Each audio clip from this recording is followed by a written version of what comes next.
The Only Dance There Is. Ram Dass. This book is based on talks by Ram Dass at the Menninger Foundation, Topeka, Kansas in 1970, and at Spring Grove Hospital in Maryland in 1972. The text grew out of the interaction between Ram Dass and the spiritual seekers in attendance at these talks. The result of this unique exchange is a useful guide for understanding the nature of consciousness, useful both to other spiritual seekers and to formally trained psychologists. It is also a celebration of the dance of life, which in the words of Ram Dass, is the only dance there is. I have been in that heaven, the most illumined by light from him, and seen things which to utter, he who returns hath neither skill nor knowledge, for as it nears the object of its yearning, our intellect is overwhelmed so deeply, it can never retrace the path that it followed. But whatsoever of the holy kingdom was in the power of memory to treasure, it will be my theme until the song is ended. Dante. Swiftly arose and spread around me the place, the peace and joy and knowledge that passes all the art and argument of the earth, and I know that the hand of God is the elder hand of my own, and I know that the Spirit is the eldest brother of my own, and that all men ever born are also my brothers and the women my sisters and lovers, and that a kelson of creation is love. Walt Whitman. Truth lies within ourselves. It takes no rise from outward things, whatever you may believe. There is an inmost center in us all, where truth abides in fullness, and to know rather consists in opening out a way, whence the imprisoned splendor may escape, than in effecting entry for light supposed to be without. Robert Browning. A man is the facade of a temple, wherein all wisdom and all good abide. What we commonly call man, the eating, drinking, counting, planting man, does not as we know him represent himself, but misrepresents himself. Ralph Waldo Emerson. 1. The Path of Consciousness. Last evening, here in Topeka, as one of the journeyers on a path, a very, very old path, the path of consciousness, I, in a sense, met with the Explorers Club to tell about the geography I had been mapping. The people who gather to hear somebody called Ram Dass, formerly Richard Alpert, have somewhere, at some level, in some remote corner, some involvement in this journey.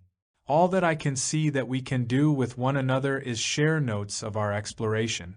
I can say, watch out, because around that bend the road falls off sharply to the left. Stay far over on the right when you do that. The motivation for doing this is most interesting. It's only to work on myself. It's very easy to break attachments to worldly games when you're sitting in a cave in the Himalayas. It's quite a different take you do of sex, power, money, fame, and sensual gratification in the middle of New York City in the United States with television and loving people around and great cooks and advertising and total support for all of the attachments. But there is the story of a monk who got very holy up on the mountain until he had some thousands of followers. After many years he went down into a city, and he was in the town, and somebody jostled him. He turned around angrily, and that anger was a mark of how little work he had really done on himself. For all the work he had done he still hadn't clipped the seed of anger. He still got uptight when somebody pushed him around. So that what I see as my own sadhana, my work on my own consciousness, it could also be called my spiritual journey, is that it is very much cyclic. There are periods of going out and there are periods of turning back in, periods of going out and periods of going back in. Just as living here in the marketplace is forcing things into the forefront, so sitting in a room by myself for 30 or 40 days in a mountain is forcing other things to be confronted. Each hides from the other, each environment hides from the other sets of stimulus conditions. For example, in the commune we've been designing up in the mountains of New Mexico, where I ran an ashram for a while this winter, the design has 4 components to it which are roughly related to the solstices. The 4-component design of ashram. For one period, a person would be in the hermitage on the top of the hill where he would be going deep, diving deep within. He would be totally alone in solitude in a hermitage. The food is left outside the door. In the one I ran this winter, the people would go in for up to 19 days. The first time they went in, I let them take books and pictures and weaving and all of their things, their pet kind of cream cheese or whatever it was they needed. For the second round we changed the game a little, and all they took in was their sleeping bag. They walked into a room, closed the door, and for the next 10 days, fire and wood and food were left outside, and there was a jug of water. They were all protected, all taken care of. There were no phones to answer, no mail. We were protecting them and giving them that chance to get free of all the stimuli that keep capturing consciousness all the time, so that one keeps saying, if it weren't for. Well, we did that. We created that place. A second part of the 4-point cycle is that a person lives in a commune, an ashramite lives in the commune. That is, he takes care of the gardens, the babies, the goats, cooks the food, chops the wood, does karma yoga. That is, karma yoga among what's called satsang or sangha, that is, a community of other beings who consciously know they are working on their own consciousness. In Buddhism there is a traditional thing you do, which is to take the 3 refuges. There is a chant which means, first, I take refuge in the Buddha, I take refuge in the fact that a being can become enlightened, that is, a being can get free of any particular state of consciousness, attachment. Second, I take refuge in the Dharma, I take refuge in the law, in the organization of the universe, the laws of the universe, you can also call it karma. And third, I take refuge in the Sangha, in the community of other people, of monks on the path, the community of other people who are seeking. Thus, when you define yourself as a seeker after sensual gratification, then you surround yourself with other people who are seekers after sensual gratification. When you define yourself as an intellectual, you often surround yourself with intellectuals. When you define yourself as a seeker after consciousness, you start to surround yourself with other seekers after consciousness, because in that phase being around such people really gives you a kind of environmental support. What I mean by the word consecration is bringing into consciousness the nature of the act in a cosmic plan. For example, in the old days people would say grace. Grace was a thing you waited for before you ate the turkey. Norman Rockwell characterizes the kid reaching while everybody's heads bowed. It's that time, let's say grace. Grace. Now, when I bless food, the statement I say when I say grace is an old Sanskrit one. It means, this offering of this little ritual I'm performing, this is part of it all, part of Brahma, part of that which is eternally all. He who is making the offering means, that which is being offered is part of it all. The hunger to which you are feeding, the fire which you are feeding, that's all part of it all. Whoever you are offering it to is part of it all, too. He who realizes that all of it is interrelated, all of it is one, becomes one with it all. There is a very lovely short story by J.D. Salinger called Teddy, in which Teddy is like an old lama who has taken a reincarnation in a kind of middle-class Western family by some quirk of cosmic design. He is about 10 years old and on a ship with his sister and his mother and father. He's out on deck and he is meeting this man who has begun to see that this little boy isn't quite like a little boy, and he says to him, "When did you first realize that you? How it was?" And Teddy says, "Well, I was 6 years old. I was in the kitchen and I was watching my little sister in her high chair drink milk. I suddenly saw that it was sort of like God pouring God into God, if you know what I mean. Well, that's exactly the same thing as that Sanskrit mantra. You're pouring energy into energy for a matter of energy in honoring energy. So big deal, so nothing's happened. Certainly knocks a hole in morality to start to see the universe that way. What are we doing? Nothing. How could you ever do anything? It's all here. Are we all here? Sure. So in learning how to consecrate and so on, it is helpful to have people around. It is part of my karma to be visiting my father, who is a 73-year-old Republican from Boston, a conservative man, and a very successful man in the society. When we sit down to the table, he starts to eat and then he looks over and he sees that I'm doing this thing, which I do quietly. I'm not coming on about it, I'm just sort of sitting quietly. And he'll hold his spoon in midair and he'll go, PHT. It's almost an involuntary thing that comes out. It's like, okay, I'll wait for the kid. It's his Mashugana thing. Now that's not satsang, that is not the community of monks on the path. And that, PHT, whether that helps me or hinders me, is a function of where I'm at, really. In other words, if I am into what I'm doing strongly enough, all that PHT does is arouse a feeling of poignancy about our predicament, but it doesn't in any way deter from the amount of the living, vibrant quality I can invest in the thing I'm doing. I go to church now and then around the United States and we sing hymns that are mind-blowers. They are all hymns that get you high. They were written by people in ecstatic states and you read them. Everybody's singing them like they're reading the shopping list. There's no spirit, the spirit isn't invested in any way in the singing, and yet whoever wrote it invested the spirit. We say, well, they were naive. What we mean is that we are turned off. When Christ says, "Look, I am making all things new," it's the same as when you're really living here and now and every moment is all fresh. It's like the first time you ever heard that hymn and you really go out on it. Otherwise, what did you go to church for? The third part of the ashram cycle is where a member of the community goes into the city, society, and pursues what Buddha calls right livelihood. That is, he raises the bread for the commune. I once was with a group of ex-convicts who had started a commune up in the mountains outside of Los Angeles. There were about 100 of them, and they would break into groups of 8 and lie out in the woods with their heads touching and all take LSD with their wives and children. They had quite a powerful community and they were wondering what to do, because after a certain point of working inside you begin to feel the pull of service, the pull of sharing or serving. It's like a karmic predicament you're in. You can only collect so much before you have to hand it over, spread it out, and then you can go back inside. And so, they asked me what to do and I said why didn't they open a shop in Laguna Beach, which they did.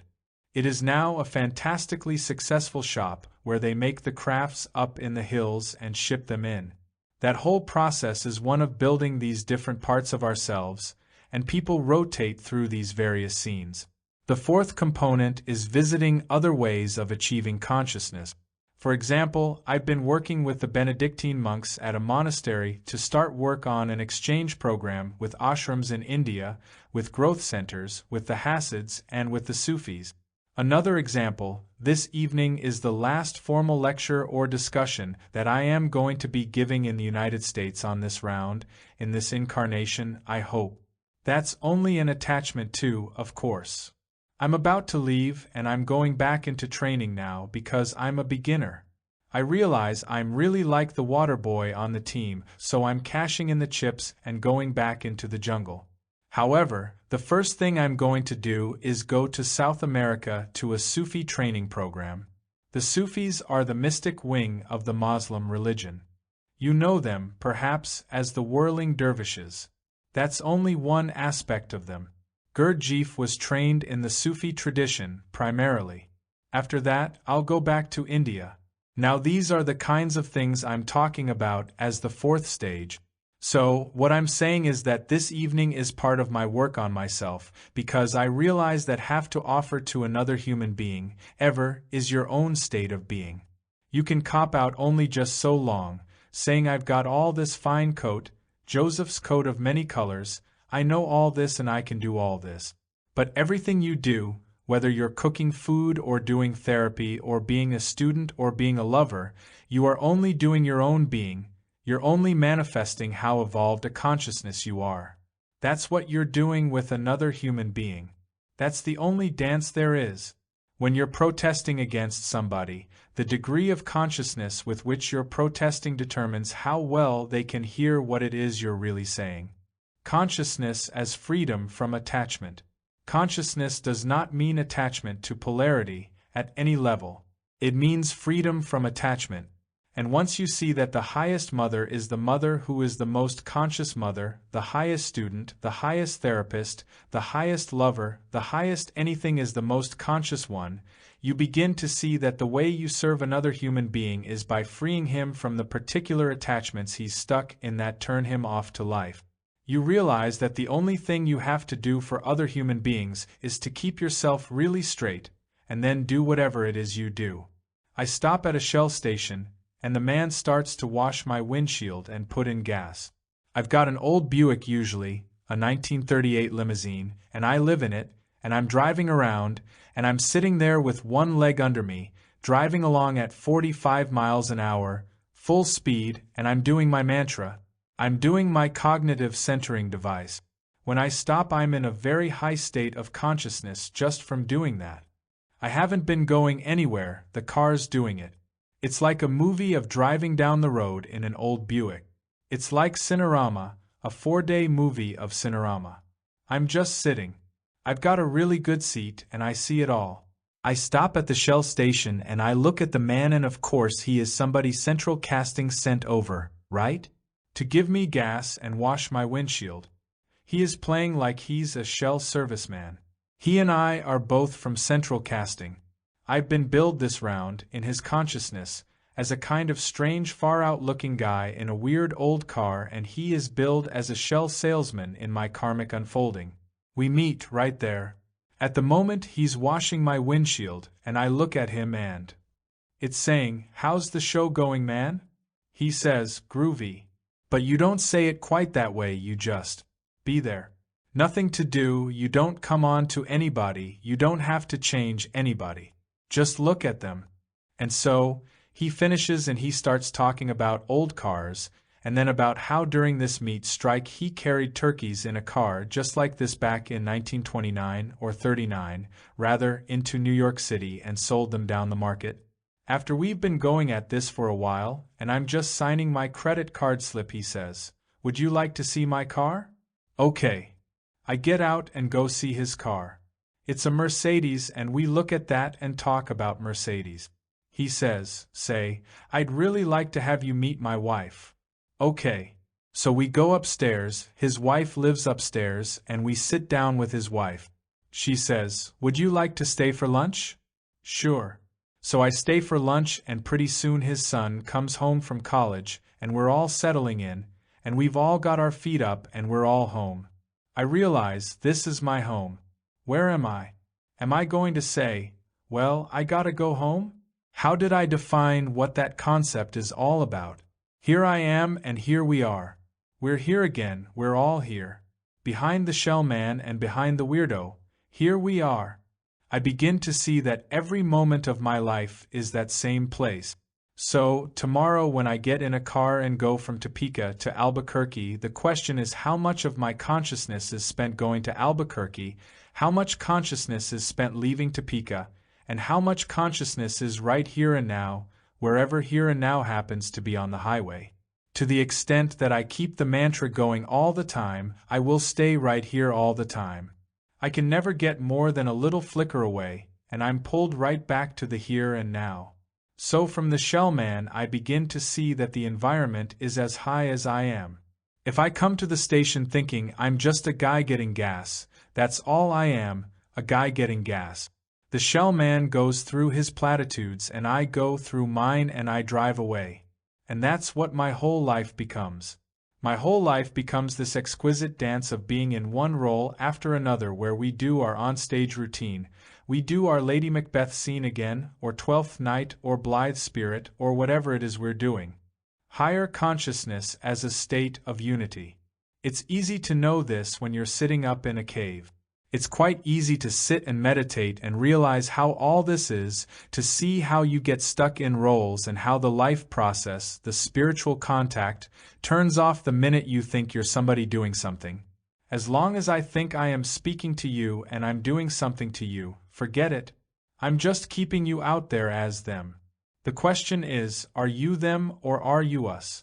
If I think of you using any model in my head that keeps you being them, I end up turning off myself. My consciousness, my concepts of the universe have turned me off because I know that the higher consciousness state is a state of unity. It is, here we are. I have experienced that. I know that. That's valid. It's absolutely obvious, now, that every time I perform an act which increases the distance, that kind of subject-object distance, I am taking myself one little jot further away from that unitive state which I now know is. Only an idiot is going to bring himself down. Mantra. A mantra is a phrase, or it could be a sound or a phrase. It is a phrase that you repeat over and over and over again. Take for example the phrase, the Tibetan one. You can use English ones, but I'll show you why you use Sanskrit or Tibetan ones. Om Mani Padme Hum. This phrase is perhaps one of the most widely used mantras in the world today. In fact, in Nepal you'll see rocks 20 feet long and 10 feet high with Om Mani Padme Hum written in tiny letters over the whole rock, so you can just read it like a letter. And there are prayer wheels at the temples where written in them 10 million times is the phrase Om Mani Padme Hum. And you see lamas going around stupas saying Om Mani Padme Hum. Now, when you first start to say a mantra, the first involvement is in hearing it outside, through your ears, saying it aloud and hearing it and thinking about its meaning. That's the first game you play with mantra. So, if I give you that mantra, Om Mani Padme Hum, you think about it and you think, well, what does it mean? Now, there are many meanings. There's a whole book written about its meaning by Lama Govinda. One of the ways of understanding its meaning is that Om means, like Brahma, that which is behind it all, the unmanifest. Mani means jewel or crystal. Padme means lotus, and Hum means heart. So, on one level what it means is the entire universe is just like a pure jewel or crystal right in the heart or center of the lotus flower, which is me, and it is manifest, it comes forth in light, in manifest light, in my own heart. That's one way of interpreting it. You start to say Om Mani Padme Hum, and you're thinking, God in unmanifest form is like a jewel in the middle of a lotus, manifest in my heart. You go through that and feel it in your heart. That's one trip. Okay, that's the first. That's the lowest level of operation of mantra. It's putting one set of thoughts into your head in place of another set of thoughts. Instead of thinking, gee, it's hot out, shall I have a milkshake at the next stop?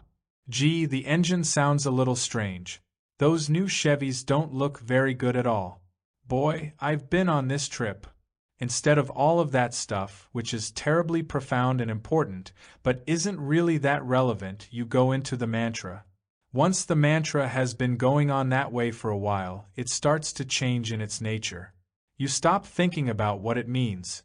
You just get sort of addicted or hooked on the Tibetan sound of it.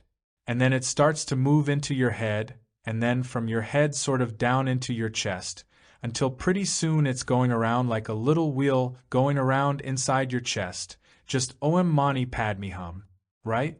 Now, at that point it has stopped meaning anything to you. Any time you want to bring it back into consciousness, you can rerun its meaning, which will do that thing for you again. But you can keep it down in the place where it's just running off. Now, it's got another quality to it. That is, when a mantra is done sufficiently, it gets into a certain kind of vibration or harmony with the universe in a certain way, which is its own thing. The conscious beings who evolve certain languages, such as Sanskrit, specifically evolve the sounds of these languages to be connected with various states of consciousness, unlike the English language, so that a Sanskrit mantra, if you do it over and over again, will take you to a certain state of consciousness. The mandala process. In Tibet, for example, they use what are called tankas. If you go to a doctor in Tibet, instead of giving you a prescription like, pick these herbs by a damp rock, or go to your local pharmacy and get. Instead of doing that, he often may give you a tanka, a mandala, to take home and put up on your wall and meditate upon.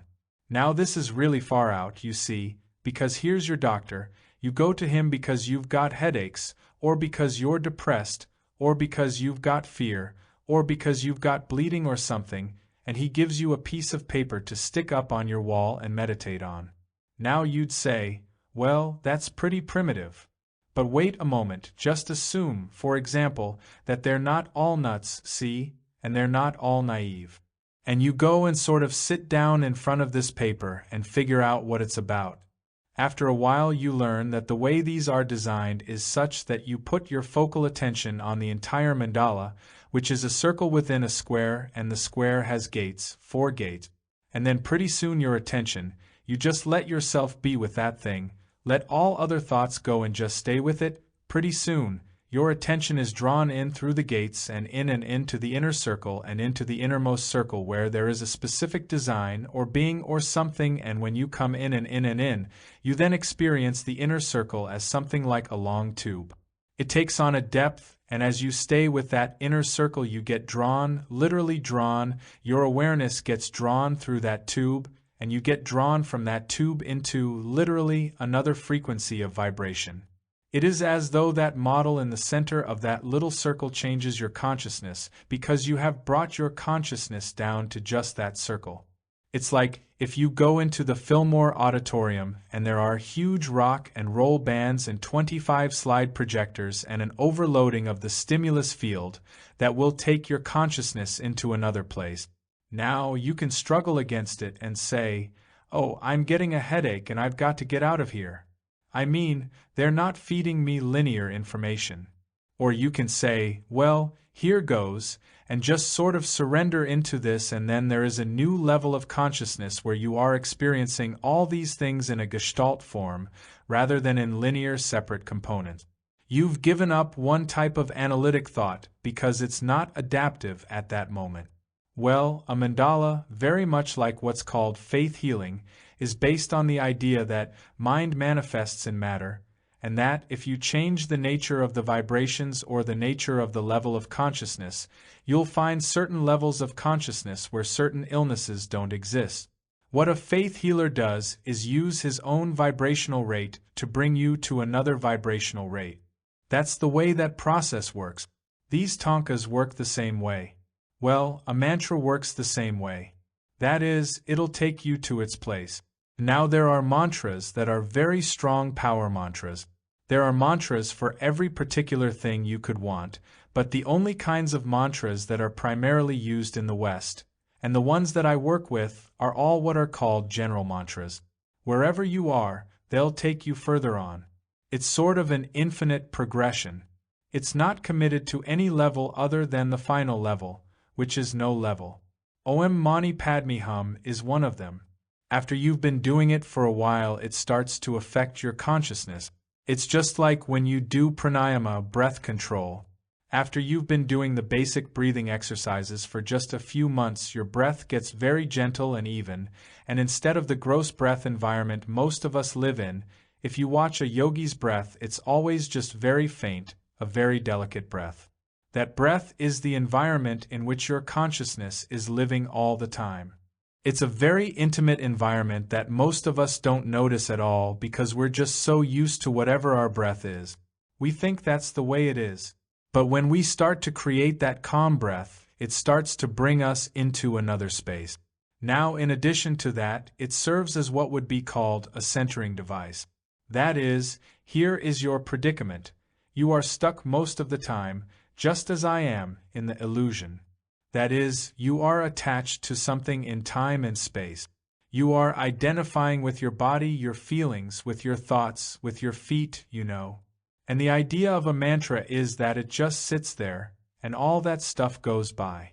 It's like a bridge on which you stand, looking down into the water in which you see your own life going by. It's a training device to break you out of your attachments. When I'm driving and doing mantra, I'm not attached to my driving. I'm doing mantra, and driving is just happening. So, in other words, the mantra is a technique for bringing me into a place in myself which would be called the eternal present. That is, a place where nothing is literally happening at all. It's a device for calming my mind. The eternal present. Mantra gets so far out that after I did it for 2 days and 2 nights solid in Nepal once, I stopped to go to sleep, and of course it continued going. But instead of it continuing going just in my voice, it continued going. What it sounded like was a cross between the Mormon Tabernacle Choir and the O Heavenly Day chorus.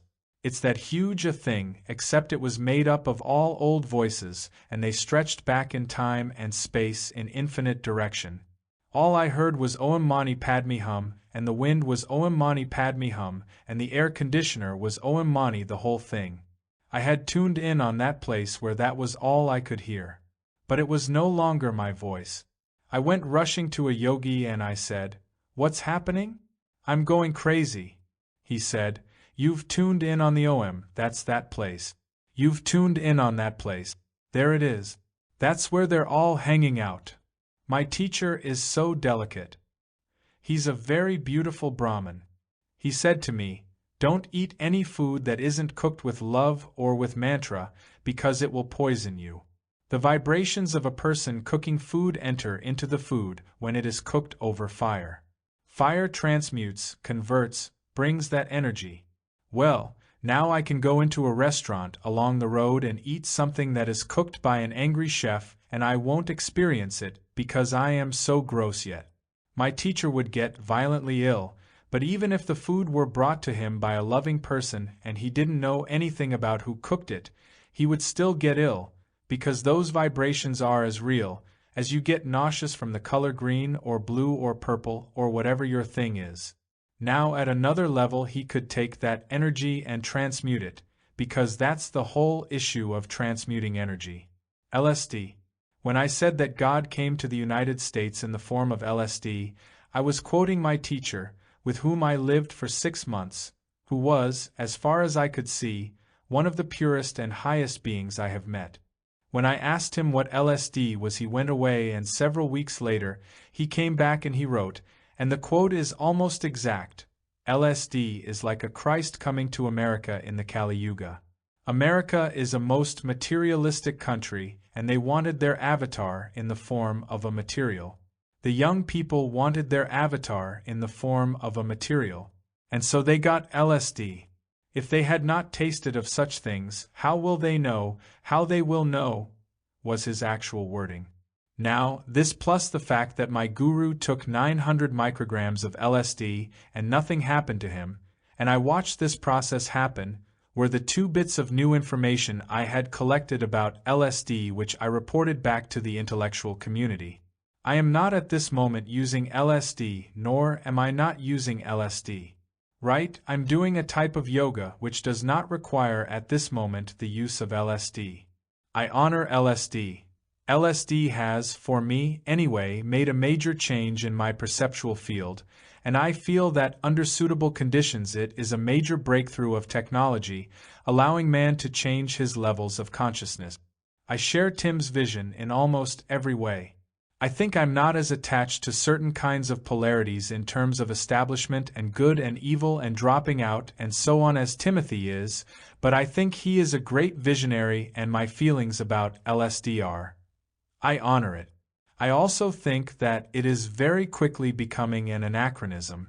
I think it is totally falling out of date because the types of consciousness that it opened allowed the Maharishi to do the work he did in the United States and allowed the Beatles to do the work they've done and allowed all of that process to happen. I think that only took about 5 years, and it seems to me that the values in the culture shifted dramatically enough as a result of the psychedelic movement to bring in another set of cognitive consciousness possibilities into the zeitgeist, enough so that they would become researchable, they would become studyable and explorable, and yoga, which was a dirty word 7 years ago, can now become a highly respected and thoughtful science, as it should be, as it is. It is an entirely different matter for people who have known of an experience of another state of consciousness to work on themselves than for people who have not. If I observe the Gurdjieff students, a lot of students, those that come into a group in order to get some kind of group affiliation and are just good, pure people, can meditate and do the work for long times and very little happens. However, as my teacher said, if a person knows of such things then, and that's mainly what all of the Indian literature says, that once you know, once you have tasted of this possibility, then your work becomes tremendously directed toward this, then your meditations work at a much, much faster rate. So that, in terms of the statistics with the Maharishi Mahesh group, of the numbers of dropouts from the program, It is clear that a large percentage of people originally were not able to maintain that degree of involvement because they didn't have a frame of reference which made them able to use the mantra in the spirit in which it was invested. There is no doubt that the Maharishi teaches a classical method that works beautifully. It is just what he says it is. It does just what he says it does. And when the investment is made in the spirit and received in the spirit, it has done remarkable things to thousands of people. If you come into it as an experiment to see if it will work, or come into it for a lot of other reasons, there is a very, very high probability you will drop out unless you're really ready. Unless you're ready, let's put it that way. I did a Playboy interview 4 years ago, before I went to India. See, that was a phony panel. It was put together by the editors of Playboy to make a colorful article, and we were all asked a series of questions, and I had answered those questions 4 years ago before I had ever done any yoga. Then when they sent it to me now, they said, "You've already sold us this article. We have the right to use it. We're going to use it. Are there any changes you want to make? You have only a day to make them, and they should be minimal." So all I did was add the new information that I had, which was A. what my guru did, B. what my teacher did, and C. the fact that I am not now using LSD. Those all went into the article. And those clues were the clues that I had to contribute to my fellow man at this moment. The book. The book came about in a very strange way. I was in the temple in India and I was with my guru, and a lot of remarkable things had been happening to me there, and I kept some notes in a little book. One day the teacher came to me and he said, "Maharaji," meaning my guru, "sent his blessings for your book." So I said, "Well, what book is that?" And he wrote, "Whatever book it is you're doing." So I thought, well, obviously I'm supposed to do a book, because you don't get any better instructions than that in that scene. They don't say, "Now go out and do that, team." It's not that way. You just do whatever it is you're supposed to do. So I figured I'm supposed to do a book. So I came home, and as any good intellectual academe, I sat down and I typed a book, My Journey to the East. Fantastic adventures, that kind of thing. And I sent it to all these publishers, and they all sent it back. And they said, "Well, our fall line of interesting mystical journeys to the East is full for this year, and maybe you can try another publisher." And I thought, well, obviously that isn't the book, because, he knows what he's doing. He's not going to give me a blessing for a book. He doesn't want to happen, and if he's turning it down, he's obviously the publisher too. So I thought, that isn't the book. So I let it sort of hang for a year or so. And then people started to gather, and I started to do this talking for a couple of years, at no charge, because I was no book, I was just doing it when people would drop by. I was going to sit in my cabin for a whole year and then go back to India. That was my original plan, since nobody told me I was supposed to do anything. And I realized that any game I do comes out of my own ego. My job was just to work on myself, and if anything happens, it happens. Well, my impurity became very apparent to me. It was an exquisite impurity, the way all this happened. I was living in this little town of Franklin, and I went to the grocery store. My father was up for the weekend, and he said to me, "Take my new Cadillac." So I got into his new Cadillac, which of course blew my mind. Sadhu renunciate driving a new Cadillac. I thought, the boys in India should see me now. And I am driving into town and I see 2 hippies over on the side of the road, a couple, and I wave at them and they at me. I go into the grocery store, and I come out and there are 5 or 6 of them standing there. One of them comes over to me and he says, "Hey man, you got any acid?" And I thought, oh, I've been found out, who I'm supposed to be, my history's caught up with me. My karma I can't change, They see I'm Richard Alpert, notorious drug man. So I said, "No, why do you ask?" They said, "Well, we heard a connection was coming up from Boston today, and we saw this big Cadillac with mast plates, and this guy with a beard, and we figured you must be him." So I said, "Well, see now, here is my impurity, the next line is the statement of my own impurity. All I had to say at that point was, well, I'm not him.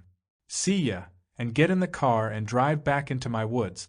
But the other line I used, which was my own desires, which is why we're here tonight, is the line, gee, I'm sorry, I'm not that kind of connection. That's a leading line like, come on, baby, don't you want to know what kind of connection I am? I sure look interesting, don't I? So, of course, I'm asked, well, what kind of a connection are you? And so on, and that leads to them dropping by and then them bringing up their friends, and their friends bring the parents, and the parents bring the minister, and the newspapers, and then the universities. Wherever I was asked, I went. So it was the Rotary Club, and Borscht Belt hotels, and universities, and hippie hangouts, and communes. And I shared whatever I was supposed to do. So all of these started to be tape. It's a big generation of collecting stuff, so people would collect tape. And then this groovy woman, typed them all up till it was a stack, a huge stack of these tapes from everywhere. Then this writer, John Bleibtreu, on the West Coast, was reading through them, and he said, there's really two beings in these tapes. When you start out one of these tapes, usually you're being very professory, you're talking heavy, you're teaching, but when the audience is a certain way and they let it happen to you, it's as if you disappear and something starts to happen, so all the words come out sort of like in iambic pentameter. They're not like you're talking at all, it's just like there's beautiful stuff coming out, except it's all 1970-ish stuff. It's a lot like the Book of Tao, but it's sort of 70-ish. So we said, well, why don't we cut out all the heavy parts and we'll put that together? Since I didn't say it, you see it isn't me saying it, maybe this is his book. He's writing his own book. He doesn't trust me, he doesn't want my heavy mind writing his book, he's going to write his own book. So we started to put all this stuff together and we got a book. There's a group in New Mexico and, as I said last night, they start with these 4-foot pieces of cardboard and this book is 108 pages and each day they meditate from 5 to 8 in the morning, there's a group of 5 of them, and then all in silence. They hand rubber stamp each page, all the letters of the page, and then the artists do all the sketching around the thing. Then the whole thing is photo-reduced and shipped to Japan where it's printed on rice paper and hand-stitched because it's an experiential type document. So that was the basis of the book and I was going to do 20,000 of those and split. That was my deal with Maharaji. And then people said, well, if you're going to do it, would you include that long bibliography on mysticism that you've been working on? So, okay. I'll put that in. Then somebody else said, you've got all these quotes you read all the time from Buddha and so on. Would you put those in, like little cards we can hang up, cards you can put up on the screen door as you're going out? The Journey of 1,000 Miles Begins with a Single Step, by Chuang Tzu. And you've got one for over the toilet and one for going to bed and one for over the refrigerator. So we thought we'd put in a deck of those. Then somebody said, you've got all these pictures of these high beings and you hang out with them. Why can't we hang out with them? Could you put a set of them, put in 2 sets so if we take them out we won't ruin the book? Okay, we'll put those in too.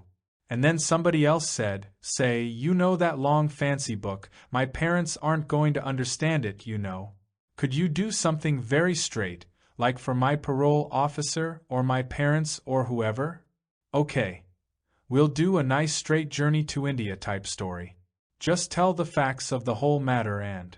So we put that in. And then somebody else said, you've been talking about diets and about asanas and about breathing and you've been teaching this stuff about how to live and how to. What kind of world you start to create to change consciousness? Couldn't you put in sort of like a cookbook type thing for people who say, all right, I want to do it, now what do I do? For doers. So we've got a psychic cookbook in there too. A do-it-yourself enlightenment kit. And then people said, you chant and I've been chanting with this girl and she plays the dulcimer and I play the tambura and we just go out together on these far-out chants, Indian chants. Could you put in one of those throwaway records like Look or Life puts out, those little cheap records? Well, that turned into a 12-inch record on both sides. So that's in there. So it became a box instead of a book. And the box had a big mandala on the front of it, and the box is called From Bindu to Ojas. Bindu is sexual energy and Ojas is spiritual energy, and it's the transformation of energy within the body through the conversion of a form of energy. It's called the raising of the Kundalini, is one way of talking about it. So, 20,000 of those are being made and they're all going to be given away. Your paying to come here gets you one, because you've already paid for it, since the money from this is green energy, which goes to buy that. And then when you get the book, I'm done. It all comes out even in the end, right? When it's ready, we'll write to you and say, "Your book's ready, do you want it?" And then I've fulfilled my karmic responsibilities as far as I'm concerned. The book is authorless. I mean, there are about 50 of us working on it and there are no names connected with it. It's just Maharaji's book, I guess. It's not copyrighted. Psychotherapy as a path. Psychotherapy is just as high as the psychotherapist. If your psychotherapist happened to be Buddha, you would get enlightened in the process, see? I'm not being facetious now, but I'm saying that when you cut aside all the melodrama, you will get as free of your particular role attachments as the psychiatrist is free of his. Because if he is still attached to his particular role, all he can do is give you one role to substitute for another, which is primarily his. So that generally Freudian patients end up Freudianized and Jungians end up Jungianized. Now most therapists have a model of what they think they're doing and how it all works, so any data that's fed in from the patient goes through this model and out comes a response consistent with this model.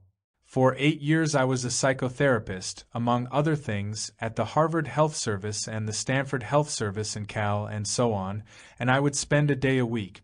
I had 8 patients and I would sit there and I would run them through my Freudian theories. After I had taken psychedelics for a while, I began to see that the model I was using was standing in the way of real change at times, because since I was busy being a doctor at some level or other, since that was the only role available to me, doctors needed patients. That's the symbiotic thing that you do. That's who you hang out with, so there's only room for one of us being the doctor, and I'm it. I may have as many hang-ups as you have, but we've decided the game is that I'm the doctor this time, and therefore you're the patient. And the question is how a patient ends being a patient. It's like psychoanalysis terminable or interminable, another level of understanding that article by Freud. So I thought, well, as long as I'm busy being a doctor, I need patients, and every time a person stops acting like a patient, I have to get rid of him, because he's not fulfilling whatever it is I need. Game theory. I was teaching game theory at that time as a psychodynamic device, not as a joke but as a way of. I was teaching it in junior high schools actually. I was teaching a mental hygiene course, teaching kids how to do behavior change in themselves through game analysis of their own game roles and so on. They were very hip, those kids. They'd say, "Is there a non-game center?" And I'd say, "No, no, no," or "I don't know," or "Don't worry about that," or "You're not ready," see, because I didn't know what to answer at that time. So I changed my therapy deal, which seemed like a kind of external hype, but it was symbolic of something a little deeper. I started to have the person sit next to me, and we had a big chalkboard up there, and we would chart his game. He brought the data and I brought the research theories. He was my research collaborator in this behavior change problem. And what I did was, I was immediately setting up a dissociative thing with the patient, so that the part of him that was sick was the part that we were studying, and the relationship I was having with him was as a researcher of his own sickness. That is, I was immediately separating him from his sickness by saying, "The guy who you and I are relating to isn't the sick guy, okay?" Now that was phony, and it was real. It was a little of each. Then I went to India and I started to get into other kinds of spaces and understandings, and I came back and I realized that to the extent that I didn't think at all, didn't get stuck in any role, I was going to be the optimum use to him. I've got to feed in one experience that I had that seems relevant. I was in England and I was with a psychiatrist by the name of Ronnie Lang. Ronnie and I decided to take LSD together, and he said to me, "How much shall we take?" I said, "Well, why don't we take about 300 micrograms?" And he said, "Well, that's a little much for me. But as long as you're along, I guess it's all right." Now by his saying that, he put me into the role of sort of being his protector, that is, he cast me into the role of being the guide, which bugged me a little bit. But okay. I don't know this guy. If that's the trip I'm supposed to play, I will be John responsible. And he can flip around the room, right? And my usual model of what's going to happen is I'm going to take it and I'm going to create a pleasant environment. I'm going to put on Miles Davis records in those days, and we're going to lie around and, do it.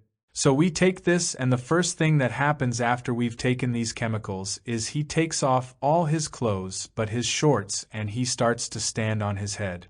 This doesn't fit into my model of what you do when you have psychedelic. I don't know anything about yoga, and it all seems absurd to me. This is 5, 6, 7 years ago. So I watch with a certain, disbelief.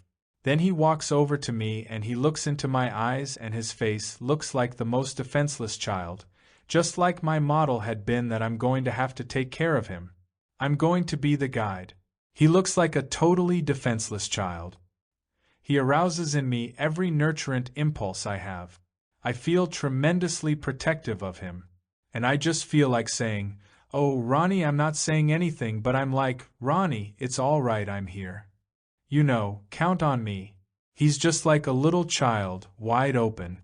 And we were no sooner in that role than his face takes on the subtlest change, just muscle patterns like, it's as if a thought in his head manifests in a change in his face. He now looks like the most protective, fatherly, warm, nurturant being, and he arouses in me all those uncooked seeds of being a little, dependent child, see. And I become, "Oh, Ronnie, oh wow, you will take care. You are going to be my, oh, Ronnie, I can do it this time. Oh wow." The minute I'm in that, his face changes again, and he is now the student and he's asking me questions. This is all silent. It's all mime and all just facial things. It's all thought forms. I had once taken LSD in New York City. I was going to the David Susskind show, I think, and I put my consciousness in the right place. I took this and I had several hours before I had to go to the studio, and I was at an uptown penthouse type thing. There was a girl there drawing people's faces on the walls with crayon. I mean, the apartment owner wanted her to make a set of faces along the stairway wall. So she asked me if I would pose, and I said I'd be delighted. My mind was in liquid form and I stood there and I thought, well, who is it I am? Who is it she's drawing? I thought, she's drawing a young man looking into the future. So I became like, well, it's like you see the sun just. The sunrise is just over there and you're just. That feeling of, you've seen so many pictures like that. They're always life insurance. And I'm just looking into the future and she starts to draw me. She's very sure of herself and the lines are all very fierce. And then I'm sort of bored with looking into the future. I know I can't change my face, because that would ruin her picture, so I just start to think I'm somebody else. Now I think I'm her lover. I don't do anything, I just think I'm her lover. After about 30 seconds she erases and erases and erases. She's got to draw this thing in a new way. And after a while I think, well, I don't think I'm going to make it as her lover. That doesn't feel quite right, you know. Then I thought, really I'm an old, wise man. And she erased again and started to draw. Finally she said, I can't do your face. It's just like plastic. It keeps changing. Well, Ronnie and I in the course of the next 6 hours went through, I don't know, perhaps 80 or so different social roles. What we did was we'd go into a role, a symbiosis like therapist and patient, and then we'd flip it around and be patient and therapist. We'd be executioner and prisoner, and then prisoner and executioner. Some of them really scared us, believe me. It really is scary. In each one you had to say, right, okay. That one, and then flip over and do the reverse of it. And I began to see that Ronnie and I were establishing a contact in the place where we were behind all of that. You could say behind the people that were playing the game. It's like in an English tennis match at the set point when they're fighting for this point and they look up at each other and say, "Jolly good game." Yes, jolly good.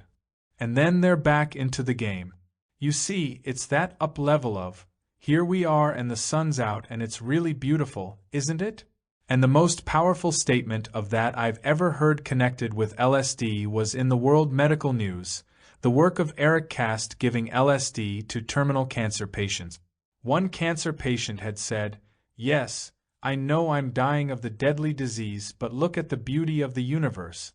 That is, she was able through that experience, or in the midst of that experience when LSD was properly administered under the right conditions, to see the process of dying as a process of dying and still identify free of she who is dying. Then the fear disappears. Most of the difficulty you have in the dying process is the fear connected with death. In fact, many difficulties on many planes are connected with that, many planes. Guide of Consciousness Journeys. So when I come back from India now and after that experience with Ronnie, I'm not doing anything and people come to see me and they are hung up in some way. Now I'm a yogi, see. But after all, I'm trained as a psychotherapist, so I'm still a psychotherapist. And I've been guiding the psychedelic sessions, so I'm still in some sense a guide of consciousness journeys, even though I'm not working with drugs anymore. All that stuff, instead of being lost, just seems to be amalgamating. It's summating in some way. So now I'm doing an interesting thing. I look into somebody's eyes. I may look into their eyes anywhere from 30 seconds to 10 hours. But when I look into their eyes, I'm not really looking into their eyes. That's the first thing. I'm looking at a point right between their eyes. Slightly above, right here.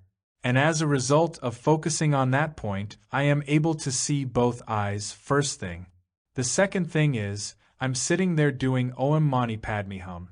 In other words, I empty my mind completely.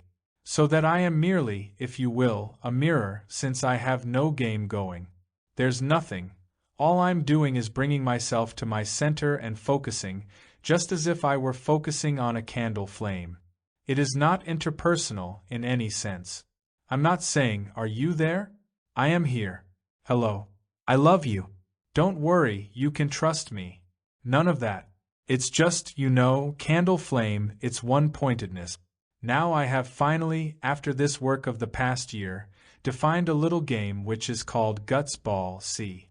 When I was in the temple in India, whatever I thought, it turned out the guru knew.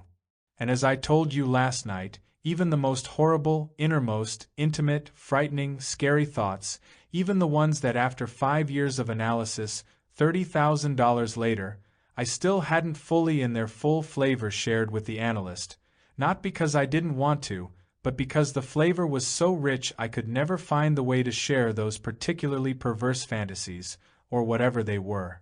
More like a posturing than a total.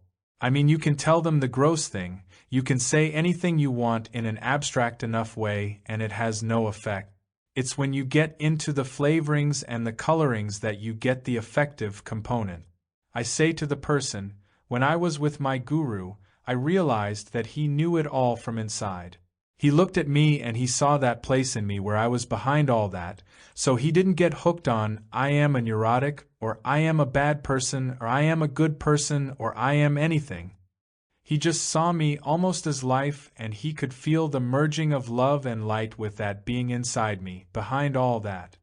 And I say, just like the Sikhs, a religious order in India, say, once you realize God knows everything, you're free.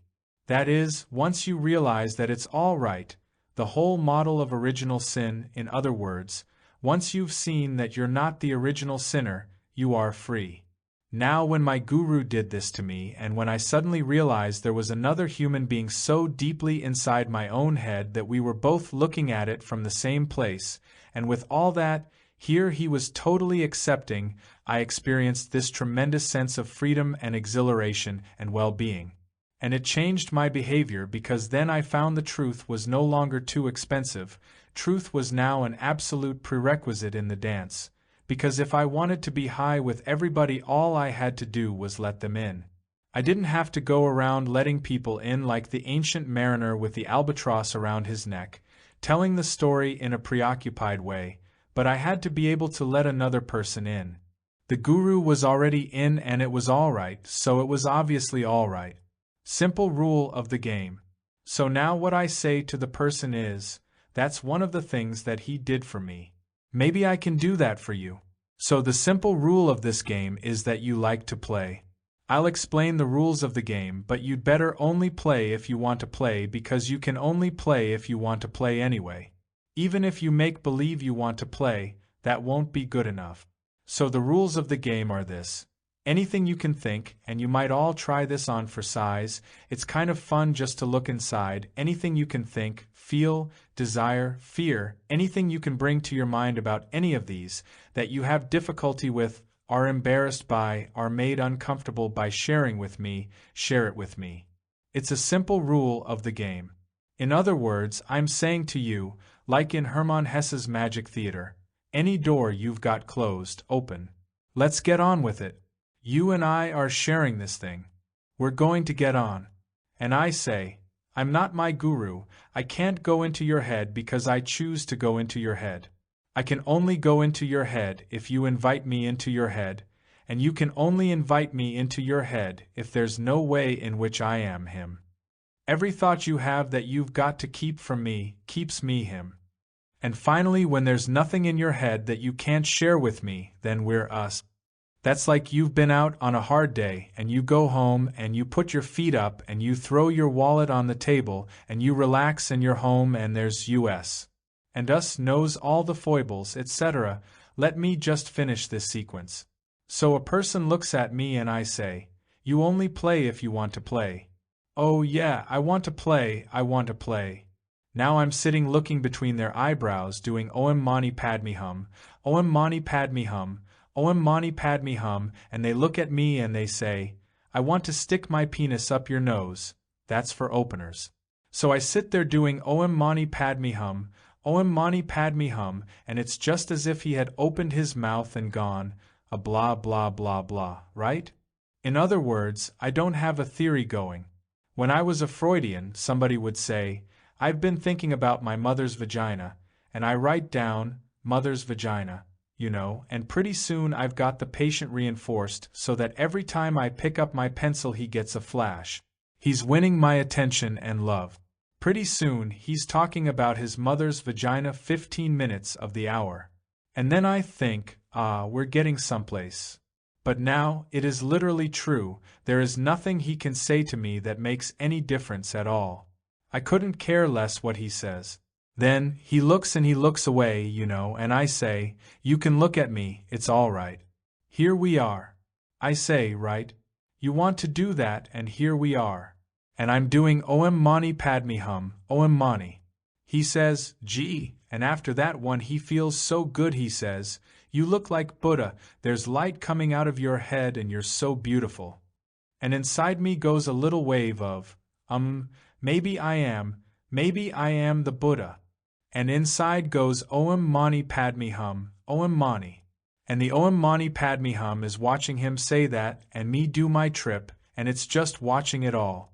I'm just sitting there with my eyes on the light saying, Om Mani Padme Hum, Om Mani Padme, just watching transference, countertransference, all of it go under the bridge. It's all just going and I couldn't care less.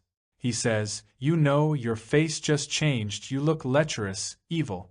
Drool coming out of your mouth and fire and I'm getting nauseous, and he's going through the whole thing and I'm Om Mani Padme Hum, Om Mani. Now what's interesting is that I'm using this as a device for centering on myself. I'm working on myself. That's all I can do. All I'm doing is working on myself, which is my instruction always to people who are therapists who ask me what do you do about therapy. I say, work on yourself, see, because your patients will be as free as you are. That's why I come back to the statement that therapy is as high as the therapist is. Now the only other thing I would say in response to your question is that each particular therapeutic school is related to one particular type of distribution of energy in the system, or pran, chakra centers. If you think in terms of chakras or energy centers in the body or connected with the body, there is the first, second, third, fourth, fifth, sixth, and seventh, which are called the Muladhara, Sradhisthana, Manipura, Anahata, Vishuddha, Ajna, and Sahasrara. The first one is at the bottom of the spine, the second is sort of below the navel, the third is at the navel, the fourth is in the heart region, the fifth is at the throat, the sixth is between the eyebrows, the seventh is on the top of the head. These don't necessarily have any physiological correlate. They're just psychic localizations of psychic energy. Let's put it that way, in this Hindu system, a Sanskrit Hindu system I was talking about. Now, instead of doing an MMPI or a Rorschach, you could also do a chakra chart, just like you could do an astrological chart. And these all tell you certain things. An astrological chart is like an MMPI one level back in abstraction. In the same way, a chakra chart tells, in a way where the energy is fixed or localized in a person, where it's stuck. For most people in the Western universe, in fact most people in the world, almost all of the energy is located either in the first, second, or third chakras. The first chakra can be characterized crudely as being connected with survival and survival of the individual as a separate being. It's like we're in the jungle and there's one piece of meat and who's going to get it, you or me? It's a survival of the fittest type model. It's a Darwinian assumption about the motivations of beings. When you're at that chakra, your motivation is to protect yourself as a separate being, your separateness. You can think of that as darkest Africa. And the channel up which this is all going is called the Sushumna. Think of it as a big river. You go in the river from Africa and the next stop is like the Riviera. See, you've got your security under control and now you start to go into sensual gratification and sexual desires and reproduction. You can't be busy reproducing if you're protecting your life, but the minute your life's protected a little bit, then you can concern yourself with the next matter, which is reproducing the species. So the second chakra is primarily concerned with sexual actions, reactions, and so on at the reproduction level. Procreative. The third chakra is like Wall Street and Washington and London. It's primarily connected with power, with mastery, with ego control. Most of the world that we think of is connected with those particular centers. All the energies located there. People justify their lives in terms of reproduction or sexual gratification, sensual gratification, or power or mastery. And it's interesting that pretty much any act we know of in the Western world can be done in the service of any one of those energies. So that a man can build a huge dynamic industry and we can say, aha, phallic, meaning second chakra. Or a person can seduce many women in order to have mastery and power over them, and we say, aha, concerned with power and mastery, meaning third chakra. Doing sex in the service of third chakra. Now it turns out, and this is the one that many of you will find hard sledding, but it's the way I understand it now, having been through this particular trip I've been through, that Freud is an absolutely unequaled spokesman and master of second chakra preoccupation, that is, of those beings who were primarily involved in second chakra. So he could say quite honestly, because it is true at the second chakra, that religion is sublimated sex. Now it is true that in his generalized libido theories and the idea that all the body is erogenous, there are a lot of ways in which he slips over the edge. But his system is primarily concerned with the second chakra. Adler is primarily concerned with third chakra. Jung is primarily concerned with fourth chakra. I would point out that there are still the fifth, sixth, and seventh chakras. And these are in terms of other kinds of psychic spaces and ways of organizing the universe and understanding what's happening. So that to the extent that you have uncooked seeds of the second chakra and you have a Freudian analyst, he's going to help you cook those seeds. He's not going to do much about where you're stuck in the third chakra, particularly. And he hasn't much to say about the fourth chakra, which is what Jung pointed out about Freud. Now, you can take any of these theories and extend them out in many directions, but there is a discontinuous place between the third and fourth stage. There are many theories that are non-mystical and there are theories that are mystical. There are theories that deal with transcendent states and there are theories that don't. And when Jung starts to deal with his archetypes, collective unconscious and so on, he is starting to deal with what's called the fourth chakra, which is the same thing as Buddha's compassion.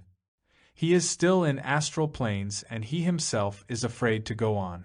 That's quite clear. He goes just so far and then he stops, because he's afraid that, if he goes the next step, he will no longer be able to do what he does as Carl Jung. That's a very tricky place, to be able to surrender your game which you have certain mastery in order to go for more. But I'm afraid that everybody is driven to go for more until they can, in the depths of their inner being, say, "This is enough." And they can only say that when it is. So the press of evolution on man's consciousness is inevitable. There's nothing he can do about it. He doesn't really have much choice in the matter. He's just got to wake at the rate he's got to wake. Levels of consciousness.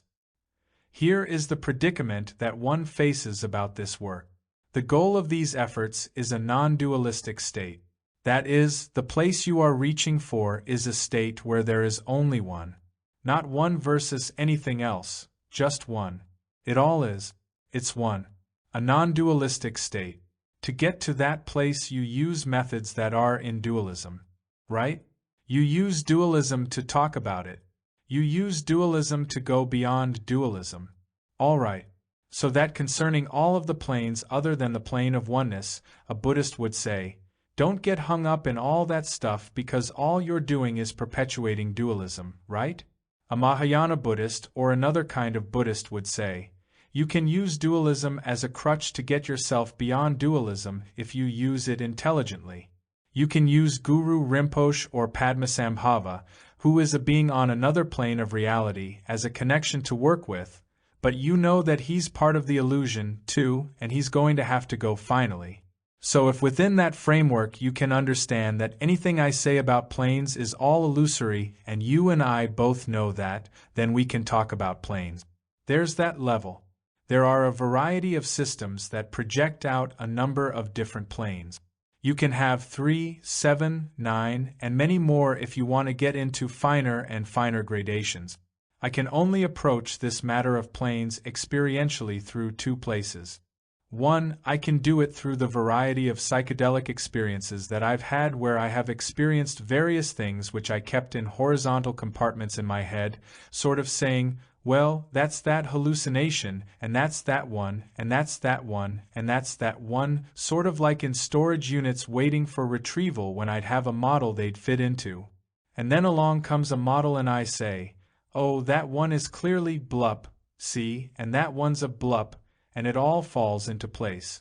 And I say, aha, this system encompasses all the experiences I've had to date anyway, all right? For example, at one point I take 900 micrograms of LSD standing in the ocean in the middle of the night in Mexico, right? Now I'm trying to get as close as I can to the primitive world, universe. I'm trying to work through my first chakra fears.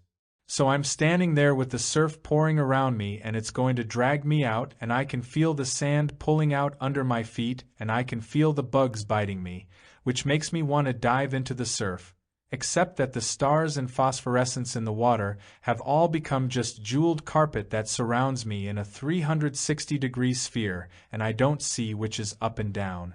I have a suspicion that if I go into that wave there's no way to come up out of it, since up and down seem to me to be the same thing at that point. So I am there with that predicament and at that point it all turns into vectors. That is, all I see is fields of force. All I feel is energy forces and it's like I'm a point and there are these forces acting upon me, pushing me in one direction. It's all like a physics problem now. That's all that's left of the universe. At that point I see, most interestingly, that if I do go into the ocean then I die, but at the same moment I come into another harmony with the universe, and at either place I am in perfect harmony with the universe. So, now I have gone through an experience that one to me is life and death. I'm seeing that place. Then I'm saying, well, if one to me is life and death, why am I staying alive? And then I see that, out of all these vectors, when I sort of summate them, like see where the force is, there is one added vector that is my link to my fellow human beings. It's like my incarnation as a member of this species is keeping me attached, so that I can't reject my species by killing myself. See, the act of dying is an act of suicide, which is an ego act. And I see that I must live on because I must live on, because that's the way the forces are acting. Okay. Now I can find that level in many books describing the level where it has all gotten into a place of just patterns of energy. And I can say, well, now what I'm dealing with is a causal plane which is merely forces and counterforces. It's like the world of yin and yang, that level. There are times when I go into things where I start to meet other beings, which are like dreamlike beings or demons or whatever you want to call them. And I say, well, now I'm on certain other kinds of planes as I see in the books. The simplest system would say there is this physical plane, then within each of us there are three bodies. There is the physical, a subtle, and a causal body, if you want to call it that. The physical body is connected to your body and what you know yourself to be. The subtle body is connected to your personality, your emotions, your chakras, and so on, your thinking mind. Your causal body is the world of ideas out of which all that comes. It's like a pyramid and the ideas are the top place. They're like Plato's pure ideas. Behind that is a level where it's all homogeneous field. The Tibetan Book of the Dead deals with Bardas, which is another statement of levels, coming back the other way. The 7 chakras can all be connected with various planes of astral and causal place, this one being causal. My general way of dealing with this is to ignore most of it. I mean, I don't learn all of these systems because I'm not terribly interested. Because whatever it is that I see in form, I've got to go beyond it anyway, so why bother chronicling it? Once I understood that the job is to finish the journey in one lifetime, I'm just doing it. I'm just finishing the journey. So anybody I meet, any powers I gain, or anything, any beings that come along, I just say, groovy, baby. Cool it, 'cause I'm on my way. I'm like the rabbit in Alice in Wonderland. I can't stop, fellow, I'm sorry. I can't stop to groove in the heavens or be the god of the wind or whatever the trip is. Those are all planes that we're dealing with. Now I know for some of you that's really far out stuff. Sounds pretty nutty. And I haven't made a great effort to make that transition, to put it in psychodynamic terms and so on, because I feel that we are a very heterogeneous audience and some of us can hear it one way and some of us can hear it another. So I'm sharing my consciousness as well as I can. Krishna. Jehovah has a very limited repertoire of emotional responses, as gods go. He can be righteous, he can be indignant, he can be punitive, he can be benevolent. That's about it. He's sort of like somebody's quite old grandfather. That's who Jehovah usually is. Now and then in one of the Psalms you get a little feeling that he could be a swinger, but not very much, it's just alluded to in the Bible. Usually he's very straight, you see. Well, in India the same being, whatever it is common property to all the religions of the world. They see the many forms of God and they see him in a variety of different roles. For example, the farthest out one for us Westerners perhaps is that of Krishna. There is a great religious story of Krishna sporting with the gopis, the milk maidens, on full moon nights by the river, where he plays his flute.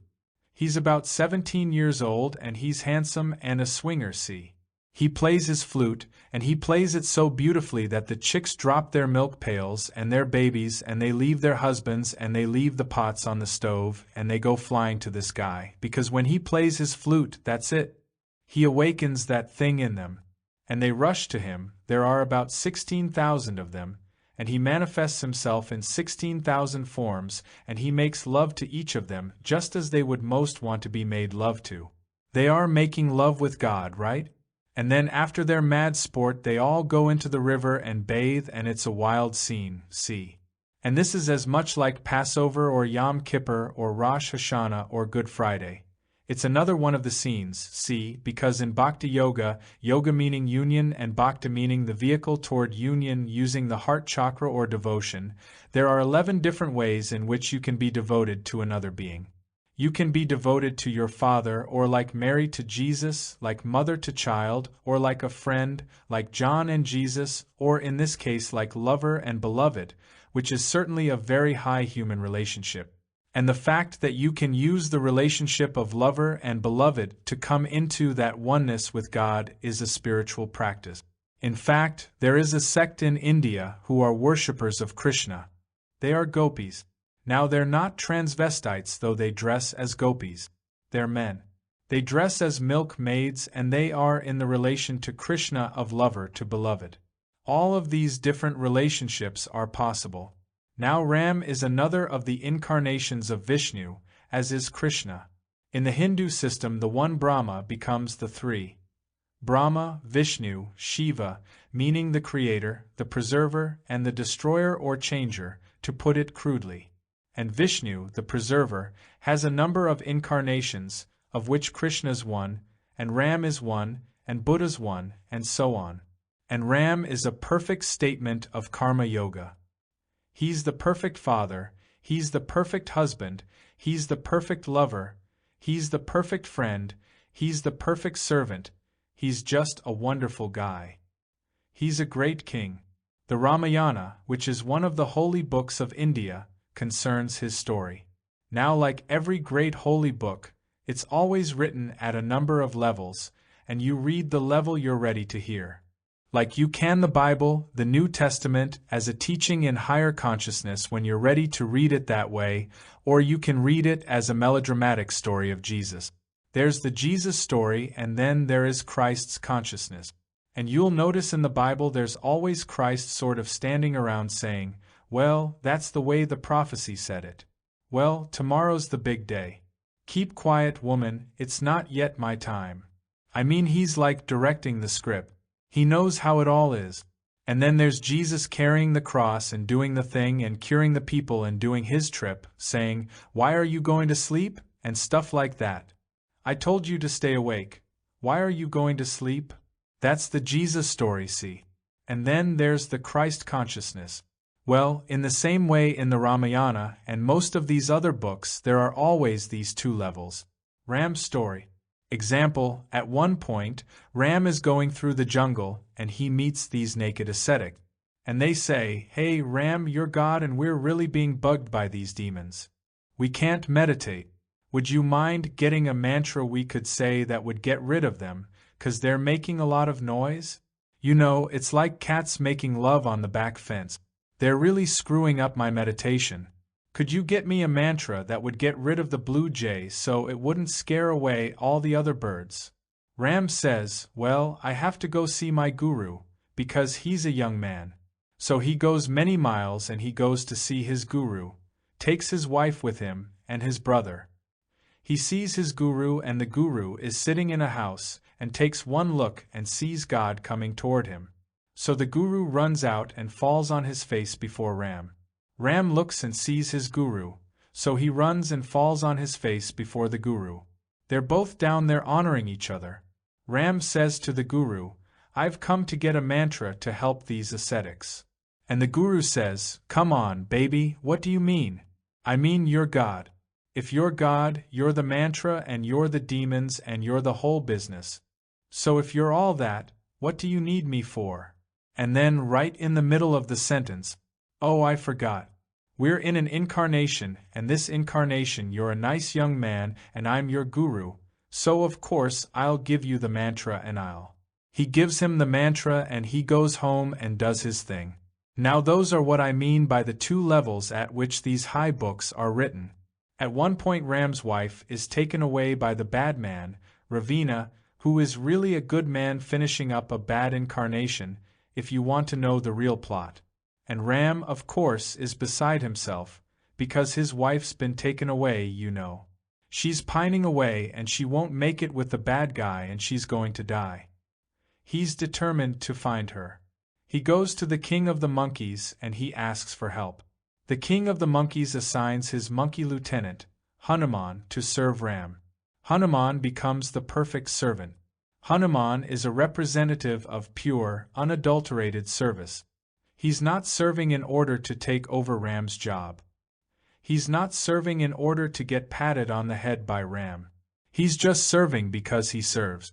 And Ram says to him, "Hey, Hanuman, who are you, man monkey?" And Hanuman says, "When I don't know who I am, I serve you. When I know who I am, you and I are one." So that's who Hanuman is.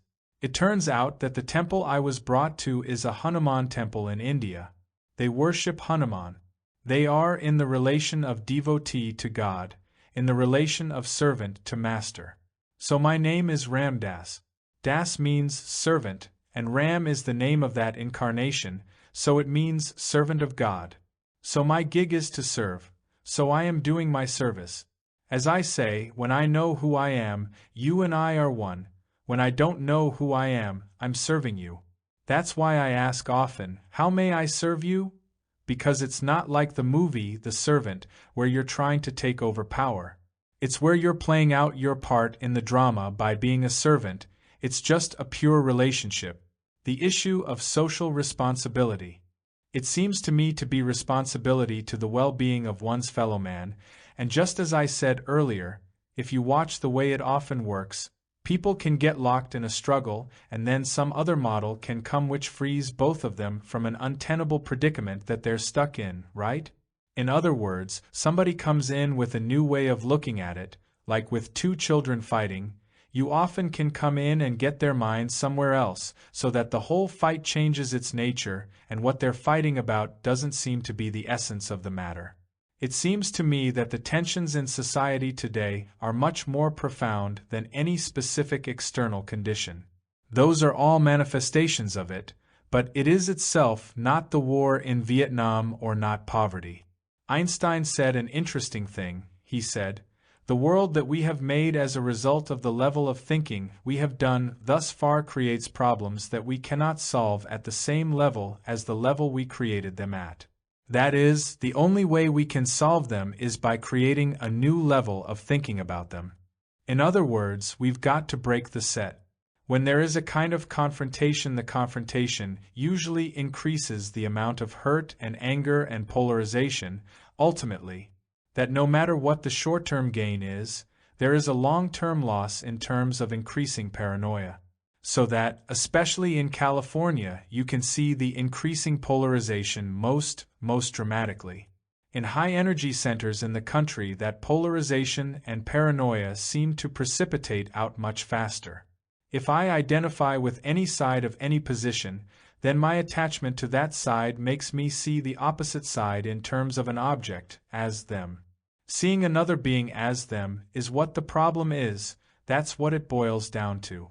That is, whether it's nationalism or racial tension or generations or theories of research or whatever it is. To the extent that you see somebody in the universe as them, you create increasing paranoia because you're stuck in your world of them, which puts them in the world of them, which increases the themness, or subject-object, or psychic distance between people.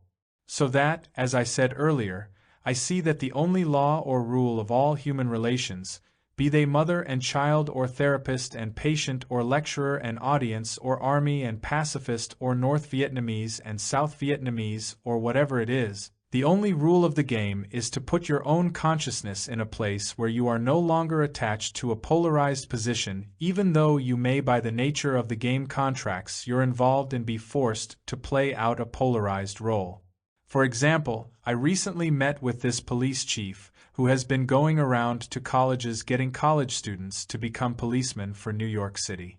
I complimented him on what he's doing on trying to create another kind of psychic space in the police department and so on. At the same point, I said, the program will be as successful as you are conscious because as long as you are stuck in the polarity, you're just going to enroll more people into the polarity. If you aren't stuck in the polarity, you may be able to free people by the model that new policemen will have about what it is that they think they're doing every day when they go out and be policemen. When I was in India in the temple, I was sitting there, and there was a river flowing by, and there were birds chirping, and it was gentle, and I was meditating, and I felt this great feeling of well-being and calmness, and I thought, what am I doing here? Why aren't I back on the front lines? Why aren't I back fighting? Why aren't I back doing what I believe for what I believe? Protesting against injustice and so on. Am I copping out? Is this like a rear battle restation? What kind of a scene am I in? Is this a cop-out?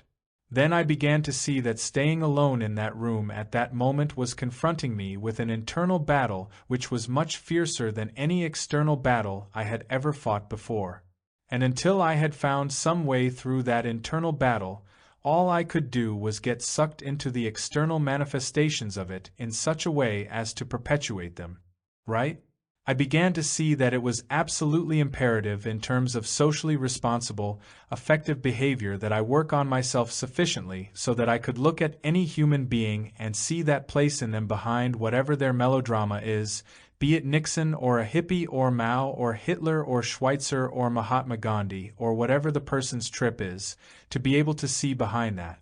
Until I was centered enough, till I was in that place in myself, I couldn't really know that place in other beings. I saw that, finally, my responsibility was to work on myself. Now, to bring this to the West, it seems to me that because of many of the factors that have been, I think, sufficiently well pointed out by Marshall McLuhan and others, so that I don't have to particularly repeat them, there is a tremendous change in the cultural context in which we are living, and it's been changing very intensively in the past 10 years. This is leading to changes in our time and space concepts, the time and space concepts we live in every day. Because of these changes, we are experiencing a great input of energy. It's as if we're tuning into more and more energy in the universe, so that you feel the geometric progression at which things are happening. Look at the culture. It's as if it's all going faster and faster and harder in all directions, all at once.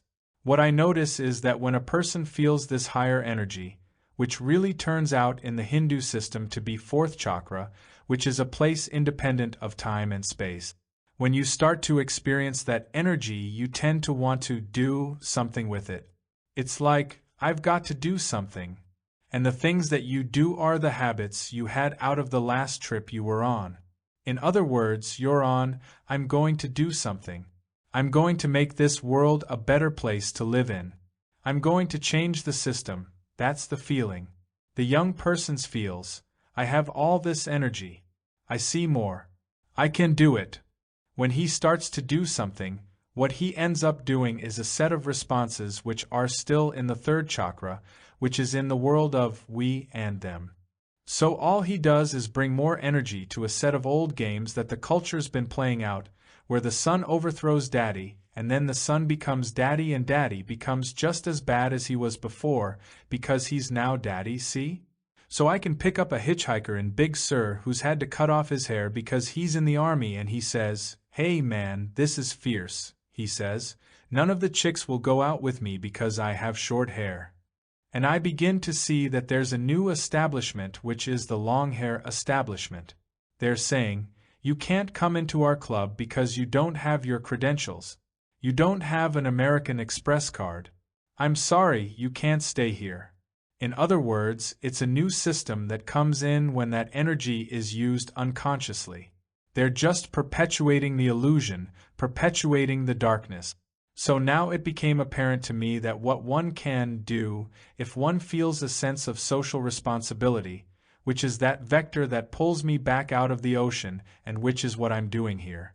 One first of all keeps working on himself to become a higher and higher rate of vibration. In other words, a peaceful man is the first criterion if you want to have a peaceful universe. You start with the universe you've got, which is your own being. And if you're angry, you can't be angry about peace because all you're creating is more anger in the world, rather than more peace.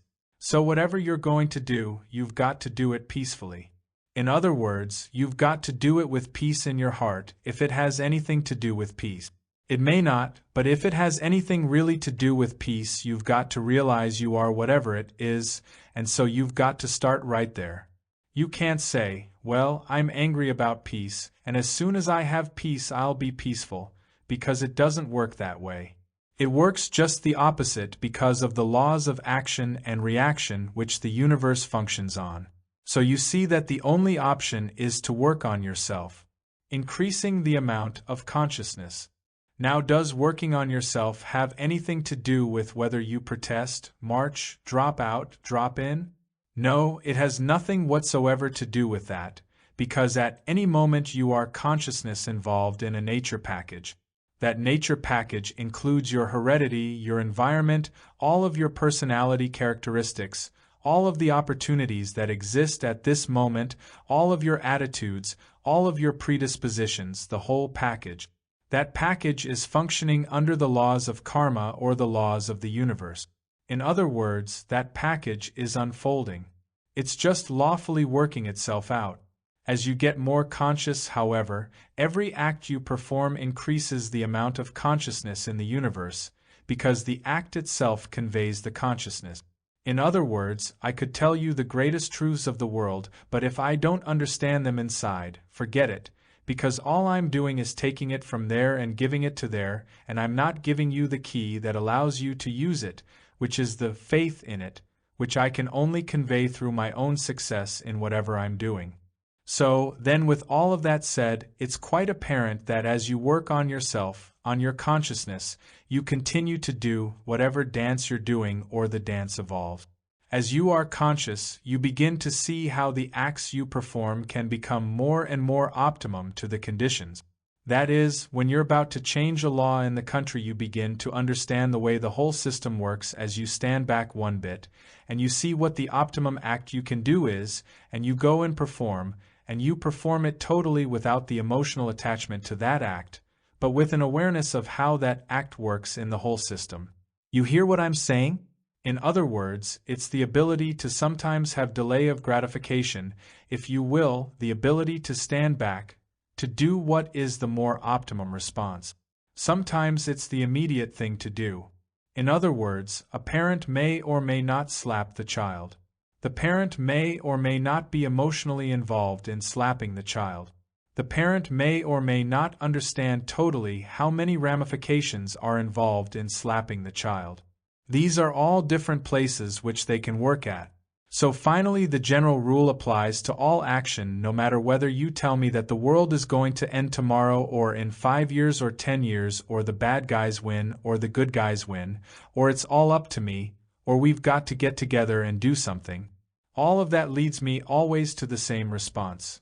I will work on myself, since the work on myself is going to be the highest thing I can do for it all, since I understand that as man uplevels his own consciousness, he sees more creative solutions to the problems that he's confronting. Therefore, it always feeds back to the same place. But working on myself is just like this.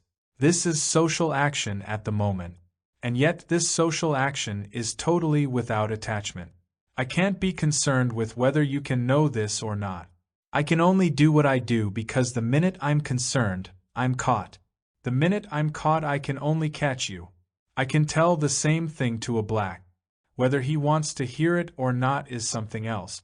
On the West Coast, I would say that I have at least 500% higher participation of blacks in my lectures than on the East Coast.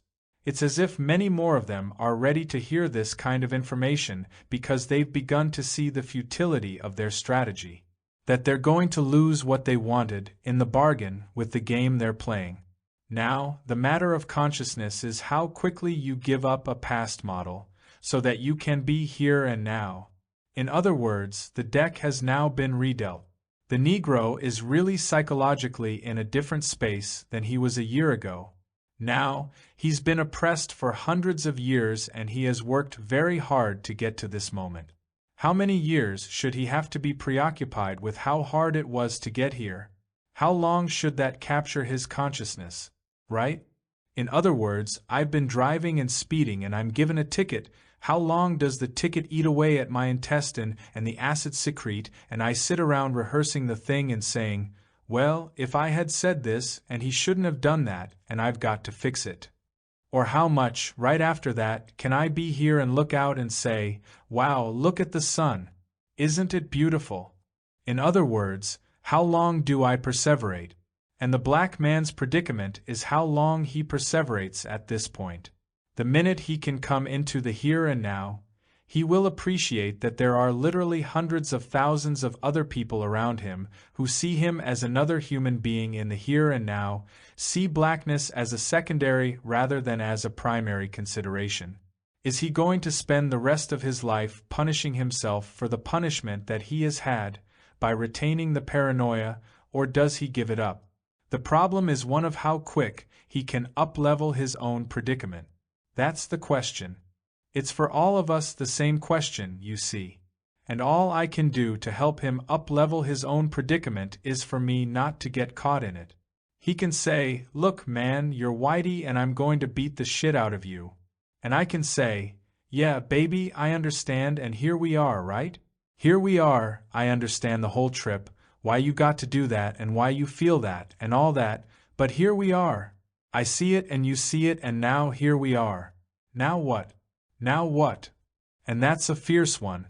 It's fierce because there are many people that are getting so many points out of their melodrama and they've been on such a thin reinforcement schedule that they don't want to give up the brownie badges they're getting. That's true of the psychoanalytic societies, and it's true of blacks, and it's true of the sexually beautiful women and the rich men in our society, and the handsome men. They're all getting fantastic payoffs in our externalized culture, which is not going to be enough in the long run for any of them, but they're saying, "I'll take it now even though." Buddha pointed out very clearly that, just like Christ said, when he said, "Lay not up your treasures where moth and rust doth corrupt, and thieves break in and steal." Buddha said that the cause of suffering is desire or craving, and that means to be caught in time, craving things which pass. Beauty, money, power, external freedom, youth, all pass. Therefore, any time you crave that, there is always going to be suffering built right into the situation, by definition.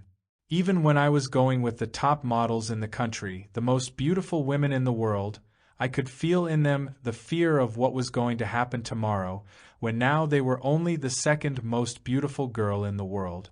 That's built right into the system. It's built right into the system of time. And that's what human suffering is about, an attachment to time. What is now happening in our culture is we are having a technologically overdetermined push into a place independent of time in our consciousness. We're moving to another level of consciousness. The only question is how fast we grow up to who we now are. I dig that we grow up just as fast as we are conscious. That is, as long as communication is what it is, so everybody's hearing what everybody else is saying, fantastic amount of informational exchange, then it boils down to the most conscious beings start to help the game change. It only takes one pasteur or one anything to change the nature of the entire dance because he touches a place where the answer is, and he brings it back, and then everybody knows it.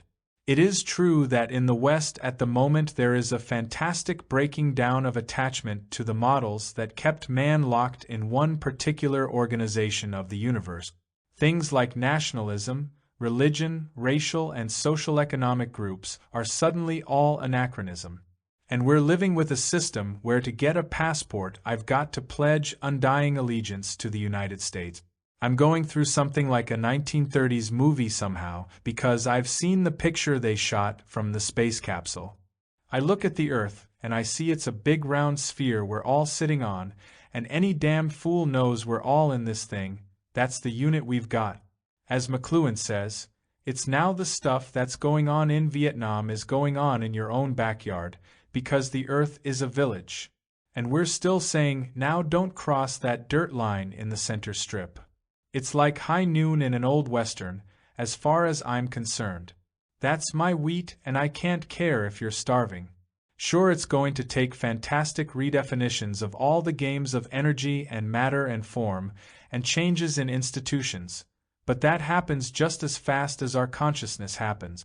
The United Nations can become an absurd joke, as it often is, where everybody's sitting in there protecting their own game, or it can shift in one moment and suddenly be a group of men who are involved in a collaborative, unitive venture, if any of them can be touched by that place in each of them that is behind the ways in which they are separate, and that is based on the zeitgeist or the psychic space of man at any moment. Wars affect the psychic space.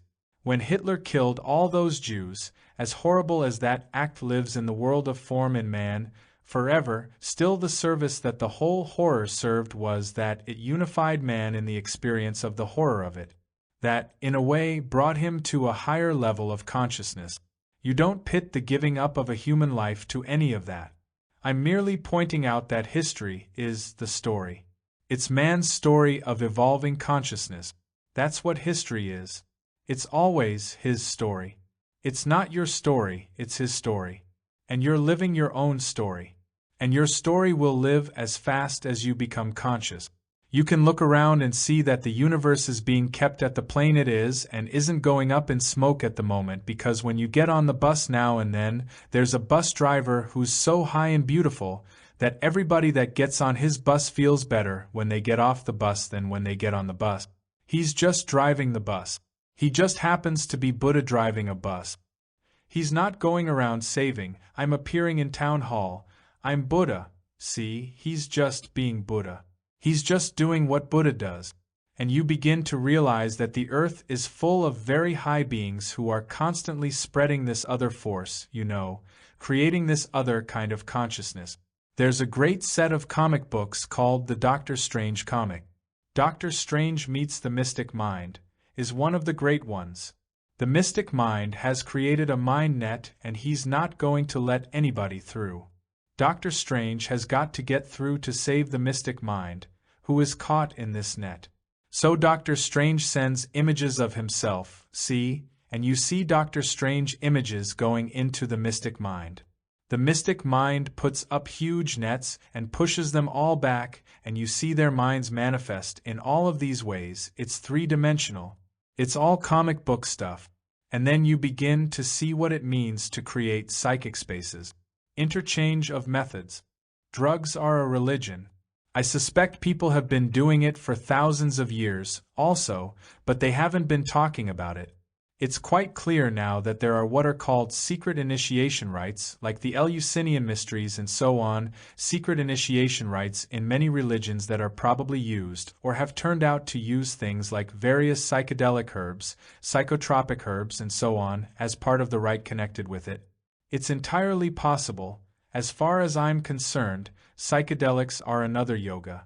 The fact is that at this moment we in the West don't know enough about this particular yoga, either chemically or in terms of all possible side effects and implications, or in terms of what is the optimum method to use to make it work. Those of us that are working on consciousness are looking to as many other methods as are available to learn where we can learn from them with the idea that there is this interchange. For example, the Good Friday study that Walter Pank did, that we did at Harvard and Boston University Chapel. We ran 20 theological students in a double-blind, placebo study on Good Friday in the chapel, and of the 10 that took the psilocybin, 9 of them had a religious, mystical experience. Now they had it with psilocybin, but it's in a church, in a regular religious setting, so we're learning something about what rituals of religion are necessary for it to be a religion that brings man into the spirit, which is what religion was supposed to be about in the first place. So it's entirely possible it can be. It behooves us to have a very, very open mind about all of this at all times. All I see is that we're exchanging information. Do I feel I've achieved the state of mind I had before with LSD? When I am doing very formal sadhana, meaning spiritual work on myself, and part of the sadhana I do, which is part of Ashtanga Yoga, the yoga I pursue, involves pranayam, which is control of breath, control of pran through breathing technique. Under these conditions I have gone into states that are comparable to almost all of the states I have experienced with LSD, not all of them but almost all of them. I see that that is a method very similar, in certain ways, in that it overrides certain habits of thought and places I'm not, in order to put me in that place, and then I come back from it. It's a discontinuous place again for me. But it functions very much like psychedelics, and you can get hooked on pranayam in the same way you can get hooked on the experience of LSD. All of them are experiences, and you finally have to give up experiencing it to be it, and then you're beyond the psychedelic or beyond the hatha yoga or the pranayam. This is an interesting situation for me here, because gathered together here are not only members of the Menninger family but members of the, I don't know how to say it, the hippie community, the young people, the long hairs, the problems that our society faces, the dropouts, the young seekers, the people who don't have a vested interest in the game, the ones that are letting the change happen, the people that are on the firing line, that are doing it rather than thinking about it. There are a lot of different levels at which we can define who we are here this evening. It's quite easy to take a group of very high hippies and go out until we're all just beyond words together. It's quite easy to sit down to a psychiatric staff conference. Recently I spoke at the Einstein Medical School to the psychiatric grand round. There was a long conference table, and I came in with my beads and my whole business, and the psychiatrists all sat around the table. This was usually a case conference, and I looked into their eyes and into their hearts, and I knew that I was the case. There was no doubt about it. Although the little program said I was the guest speaker, that was obviously a misprint. I was sitting cross-legged on the end of the conference table, which is because that's the most comfortable for me, and I'm working with my beads, and I look like that poor Dr. Alpert that used to be at Harvard and took all those drugs, and look at what we... This is a very interesting case this week, and well, he's schizophrenic, And I had heard all that. I used to sit in case conferences for many years. So, I presented myself as a case. I talked about the onset of hallucination and the dissociative experiences, and I reported my whole journey in psychodynamic terms, just as if I were the doctor on the case presenting the case. It took a couple of minutes before it became apparent to everybody that the patient was presenting himself, which is an unusual situation, for the patient to present the Freudian dynamics, etc., right? Now in the whole course of it I only use terms like religion, God, and spirit, in terms of talking about the patient's responses. And when I talked about mandala, I talked about a heuristic device for cognitive centering, because I found out the truth could be said in whatever metaphor we need, to communicate with one another. If the message is pure enough, it should be able to be said to everybody so that everybody can hear it in the way they need to hear it. The interesting experience for all of us tonight was to be able to bridge all those funny little gaps that we're all stuck in, saying I'm me and there's them here and them here, which were in my head as well, and find a way of answering each question so that there is the optimum possibility that all of us can hear what we need to hear. And I realize that this demands work on myself that is extraordinary, that I haven't yet done enough of, but it's the kind of work I'm doing, because if I am pure enough in how I understand it, I will be nobody, and what will come out of my mouth will be a function of all the consciousnesses gathered in this room at the moment. What will come out will be the optimum thing needed for all these consciousnesses. So that's been the experiment we've been playing with tonight, and I've found it. Modification of group consciousness. Once one sees how these processes work, one sees that what we have just been doing is as formal and disciplined an intensive device to change consciousness, when entered into freely, as any other technique. And the repetition of simple phrases and the use of a drone instrument such as this one here is a quite exquisitely designed vehicle. In a number of seminars, week-long seminars I've run at growth centers, at East Salem, for example, I have created a psychic space, a certain environment. We've all lived together for 5 days, cooked together in silence using chalkboards. Part of our work involved doing all-night chanting where with drums and cymbals and tambura and flutes we would just repeat Rama or Hare Krishna or whatever phrase we were working with. Just do it over and over and over again. We'd go through change after change after change in terms of the group consciousness. You go through the excitement, enthusiasm, the boredom, the fatigue, and keep going on and on and on behind that. Finally, you get into a space where the thing is going on by itself. It is as if it's a wheel and ball bearings, and everybody's just sort of doing that thing to keep it going. It's this place we have all come into where we are now the keepers of the song rather than having all the little separate games we brought to it. And it becomes a very, very high vehicle for group consciousness modification. The problem of the experimenter. How much can one remain an experiment? I think that there is a part of the process that involves giving up any specific predisposition you have. There is an act of surrender. Now it turns out that when you give it up, you don't lose it like you thought you were going to do when you gave it up, but you do have to give it up. I consider myself data, really. I consider myself a subject in the world of Western science because my own consciousness is the stuff and I can only be studied within the subject-object world of the experimenter by someone independent of me, since it's happening to me. At the same time, I was trained as an experimental social scientist, and therefore what I'm doing now is really a behavioristic study of my own behavior change, or my own change. Did you make it through?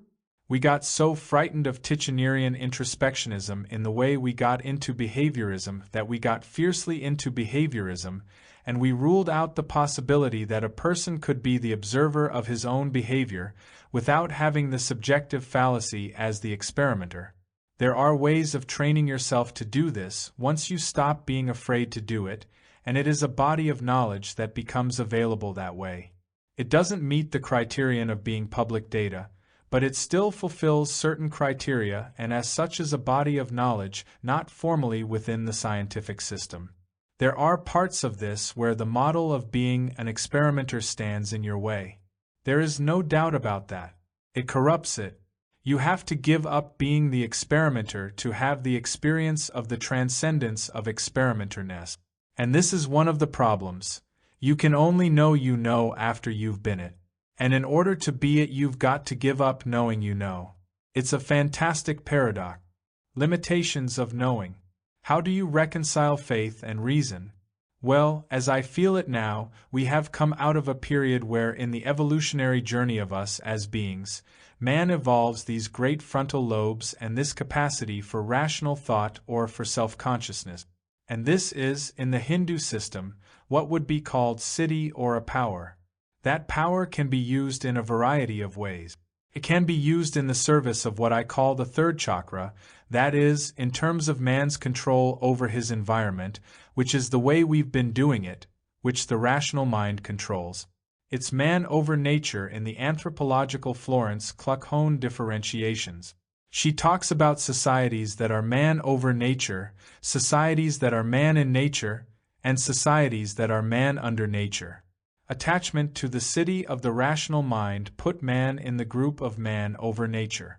That particular way of knowing the world through the rational mind has tremendous advantages, obviously, which we have exploited as hard as we could.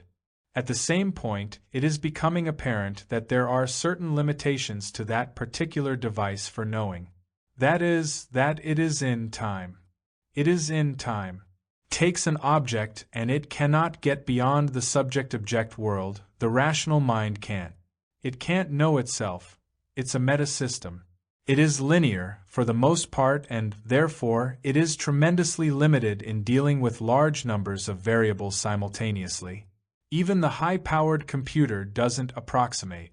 Now it turns out that there are ways of knowing the universe which for the most part we have relegated to the realm of mysticism, or poetry, or romantic poetry, or falling in love. We sometimes call it intuitive validity in science. That's the closest we get to it. There are ways of knowing about things that we don't know through our analytic, rational mind. But since we have committed ourselves, we have grown up. In order to survive, we have become participants in a religion. If a religion is a specific faith, the faith is faith in the rational mind. And, therefore, we as professors or as rationalists become the priests in that particular faith system, which is a faith after all. It's faith in the fact that what you know through your senses, through your thinking mind, and through the logic of your thinking mind, that has anything to do with anything. That's a faith. There's nothing you can do about it, because you can never get outside of the predicament of knowing, independent of that faith. Now once you begin to experience that man is caught in a dilemma, that his vehicle is finite and he's trying to know something about the infinite, and you begin to realize that right over the hill from Planck's constant is something pretty interesting, but that you can never get there with your rational mind, you begin to entertain what William James has talked about as altered states of consciousness, which are not primarily experiencing information through the linear, analytic process of what we call logical, rational process. Now a lot of the techniques for altering consciousness take you into states where you are experiencing a relationship to what was previously what you'd call the objective universe, in such a way that you are experiencing it in a subjective rather than an objective sense. In other words, you are experiencing a unitive link with it rather than knowing through your senses. It is known in the mystic trade as the opening of the third eye, which people have related to the pineal gland and so on, which is probably just more stuff to feed into your computer to confuse you. But whatever it is very clear that there are ways of knowing that are not knowing either through your senses or through your rational mind. Whether or not that way of knowing is useful to man is something that we only know as we explore and enter into that realm ourselves, you see. Now, it turns out that what is required to get to the next level of consciousness is to transcend the rational mind. That means to transcend the knower who knows. And that is a very frightening thing when that has been your vehicle for controlling your universe up until that point. And it turns out, of course, that when you do that you end up with your rational mind, but in the role of a servant rather than a master. We're coming out of that place, as I said last night, of cogito, ergo sum, and we're now going into a place where we're seeing that we aren't our thinking mind, but that it is merely another servant, not the master. Evolving consciousness. I cannot see it all as but summating.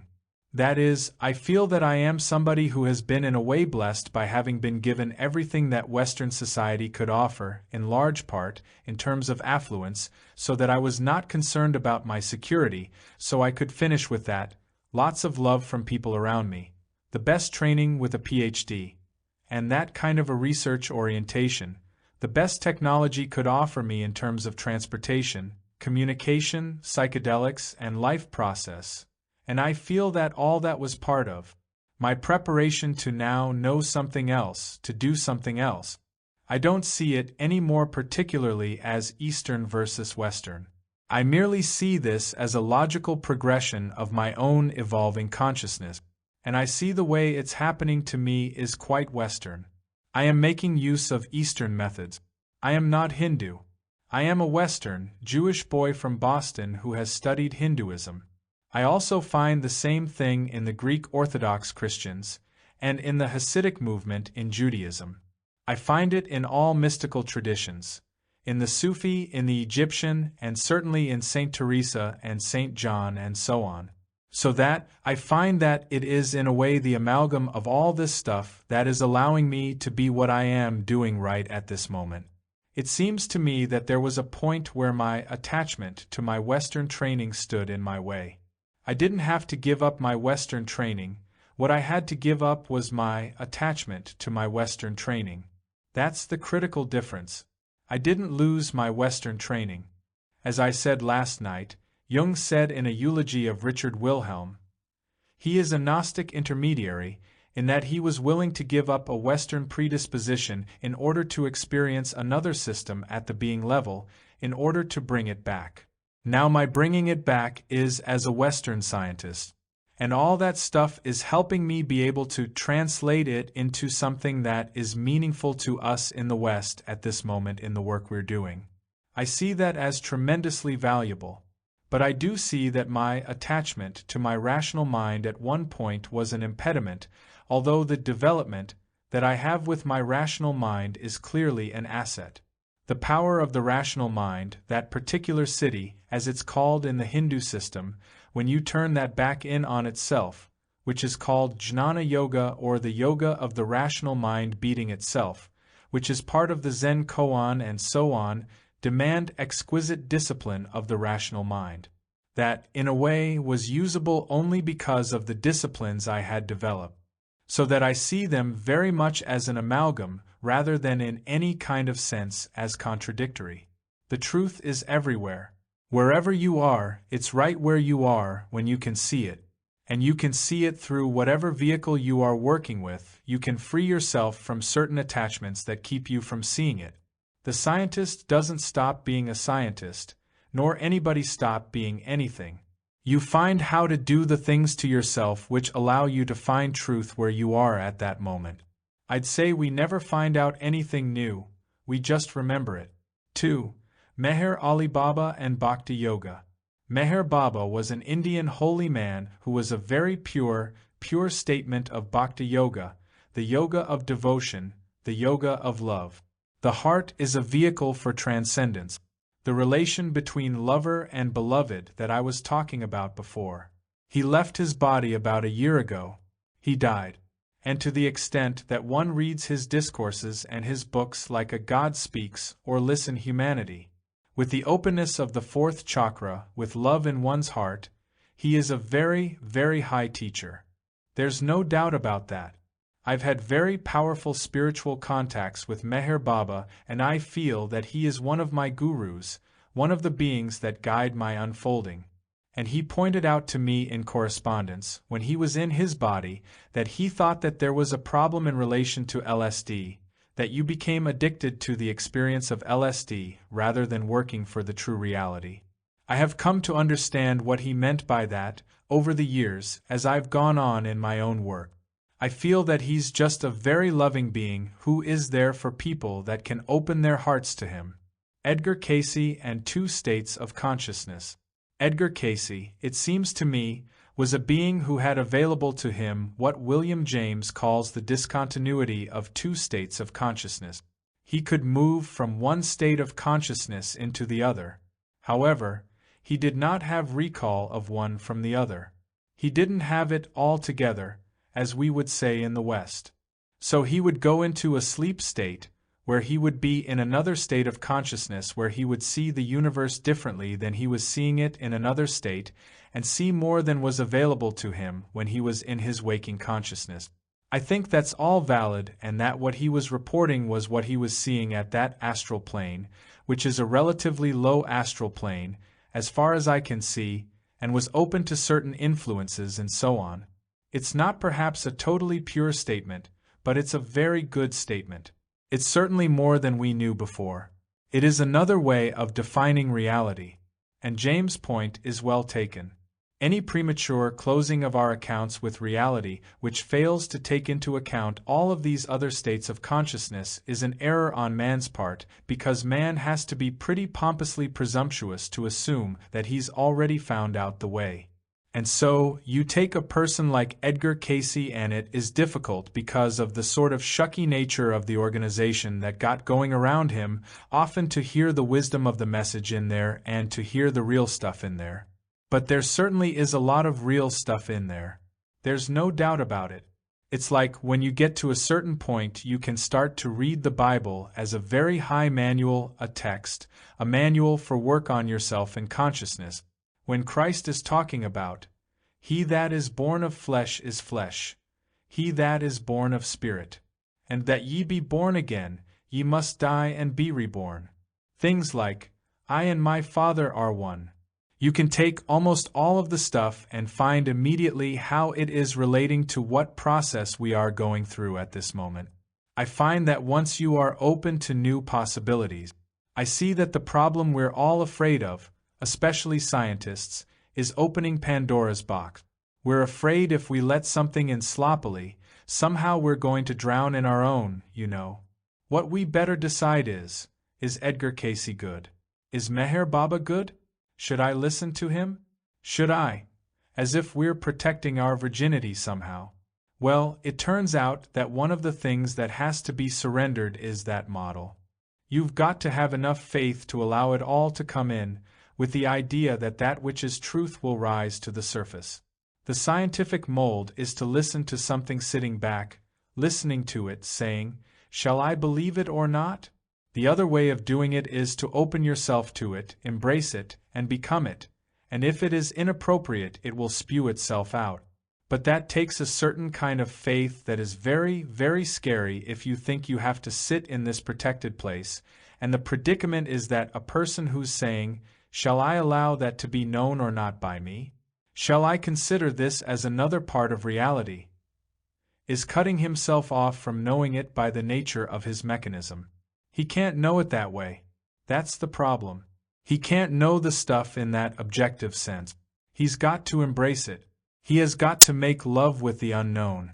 He's got to enter into a love relationship with the unknown, risky though that woman may be because she's got a lot of weird foibles. And you've got to make love with her with the total faith that if your intent is pure, the thing will be okay. The truth will out. And you've finally got to get off your place you're standing on. That's part of what we are talking about tonight. That ability to risk your position. You've got to risk it all to have it all, as these old saws out of the mystical literature tell you. You've got to give it all up to have it all. Very far out. You've got to give it all up to have it all.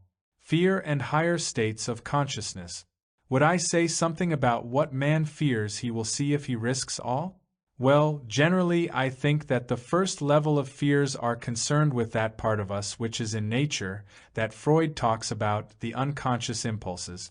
And I think that there is a fear that if one lets go of rational control, surrenders, that one will be animal-like in the sense of antisocial impulses.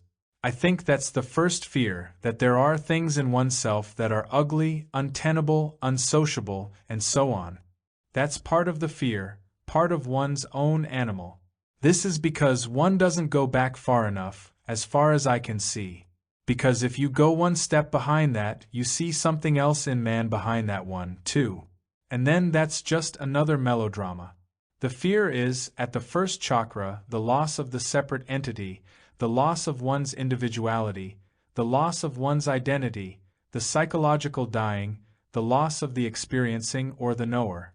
That's part of what that fear is. Another part of the fear is that you may start to go out and only get part way, and get stuck somewhere else that will be worse than this one. That's another fear which is called eternal damnation, when in fact this is eternal damnation for people who are experiencing eternal damnation. And eternal damnation is just another trip. Send them through eternal damnation for a while is more like where eternal damnation is at. It is. Fear is perhaps a front-ward or a front emotional reaction for man's lack of readiness to deal with the higher energy states and higher input and output that is connected with these other states of consciousness. The fear is a protective mechanism in the sense that he experiences a kind of free-floating anxiety or ambiguous fear about it, and that keeps him from getting too close to it. He isn't ready or able to get close to it because he can't do the necessary things to be able to live in those states of consciousness without doing destructive things to himself. He's not pure enough.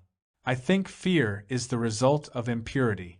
And impurity means thoughts that define oneself in a profane sense, that is, thoughts which define oneself as separate.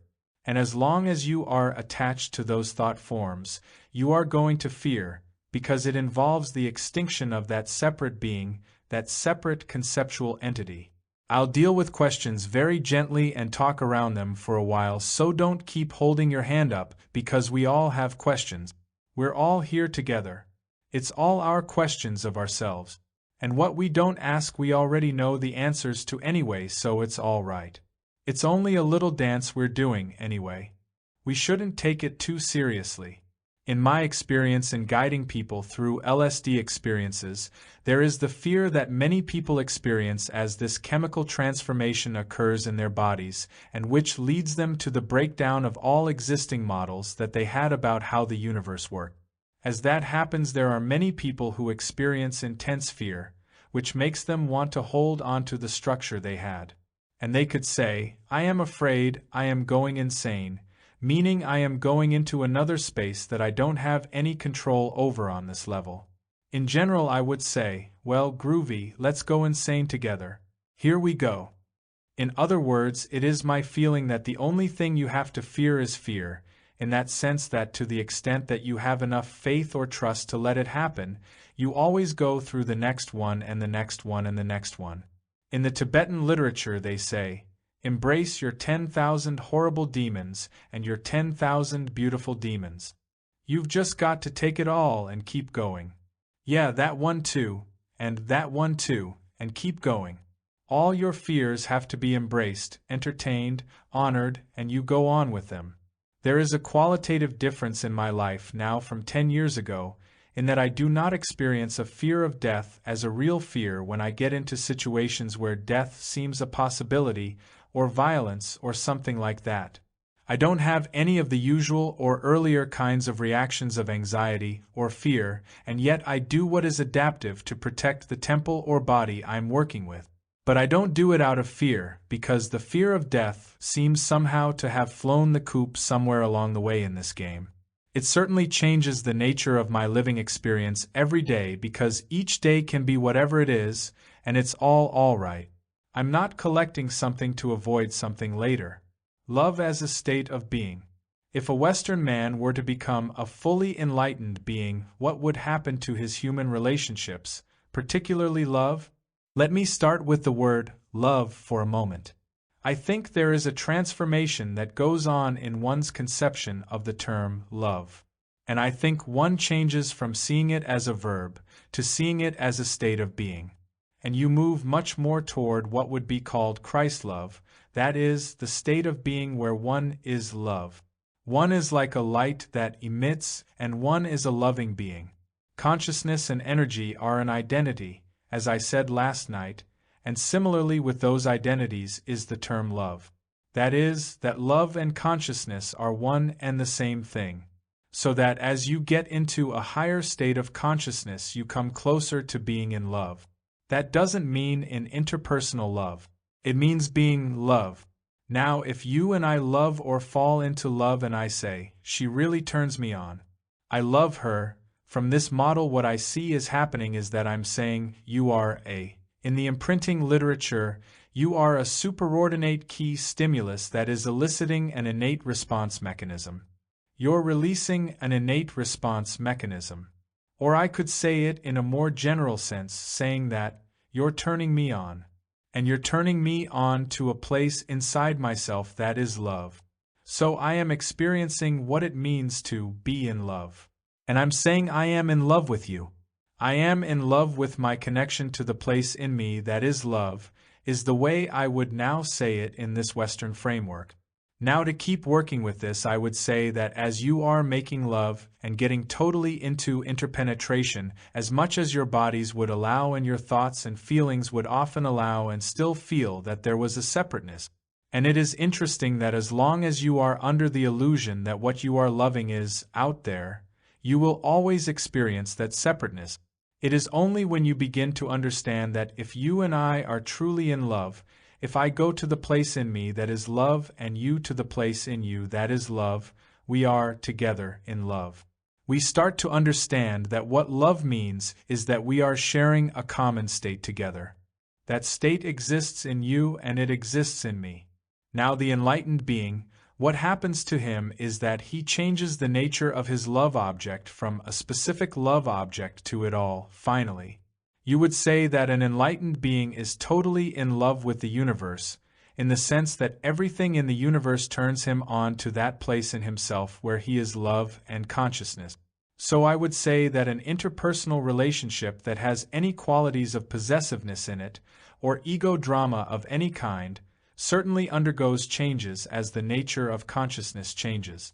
And at the same moment I would say that as a person becomes more conscious, he understands that he has certain karmic commitments, that is, existing contracts which may be with parents, it may be with husband or wife, it may be with children, and that he cannot rid himself from these without creating a karmic cost, without leaving behind him some uncooked seeds that he's running away from. The game of enlightenment starts from exactly where you are at this moment, and therefore, if you have an existing social, emotional, sexual contract with another human being, that's where it starts. To say, well, I've got to go do my work on myself. I can't afford you anymore leaves a ripping which ultimately you've got to rectify. There's no doubt about it. You've got to work from where you are now. You just can't walk away from anything, any part of your life.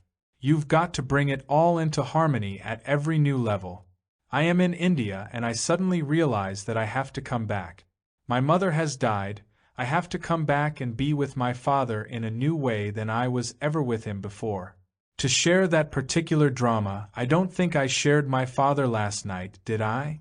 When I came back to Boston from India, I arrived at the airport and I was wearing a beard and I was barefoot, and I had come from India with my tambura and I was generally a weird-looking being.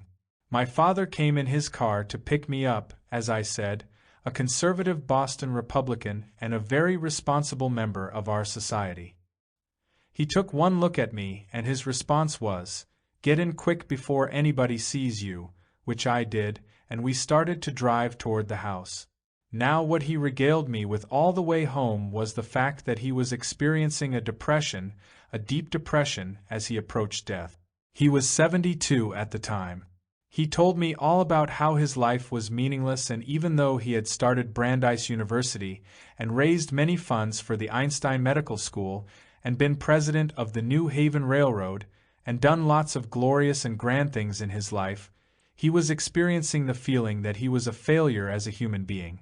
That was all there was to it. And he was telling me about his will and the clauses in his will, and all I felt was, I was sitting in the car doing my Om Mani Padme Hum, Om Mani Padme Hum, and it was like his mind was creating this huge big black cloud of pollution in the car. I mean, this heavy, dark, depressed place of, it's all over, and we'll look through the old photographs tonight, you know, that kind of place. And I just did my mantra and off we drove to the house. We got home and he said, "What would you like to do now?" I said, "I don't care, Dad, anything you'd like to do." He said, "Well, I want you to rest.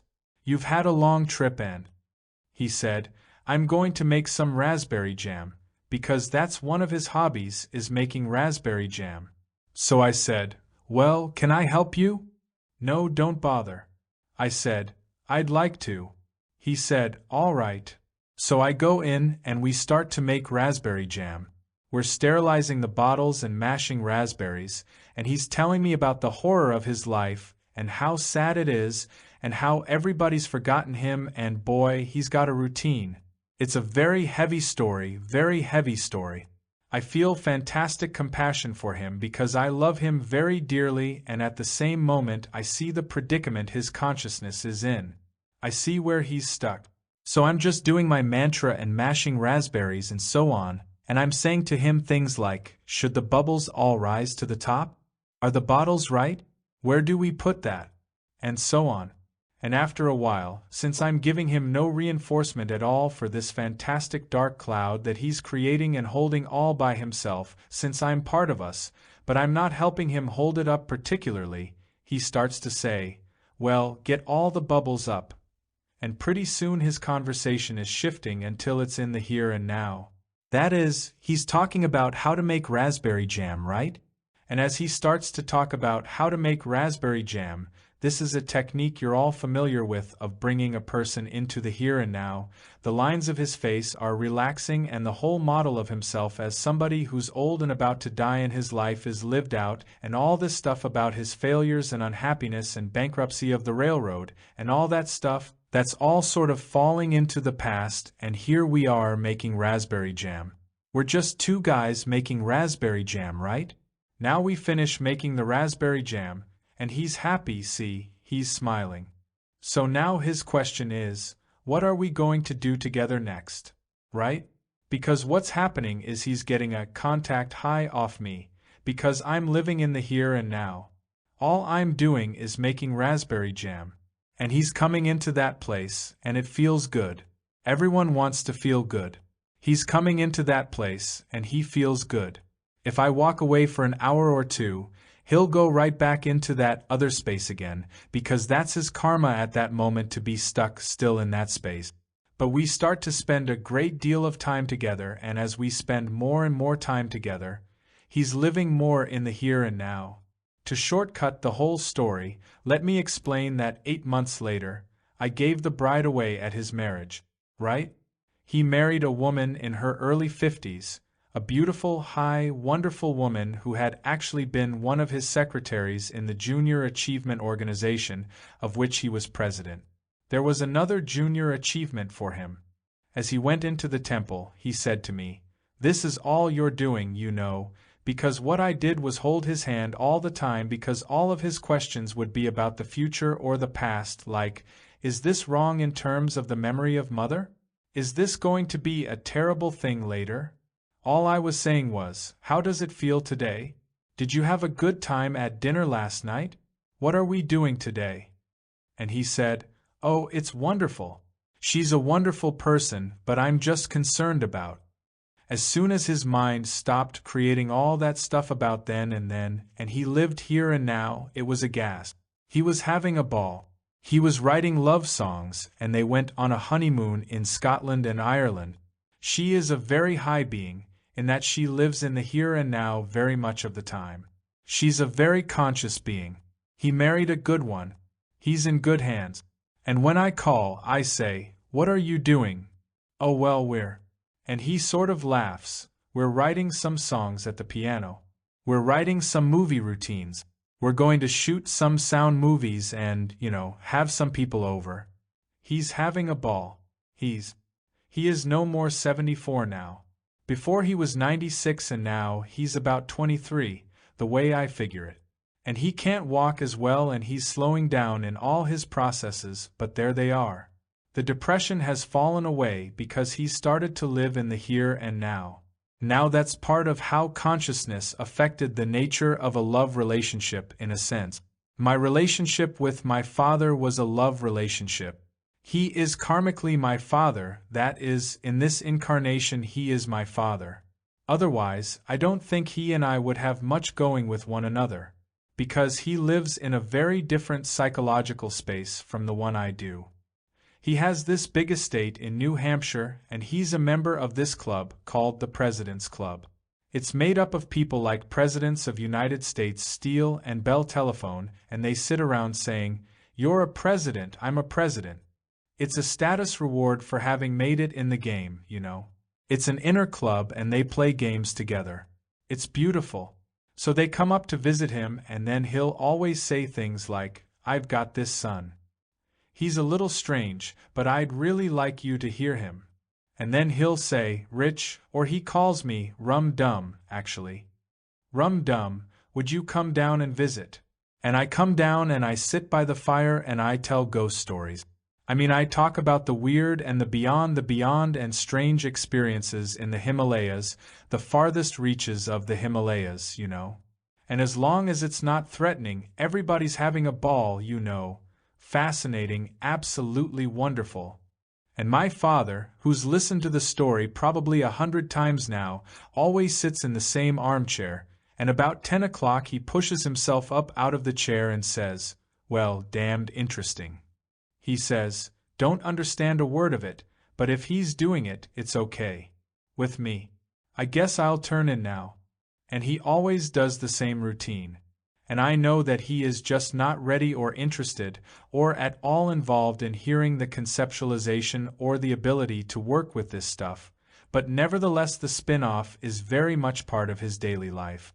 I feel that this is a very subtle way in which karma works, and that we have dealt here with a matter of how consciousness changes, because my father and I are closer than we have ever been in our lives together. We genuinely and openly love one another now, in this way. I see the game of father and son as merely another social role relationship. We don't have any biological function at the moment, but we do have a karmic connection.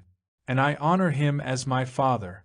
The result is we're very close, and we're not hung up in all the melodramas we always were before. The I Ching.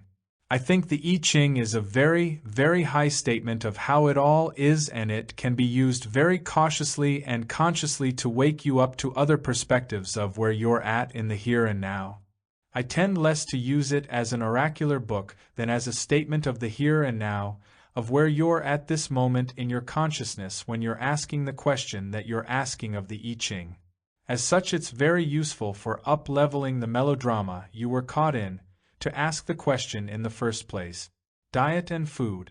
When you are working on consciousness, just like I said that the kind of breath you have, the intensity of your breath, becomes part of the environment in which you are doing your work, so, too, the entire constitution of your body becomes part of the environment in which you're doing the work. In the Hindu system, this would be known as the temple in which you are residing while you're working on yourself in this round. And the nature of the constitution of the temple, the vibrational nature of it, has something to do with the ease with which you can bring your consciousness into other states. That is, your body can bring you down. Now, your body, if it fidgets and is agitated, brings you down, and therefore the whole business of developing a clear seat, or asana, through Hatha Yoga, is part of that process of getting your body cooled out, so it will stay in the same place for a while. That's just one of the reasons. So, what you eat starts to affect the nature of your attitudes and feelings.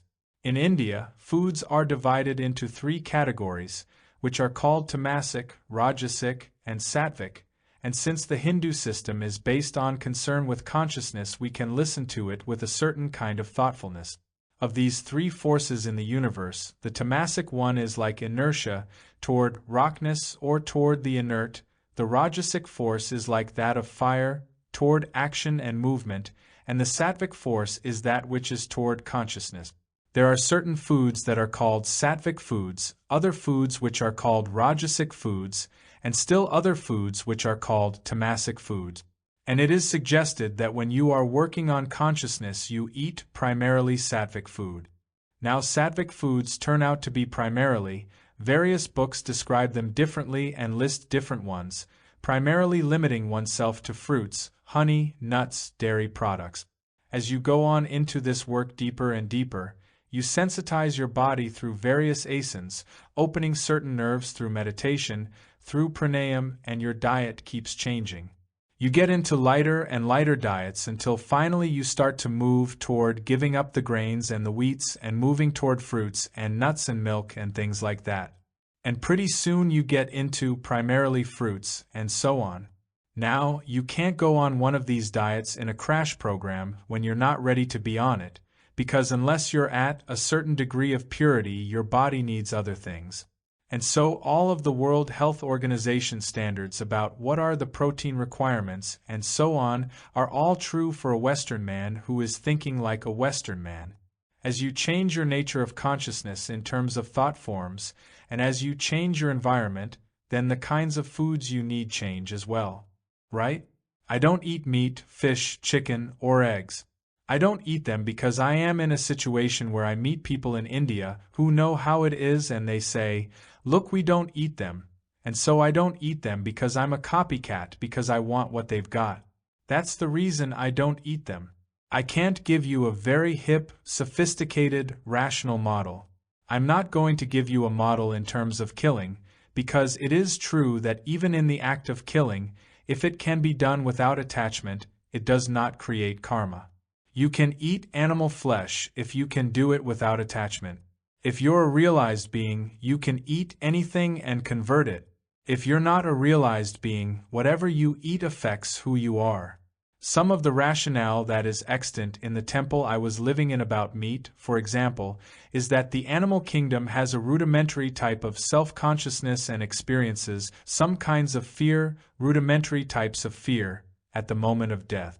This fear releases certain kinds of adrenaline substances into the flesh of the animal, and when you eat them these substances affect your constitution, no matter how they are transmuted through cooking and so on. And while it is true that there is research showing that plants show electrical reactions to being cut down and anticipation and all that, we don't know that that is the same thing as pain or fear or suffering. All we know is that these are electrical reactions. It may be the reaction of fear that is forced in, which releases adrenaline, which gives one that agitated rajasic quality that meat is connected with in the West. As you're getting into a more meditative life, you start to eat more meditative food. So I used to be on the macrobiotic diet and now I am not. I have some reservations about it and about the wisdom of George Osawa's theories, and so on. I feel there is truth in that as there is truth in everything. There was truth in Newtonian physics even though it was slightly off because it wasn't Einsteinian. It's all part of how it all is, which is unknowable. The Vedas refer to keeping a diet of bland grains and milk and fruits and things like that. And I think that you keep getting simpler and simpler. Now it turns out that what we know about the human possibility is so absurdly trivial thus far. A woman like Teresa Newman, the Christian mystic, has lived for 12 years eating one Eucharist wafer every morning, and those are mighty thin, I'll tell you, and that's it. She's a good healthy woman, a saftig Mädchen with flesh on her bones and all that. The scientists have followed her into the bathroom to see how she's cheating because they can't do it. And when they say to her, "What do you live on?" she says, "I live on light." Now, we can't do photosynthesis because we don't know how to do it and because we're busy being somebody who works a certain way. Now that doesn't say anything about man's possibilities. Once you find one person whom you could let in the doorway without thinking there's a lie or a deception or I'm being hustled because I can't do it, you begin to see that there are extraordinary other possibilities in terms of what a person needs for life force other than what we think of as the minimum daily requirements. The whole picture starts to change. There are beings that live on less and less. And as you do this purification, you indeed live on less and less. Perceptual vantage points and psychosis.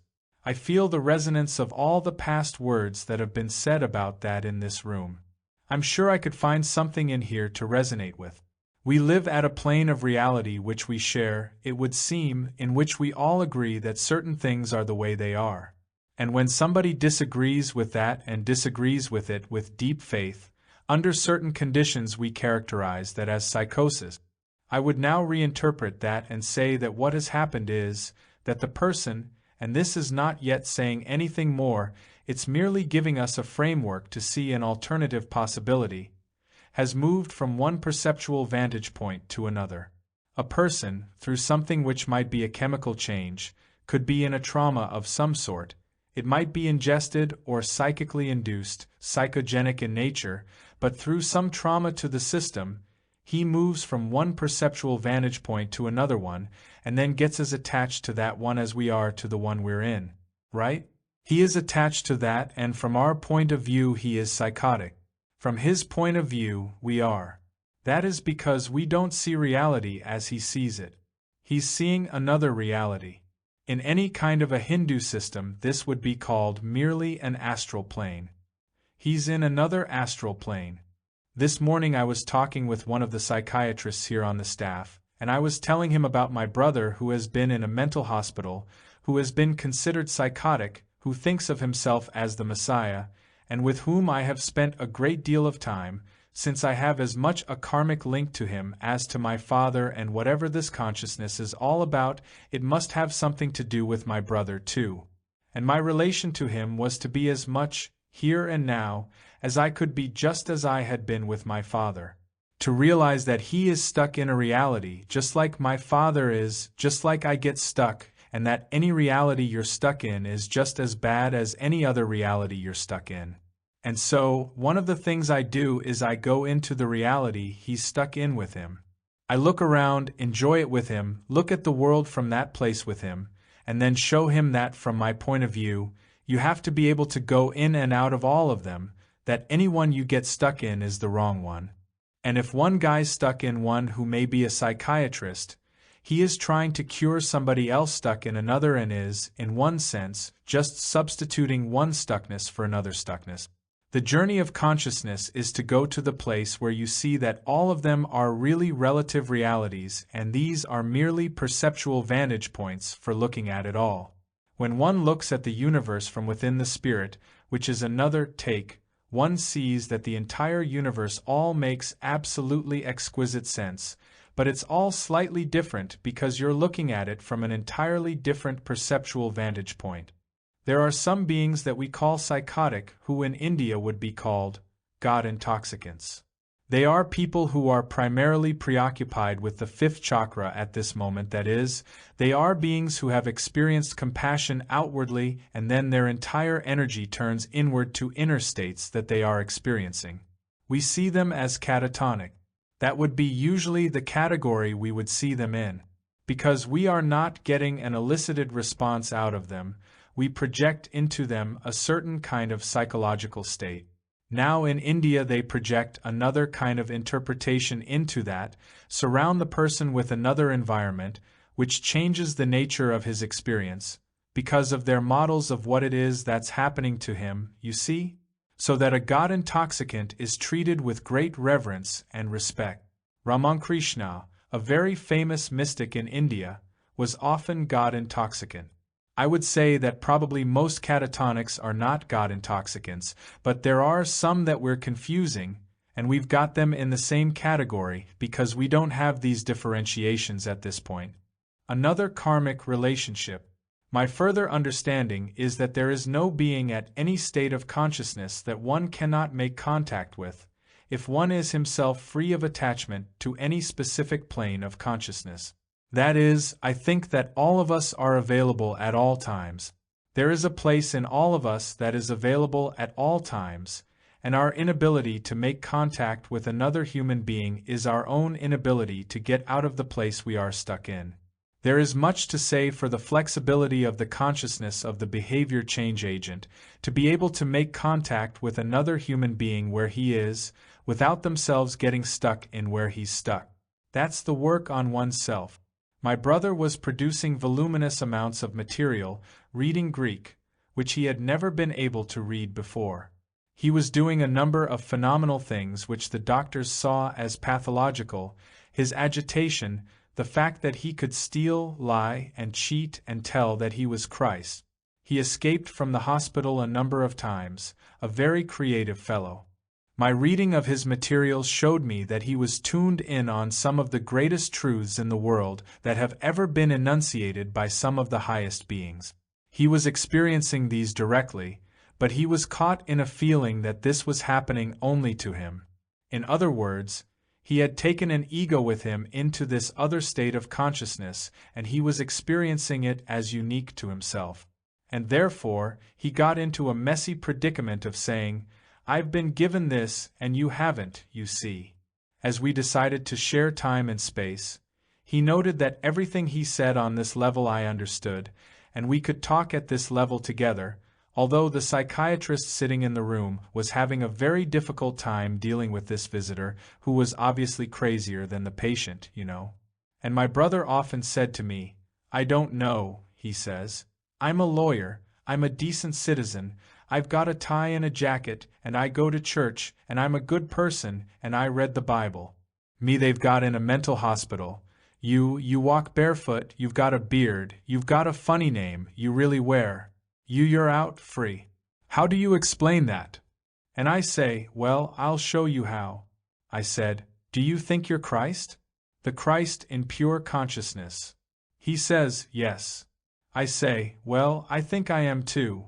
And he looks at me and he says, "No, you don't understand."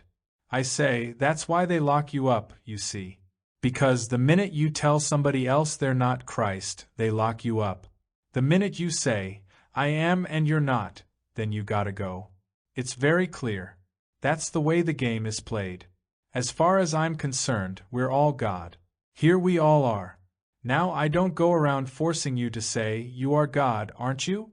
Because you only come to somebody else when you are caught in an ego drama, when you are caught having to do something." I said to him, "If you didn't have to do anything to anybody else, nobody would put you away." The funny play. The reason they put him away, which was just so cosmically humorous, was that my father, a Republican, conservative, came into my brother's apartment and found him sitting there naked, surrounded by 5 or 6 elderly ladies who were worshipping him. And he was sitting there burning his money and his credit cards. In a Jewish middle-class family, you can do everything, but you don't burn the money, I'll tell you, so that anybody could see that he was obviously crazy. Now, if you happen to be a very deeply religious student, you would understand exactly what was going on quite another level, you see, and the humor of it is very far out. And the compassion and the poignancy and the predicament. Now, I don't feel pity for my brother. I just see his karma unfolding. I feel great compassion. I certainly don't want him to suffer. I realize that I can reduce his suffering by not getting caught in his suffering with him, by being with him at the highest level of consciousness we can meet at all times. Therefore, I can help him by working on myself, and all summer long I would go to the Veterans Hospital 1 day a week, and I would sit with him for many hours, just being as conscious as I could be. We would share this space. And all that time he became extraordinarily right here and now, because there wasn't anybody surrounding him that said, "You're nuts," because I don't think he's nuts. I just think he's living on another plane. That plane is a plane, just like this plane is a plane. And he and I would sit around and we'd look at the psychiatrist and we'd say, "Do you think he knows he's God?" And the psychiatrist would say, "They are wondering whether I think I'm God?" A beautiful flip-over predicament we created there, you see. And that reinforcement of my brother's position, he is out of the hospital now, by the way, and he's studying, and it's very strange. He's studying yoga and he's studying meditation. It's not all pure, by any means. He's perhaps just waiting for the day he can go back to being the Christ again, you know. And maybe he's just cooling it so he won't get locked up. I don't know the level at which he's playing the game. Compassion without pity. I have worked for 10 years under the model that there was nobody that I couldn't make contact with if I could purify myself enough, you see. That was the model I worked under. And I have dealt with many, many emergency situations when I was a therapist and LSD guide with people calling up in terrible states. And generally what I deal with is I go immediately to the place where I feel compassion for their predicament, but no pity, and I don't get caught in a symbiotic role to the dance they're presenting to me. I center, that's what I do on myself, so that somebody calls up and says, "This is horrible and I'm going to commit suicide." I say, "Well, then don't let me keep you. If you've got to go do that, you do whatever you need to do. But I just want you to know I'm here, if you want to hang out for a while before you commit suicide. Since you're going to do it anyway, you know what you've got to do, but if you'd like to hang out, here we are." And I always am right here. A girl calls me in the middle of the night and she says, "I've taken LSD and my mind is falling apart," and she's crying hysterically. She calls from California to New York. And I say, "Well, who called me?" She says, "Well, I did." I say, "Well, who dialed the number?" She says, "I did." Well, I say, "Would you put whoever it was that dialed the number on, because whoever dialed 7 digits plus an area code in the middle of the night to find me, that person I can talk to. You're a raving maniac." That is, I am perfectly convinced that always in another human being there is that place, if I can just cut through to that place, which is my own ability to not get caught in the melodrama each time. Now often it becomes an ego struggle, and all I do is center, because a person does what he can do. And I never, at any time, get involved. I just do what I do. If the person can make the contact, fine. If he can't, there are often times when custodial care is required for a person, because he is doing work.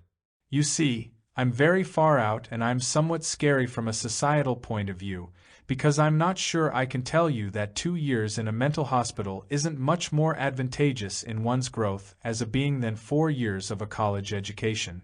And that maybe 6 months in prison could be comparable to a postgraduate education in education.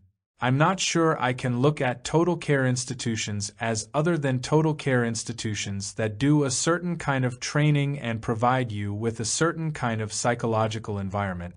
And I do see that there are points in the transformation in beings where they can't keep it all together.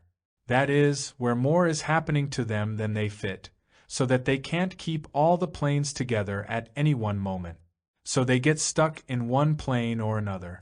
A schizophrenic goes into one and then flips back into the other, and flips back and forth. Somebody that's totally psychotic stays in another plane. Somebody that is a total anxiety neurotic is afraid to leave this plane. You know, there are all these deep, different gradations. It seems to me that we must introduce into our society the concept that there are socially sanctioned moratorium centers. There are places where a person can have a total care environment, where they can go through the changes they need to go through with respect for the fact that they are doing work on themselves. I would say now that a good 40% of my friends have been through mental hospitals because they didn't see the world like the psychiatric community saw the world. And I would say that they are now out and that they are some of the highest beings in our culture, and they are functioning optimally and effectively and quite beautifully as human beings. And I think that they did their work often with the help of very hip psychiatrists, and often in spite of the psychiatrist. I think that many of them just needed that kind of total environmental protection while they did the work. And the psychiatrist needed the security that he was doing something, so he met with the patient so many times and he did his thing. The patient humored him, and then kept doing the work he needed to do on himself. I only guide patients and I say, cool it, baby, so they won't, shoot you up with stuff or shoot your brain full of electric current or stuff like that. Just cool it enough so that doesn't happen, and then just use it as a moratorium center. It's a groovy ashram. It'll protect you. It's cool. I visit and I see that prisons and schools are babysitting institutions so that we don't glut the labor market. A lot of what is being taught as Western education is a total phony hype, as everybody knows. It has nothing to do with anything.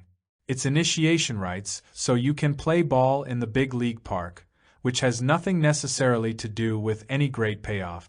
I think that we are realizing that education is a much more profound matter than the way we've been trivializing it through our schools of education, of which I used to be a professor. I begin to see that we don't learn like rats, primarily that it is not memory curves based on learning as object. There are other ways of relating to the universe, so that one learns in what would be called Gutherian one-trial learning, if one wants to play science games. I guess that's what I have to say about psychosis, how far out it all is. Attractions and dangers of powers. The Zen masters never get into all these fantastic things that yogis can do, like go without eating and materialize objects at will and things like that, because all those are merely powers. They are the use of powers that exist on various planes between here and where it is you're going. What happens is you get your rational mind and then you can do all these groovy things with it. Well, once you can read other people's minds, you can do even groovier things with it. Once you can do astral travel, there's no end to the groovy things you can do. You always want to do groovy things with them. I can help mankind with this new power. Well, in fact, every time you do that, it just sticks you in another level of the dance of being stuck still in separateness. You haven't finished the trip. After a while of doing that one, you're going to see that that one is finite too. It's groovier than the last one was, but it's still finite, and you're going to have to go on beyond that one too. So that the Zen Buddhists say, look, don't stop along the way at all. That's illusion too. Forget about it. Don't think about it. Don't use it. Don't do it. Don't worry about it. On the other hand, in other methods that take you through a more stepwise graded process along the way, these powers appear, and the problem is that the game is not to use the power. Most of these stories you hear of high beings using powers are really stories of the powers being manifest, although the high being isn't necessarily using them in an ego sense, the way we would use powers. They're just being used, but he's not getting stuck in them. They are merely cul-de-sacs along the way. All those stories, they're interesting things, and they sure fascinate us as Westerners because they're going to give us all this new power, which we still want because we still think we're separate from it all and we think we've got to have power. Once you understand that the place you're going to is the transcendence of the experience of separateness, so that you are power, see. When Christ says, had ye but faith ye could move mountains, he's not putting you on. This is not some lovely metaphor saying it's hard just to lead a good clean life. That isn't what it's about at all. He's just telling you how it is, that were you at a certain level of consciousness you could move a mountain, literally. But the way it happens is very far out. It only happens when you have transcended that in you which is separate from the mountain, so that you are, in fact, the mountain and then you move. I'm giving it to you straight.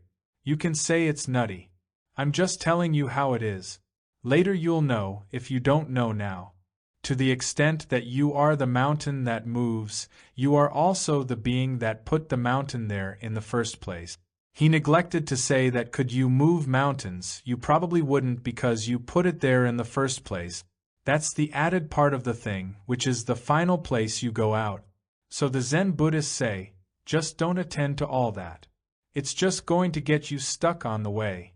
Other people say, well, I need a more gentle method, and that method gets you caught. Now I am working with a method that is gentle, and yet it always instructs you very carefully. Don't use your powers, let them go.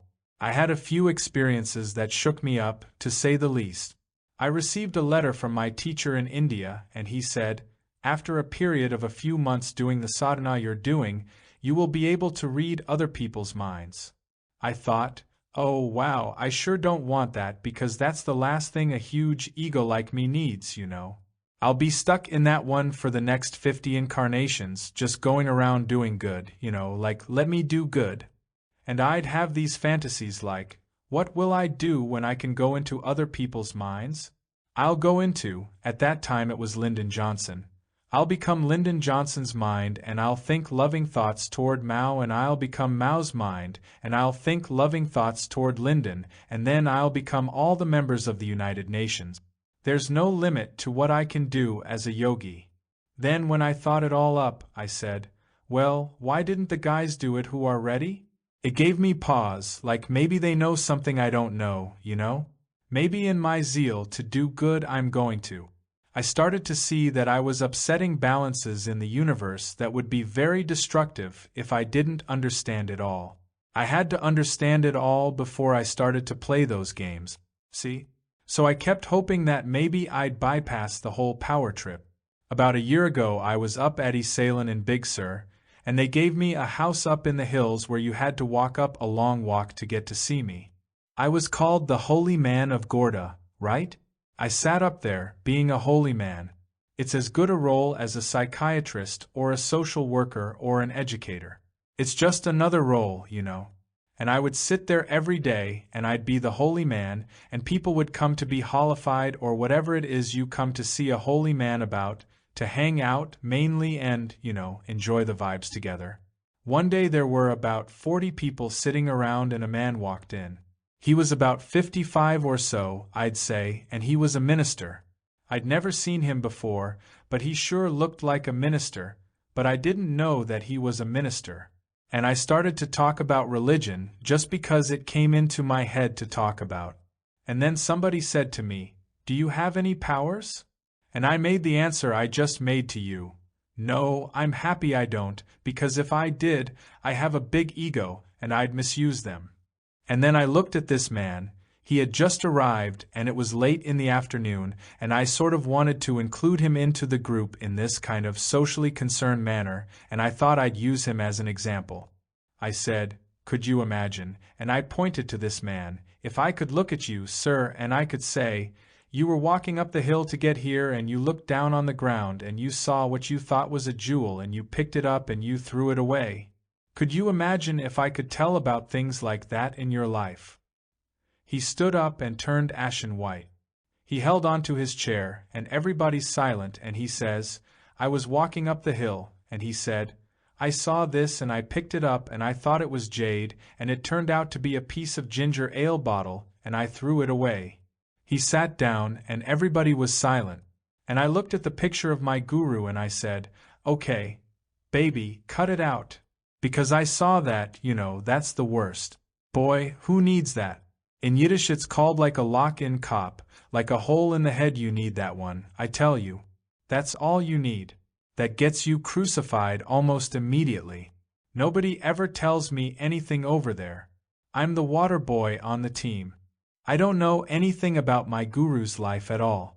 I don't know where he came from, how old he is, what he did before.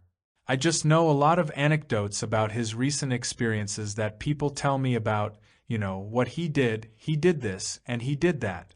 There was only one picture of him when he was young, and what he looked like was a totally zonked-out Sunset Strip hippie, with long hair and beard, and he looks like he's sitting in Ben Frank's in Los Angeles, you know, just looking off into space, and he's totally zonked out of his head. Somebody came along in the jungle and took this picture of him, and whatever he was experiencing at that point was very far out. I don't know any more than that. Need for a guru. The question of whether you need a guru. There are stages in your development where you need a guru. However, you've got to understand what a guru is. A guru is not a teacher. The relation between the guru and chela is not interpersonal, it's intrapersonal. That is, that element of my guru which is a little old man in a blanket over in India is just a little old man in a blanket over in India. He knows everything in my head. He is everything in my head, and he's as much here as he is there. If he isn't as much here as he is there, he's a hype, and I shouldn't be thinking of him as a guru anyway. So therefore the whole idea that I would go anywhere to see the guru must obviously be a fallacy. Right? That's the first part of it. So then I realize that each person finds his guru as soon as he's ready to find his guru. That is, as soon as your head is open enough, he's available to you, because there's only one of them, in the purest sense, since it's not connected with ego in that sense, right? So, I'm looking for a guru, is obviously a trip like any other trip. We'll call it looking for the guru, which is the thing you do before you despair of finding the guru, which is the prerequisite to opening your head to finding the guru. Despair is the necessary prerequisite for the next degree of consciousness. That's absolutely a prerequisite. So a lot of what we see in our society as a malaise that we call deep despair and depression is in fact this consciousness transformation that's occurring, this absolutely necessary prerequisite before we can start to hear the next level, which is a very deep despair and a depression about everything we have going.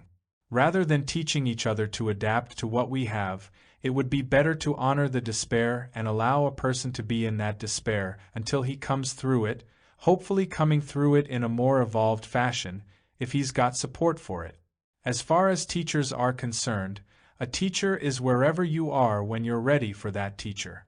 That is, if you hear enough to ask the question, how am I going to get on with my work? And you say, well, what I ought to do is calm my mind down, then you'd say, well, how do I calm my mind down? Now asking that question sensitizes you to see a lot of beings around you who have been busy calming their minds down, or teaching people how to calm their minds down, that until then you've passed by and never even noticed existed, because you were so busy thinking of them as kooks, nuts, cranks, or people that do those things. But they're nice guys, anyway. Suddenly that's the thing about them that you want to know, you see. And so you begin to find out that your teachers are often people who have been right around you. They're called UPA gurus, as opposed to Sat Guru. The Sat Guru is somebody who beckons from beyond. He's somebody who's all finished. The UPA guru is anybody or anything along the way that points the path, that helps you along a little way.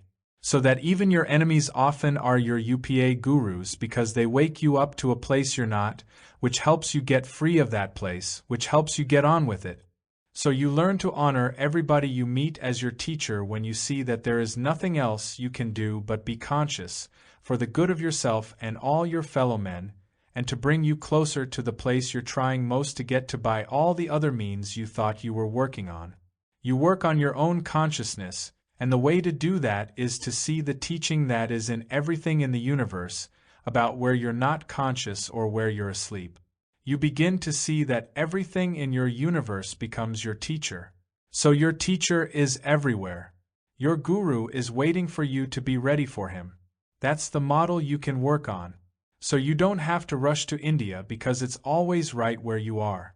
There are beings who can get as high as any enlightened being ever got, sitting in the middle of Topeka, Kansas, or in the middle of New York, or in the middle of anywhere. It depends on your readiness, and that has to do with your karma or your readiness to get on with it. Gnostic intermediary. Why am I going back? At the level I function at, I'm almost going back because I'm going back. I wouldn't say I have any profound model of why I'm going back. I'm going back because my karmic attachments to that whole scene aren't done yet. I also see that my role, my thing, in the water flowing downstream, dispassionate, Taoist sense is that I am a Western teacher and that all of the experiences I had as a middle-class person and as a psychedelicist and as a social scientist and a cellist and a pilot and all those things are all part of my preparation to be able to teach what I have to teach. And I see that part of my role is that of a Gnostic intermediary, that is, to bring metaphors from one system into another system. That seems to be my thing. It's done without attachment, in that I'm doing it because I'm doing it because I'm doing it because I'm doing it. That is, I do this and I do this and I do this, and there are tapes being made, and those tapes are going to be listened to by thousands and thousands of people, because they just pour around the country now, and everything I've had to say up until now, as a teacher, is said. I've done what I have to do. Now I'm free to go the next round inward. I can go into a cabin in New Hampshire or in a cabin in Topeka, or just sit down and meditate and get on with it, but I also can go and pick up more metaphors as a teacher along the way, which is part of my teaching. I don't have a model. All I can see is that I am a teacher, and as a teacher you collect more. You see, the peculiar predicament I'm in is that I go back to the feet of this little old man in a blanket, and I'm in the relation to the guru of Chela. It's his trip, not mine anymore. I am in the role of service. I am now living out, and I now understand in the most profound sense what it means to say, not mine, but thy will. So I'm just doing the trip. I'm not writing the script at the moment. When I get back, he may say, "You've finished your work," and touch me, and I turn into a butterfly I don't know. Or I may go back and he kicks me and says, "I don't know who you are, go back to America." I can't write the script. I don't know. And that is very difficult for our Western culture, where you usually have a model of what you're going to do and you're collecting this for that and you're living in time. I'm not living in time that way. The fourth, fifth, sixth, and seventh chakras. As I said earlier, there are 7 chakras or focal points, and the transition from the third to the fourth is the first one into the transcendent state. It's the first one into the state of compassion, that is, where one experiences the shifts over figure-ground relationship so that one sees that you and I are human beings behind not only blue suitness or dark suitness and white shirtness, but also behind personalities and ages and bodies, and there is a place where, although we still see each other as separate, we are experiencing a feeling of a unitive nature with one another. That is another level of consciousness, where that unitive nature is real, rather than intellectually known. It's a real plane, and that compassion is the compassion that what is happening to you is happening to me, because in that place you and I are a unitive being. We're just 2 different manifestations of that one consciousness. That's already 4th chakra. The 5th chakra is where you turn back inward, and rather than seeing the outward manifestations, you start to go deeper within or deeper up, as you might call it, and become preoccupied with higher planes of light or energy or form of it all, which are more and more subtle states of differences and similarities. It's as if we come into the place where we are energy or where we are cellular formations. It's sort of different planes of perceptual organization of the universe. You could put it that way, what these planes are about. The 6th chakra is very comparable to what's called the causal plane, which is a place where one has broken sufficient attachments to any one perspective, so that you can stand back sufficiently far to gain what could be called cosmic perspective, to begin to see the most basic laws of the universe in operation everywhere in the universe. It's very much what the Egyptians were concerned with. It's what Plato's pure ideas are primarily about. That is 6th chakra. It's what we call wisdom. It's the wisdom of the ages, of these laws, these very simple laws. It could also be called the Godhead in a religious formulation of the first thought forms, the thought out of which all the rest is manifestation. At that place you are in the realm of pure ideas. That is, if you are in the 6th chakra, you have in a sense left the gross body. You are no longer identified with this body, nor are you identified with your personality, even, which is a more subtle plane. You are only identified with the ideas, All the rest is but manifestation, coming outward in planes of grossness. The seventh chakra, the top chakra, is the chakra where you merge back into the oceanic, into the one, totally. If you would look, for example, at the cyclic process of ocean mist rising off ocean, forming clouds, clouds have raindrops, raindrops fall into ocean, ocean is made up of raindrops, but it's ocean, and it's ocean in the sense of oneness. Each raindrop does not retain its individuality as a raindrop any longer. And you can see this is merely process. The seventh chakra is the ocean. It's where it all goes back into the one. It's even behind all the laws and ideas. Now, when one is climbing this ladder, at each new level there is a new way in which you can receive energy or transmute energy in the universe. You can work with different kinds of energy when you are localized at each chakra than you could before. You eat different foods, you can work with light, with love, and so on, different ways.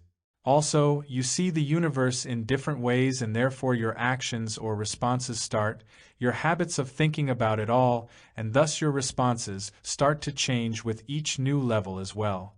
At each level you are inclined to get stuck in that level. You have to, at each level, go beyond that one, too. What is usually the case for most of us who are doing this work is that we are very unevenly distributed in our energy over the different chakras or planes.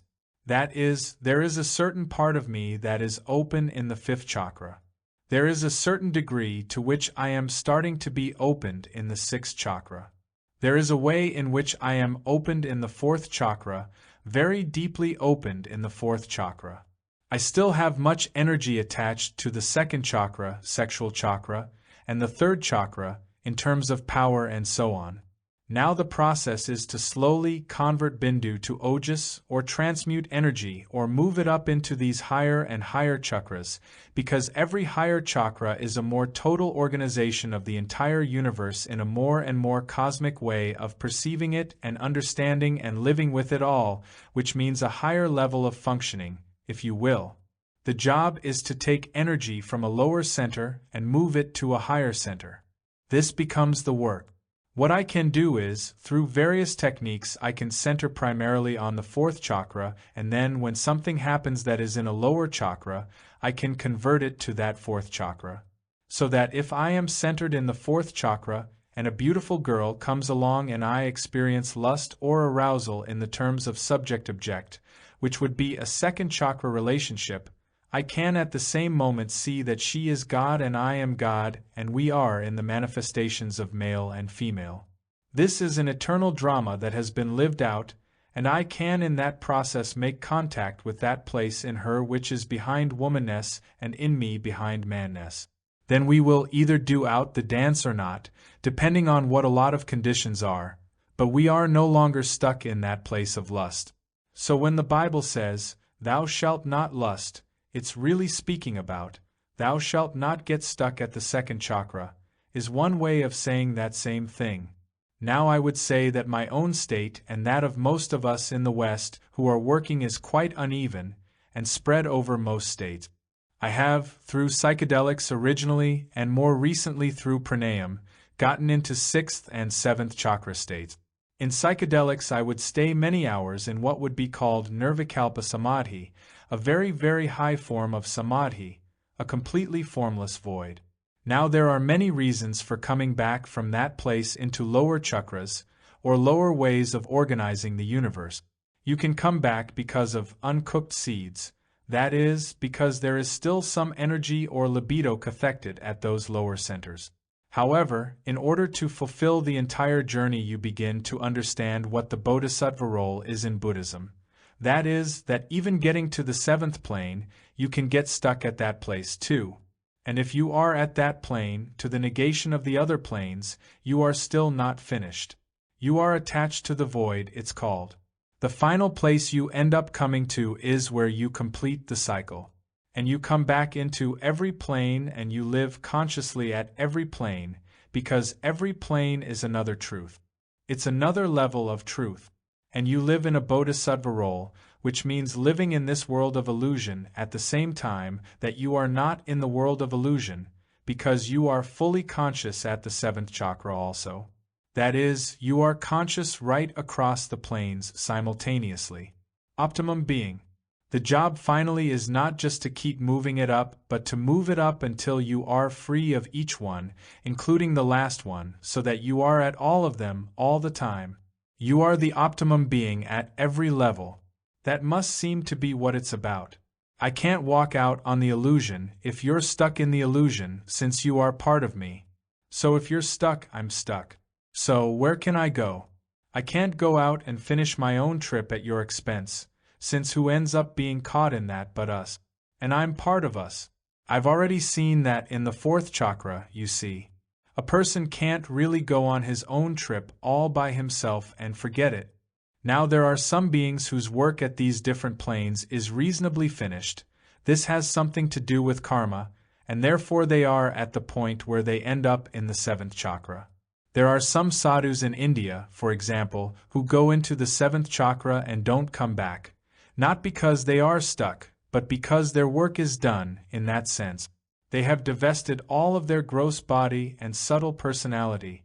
They have divested any energy from it.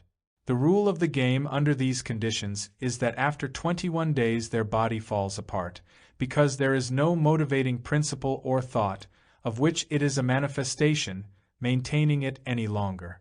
As long as you want to have hallucinations, you've got to have somebody thinking the hallucination.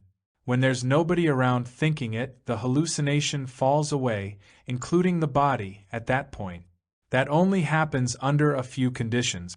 Now we have interesting models in history to work with because we have not only a Buddha, who goes all the way through and ends in the seventh plane, which is the Buddha state, and then comes back into the world and plays out the role form that he is as a bodhisattva, meaning he stays on this plane at the same time that he is finished with all planes. We have also the model of a Christ, whom I can comfortably deal with as a being who doesn't come up through the ranks, so to speak, but is a direct manifestation of mind into matter, in order to play out a certain part. Now this is a different kind of storyline for us to work with, because it is as if a sixth or seventh chakra being takes a gross body manifestation for a certain function in the total drama of man's coming out of the illusion. See, he's playing his part in it in that way, because there is rhyme and reason and law and order at each of these planes of existence. There are beings that are existing at these planes of existence, because only at the planes below the fourth chakra do you need to maintain a body. There are beings that do exist who have personalities and all kinds of individual differences, but they are not manifested in bodily form. They are not manifest on this particular frequency that you and I can pick up through our senses and our thinking mind. This does not refute their existence.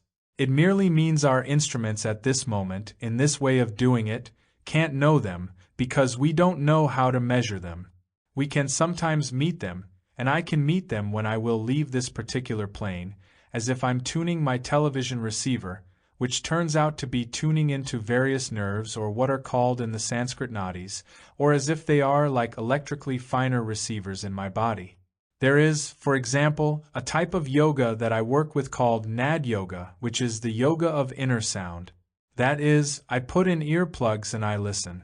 You can hear, for example, you might hear the ocean roar or crickets, or the sound of a crowd in a railroad terminal or flute. A variety of sounds. They are organized sounds. What you are doing is you are almost tuning into a different set of nerves that are functioning in your body. You're hearing your own nerves function, in a way. And when you do this, each of these nerves is also connected with one of these chakras or one of these levels. So that what you do is, whatever sound you hear inside, instead of just listening to it, you allow yourself to merge with that sound, and then when you are one with that sound, from that vantage point you hear the next sound, right? You change your stepping position. It's like you climb steps by sound. You use sounds as your stepping points. You can't jump 2 steps, you go up 1 step, and then from that place you hear the next inner sound. This is a very high form of yoga. It's focusing on sound rather than on visual fields. It's the one-pointedness of sound. Well, now each of those sounds is connected with another astral plane, and as you work with these sounds you see they're connected with colors, vibrations, with hallucinations or different kinds of realities that you start to see. There are sounds connected with each of them. And so you can imagine that you can work with these inner sounds as a way of leading yourself into these other states of consciousness. Most of the time, I am functioning in an interesting place. I guess it sort of seems interesting from where I'm sitting, because it almost seems most of the time as if I am sitting in a completely calm, centered place where nothing whatsoever is happening or could ever happen. And yet, all of this is happening. But there is some way in which I have broken my identification with this happening. It is very much of a fourth chakra journey in the sense that what I feel, the emotions I feel, are waves of compassion and love for all my being. I mean, I can get on a bus and by the time I get off, I feel like I have met my most intimate family that I've known all my life. And we're all in love with one another. That's the type of experience I'm having with the world around me. It's scary because of the degree of openness that it entails. There's got to be an awareness that you are not vulnerable on the separateness level before you can let yourself live in that place. And I see life processes going on, but I don't feel identified with them like I used to. So now what I am doing is, I am trying to cook the seeds of my third chakra by playing out some of these games, because this game, for example, involves power. It involves fame. It involves a number of third chakra concerns that I used to be preoccupied with getting in the old days, coming up from the tradition I came out of. But now every time I get one of those, I see how it is a liability in my journey, you see. So I can hand it back, right? I can realize that the highest response I can get from an audience now is where they see that what I've been talking about is inside themselves, and that I was just a vehicle for them to hear, and I'm no great shakes, you see. The minute I end up with people saying, "Oh, you're something and I'm not," I know I'm too impure. I'm still doing it in the third chakra, you see. I'm still doing it in a way for me to grab the power, right? And I've got to be able to give up the power all the time. Otherwise my message is not pure. So that this is a marketplace journey for me to try to cook my third chakra seeds, if you would like a technical description of what I think I'm doing. Transmutation of energy. If I am at one point, when something happens in my field, my environmental field, that's negative, what I say is, that brings me down, meaning it caught me in its model of how it all is. When I am able to transmute energy, I can take that energy that was connected with that act itself, and I can move it up my chakras and get high from it, right? Not only can I get high from it, but I can give back a place which frees the other person from it as well. That is, if you come up to me and go, "Roar," I can be busy going, "Roar," see? Or I can see you going, "Roar," and say, "Yes, and that too is life, and here we are, and that's the way it is." And then I can look at you and be with you in a certain way where I took all that energy you fed in and it just pulled it up my spine, and here we are in this new higher place together, which then frees you from the place you were stuck in before as well. Now, for example, every night for 3 weeks I gave darshan in New York City in a sculpture studio for about 200 people, and more people kept coming and they kept coming back and more kept coming every night, and it was just like a curve, a geometric curve, and just more and more we were getting higher and higher together. But the place was next door to a firehouse, and usually you could count on the fact that at least once or twice a night the fire engines would be called out. And we might be in the middle of chanting a love song to God, you know, in this very intimate sound, and suddenly, "Arrrrrrr," and you'd look out into the audience and everybody was going through that pained, "Oh, they've loused it up and we've lost our moment." And I looked at that and I thought, wow, isn't that far out? Here all these high beings are being brought down by a fire engine. What I do is, I see the fire engine is merely free energy the city of New York is giving us if we know how to use it, and I'm getting stoned out of my head, getting way up into these higher chakras off the fire engine. And I'm saying, instead of seeing life as full of impediments to doing what your pre-run tape says you're supposed to do, see all of it as part of the here and now moment. There's the fire engine, and that's the way it is. You're only bugged with it if you're still living a moment ago where you were busy not having the fire engine. At the moment, here's the fire engine. If you can live in the here and now, you should say, wow, here's the fire engine. Then you're in a new state. That's transmuting that energy. In other words, it's getting high off of it. Now you can take almost any experience that you will have at the lower level and you can, by reperceiving it in a certain way, just bring it up to another level and get more energy off it. Tantra means using the senses to go beyond the senses. Sexual Tantra, which is using a partner, a sexual partner, as a vehicle to transcend through, often involves that I can sit down with a desirable sexual object, whoever that may be, to put it in a rather impersonal sense, and focus between the eyes with that person and enter into a place where I can see that which is desirable in the person, they can see that which is desirable in me. We can both see we are desiring each other, but instead of rushing immediately into the melodrama that the desire leads to, we stay in that place. We look and we see that there we are, being beings who see those desire trips. Then it starts to change, and we see that we are also something else, and we're also something else, and for many of us, if I look into anybody's eyes for more than about 10 seconds, their face starts to change, and I start to see all beings in every being. I see all faces because in a way we are all beings. There's an element of everything in us. That's what I'm sure Jung was referring to at one point about collective unconscious.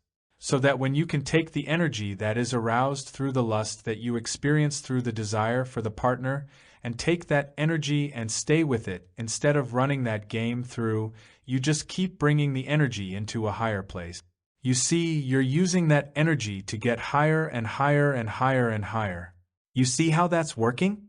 And so pretty soon you've taken that energy formed by the relation between the polar opposites, which is this fantastic force or Shakti, as it's called in the Hindu system, and you've used that energy to bring yourself into higher states of consciousness. That's why marriages in India are arranged by the astrologer, and they are specifically designed to become conscious through. They aren't models that we in the West are concerned with. We marry for different reasons than they marry because we are not living in the spirit. We're living in the world of materiality, and we respond to our passions that way. We feel if we're not responding, then we're getting gypped. Well, actually all we're doing is we're making second and third chakra contracts. And once you've started to be in the fourth chakra, you start to renegotiate the contracts that can be renegotiated and live out honorably the ones that must be lived out at the other levels. But most of them you convert, you transmute. So that if a parent gets higher, the relation with his child gets higher. If a husband gets higher, his wife gets higher with him. That's part of that dance. Centering. Can you get high off somebody else's low, or do you get high even though somebody else is low? Yeah, you see, to the extent that you have a center independent of their consciousness, you can then take whatever energy anybody or anything feeds you and bring it to that center and get higher off it. But I would point out that I'm sure many patients cure their psychiatrists in the sense that they do the work that gets them into a form of consciousness that frees the psychiatrist from the predicament he was stuck in doing good, which is a beautiful place and also a horrible place, depending on how stuck you are in it. And so, a relationship is as high as the highest consciousness, even though it may only be a contact high. It is true that if you come up and have any relationship to me, come on to me in any way, if I can stay centered, it takes two of us to do a dance, whatever it is. If you're angry, I've got to be angry back or something. I've got to be something back for you to be able to maintain that dance. It's very hard to maintain it in an environment where there's no support for it at all, see? And so all I can do is center so much that all you get back from me is a mirror of who you are and you see exactly where you're at. And at the same moment my mirror is in no way pejorative. As long as I have a value that where I'm at is better than where you're at, then I'm coming on to you in the most subtle way saying, look how conscious I am and look how centered I am, see? You can't come on. That's impure. You can only be where you are and each person gets what he needs to get. I can't do anything to, for, or about you, All I can do is be what I be. Through your interaction with me, you may or may not change, see? And I teach because I teach because I teach. And I therapize because I therapize because I therapize. I don't therapize to save souls. And I don't teach because I'm concerned about your well-being, although in the process something good may happen to you, because it will create new problems for me. But at the ego level, I sure hope so. Distinctions between English and Sanskrit. Let me for a moment deal with that distinction between English and Sanskrit. Now, when Sanskrit was evolved as a letter language of 54 symbols, I guess, or 50, I think it's 50, it was evolved by beings who saw each of these symbols connected with different relations of consciousness. Patterns of symbols put together were put together in order to, when you worked with them, take you to that level of consciousness. English has all the sounds in it, but it was not designed with that kind of level of consciousness in the designation of the way in which the sequences work together. There is a mantra that was set up by a Tibetan Lama to understand the West. It's a very interesting one in Sanskrit, which says, in effect, please, please, sorry, thank you. All you say over and over again is please, please, sorry, thank you, please, please, sorry, thank you. And because it has all those excess meanings, all the over-meanings of social roles that we work with in the immense amount of time we say please, sorry, and thank you, it as a mantra takes you through many, many trips.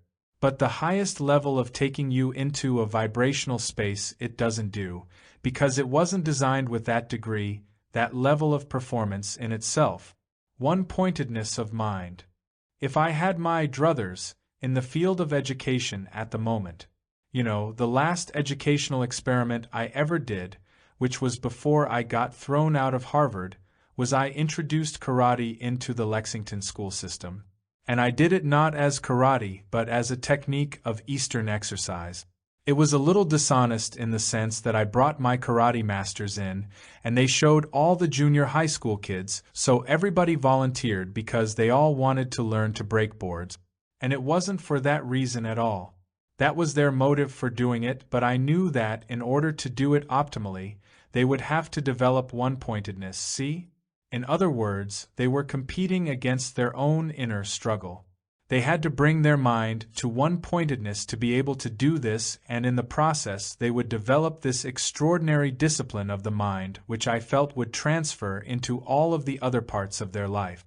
So I was trying to use the physical education program, instead of developing more ego trips through competitive sports, to try to develop a discipline of mind which I felt would transfer, because it seems to me that teaching one-pointedness of mind is a very, very important tool or vehicle for using the rational mind and for work on oneself.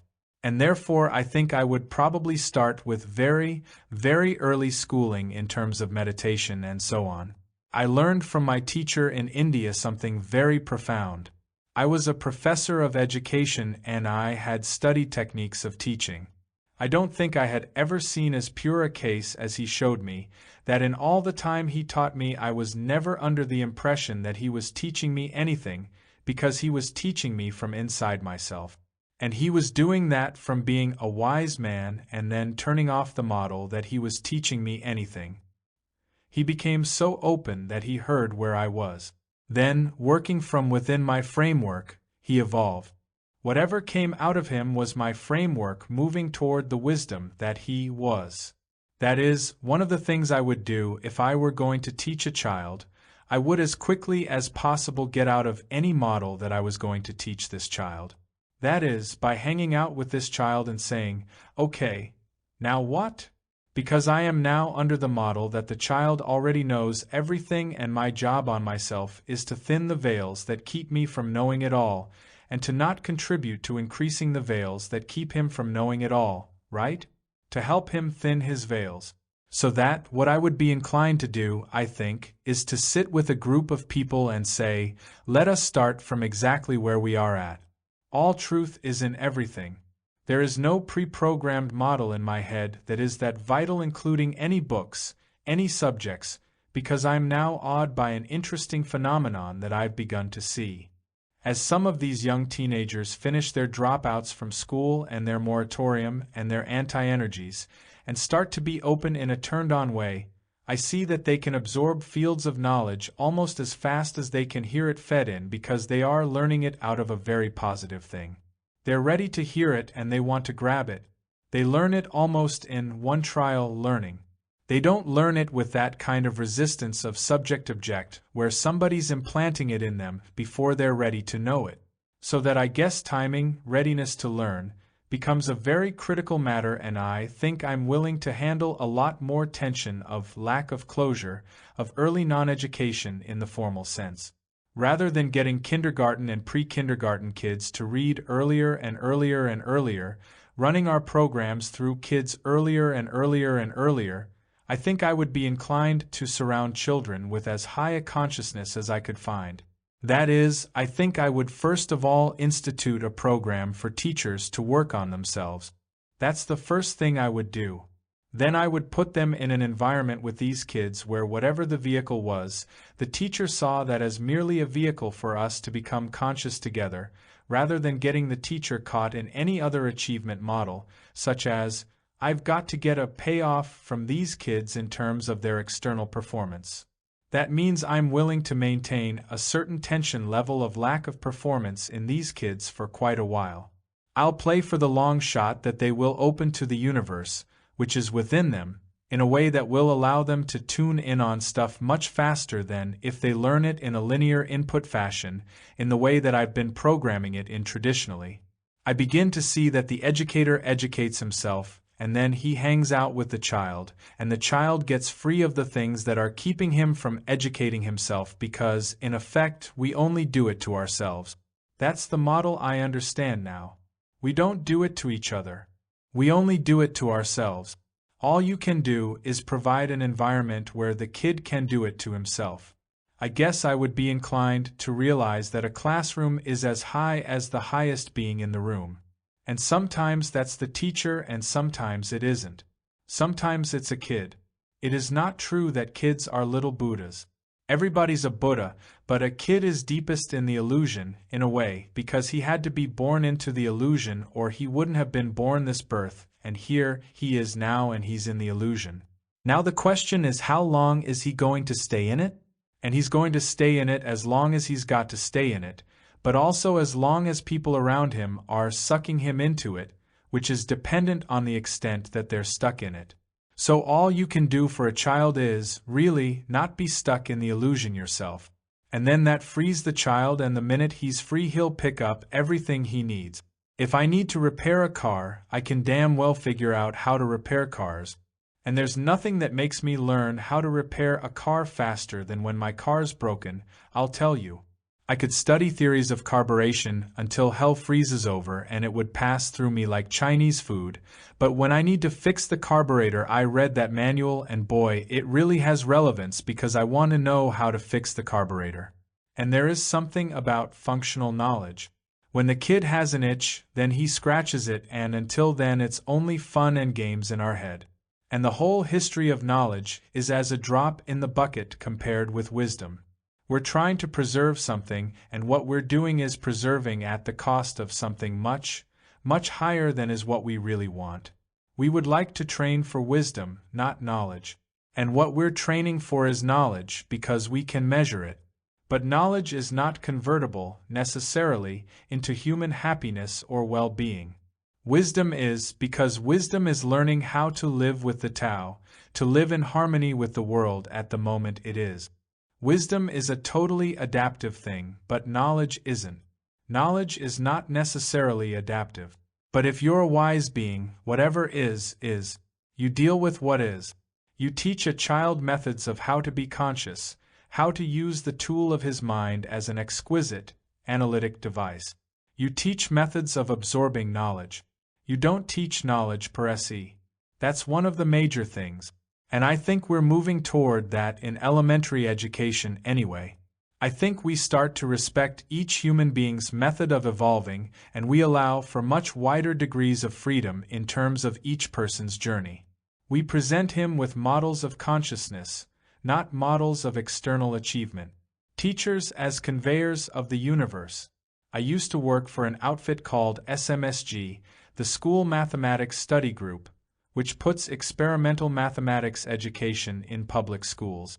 I was their tame psychologist, and I would do computer programs and run their data through and design all their assessment projects to find out whether it did any good. I found out this very far-out thing, that most of the women generalist education teachers in the elementary schools were like typhoid carriers of the attitudes toward mathematics because they themselves couldn't count, and they got all uptight about it.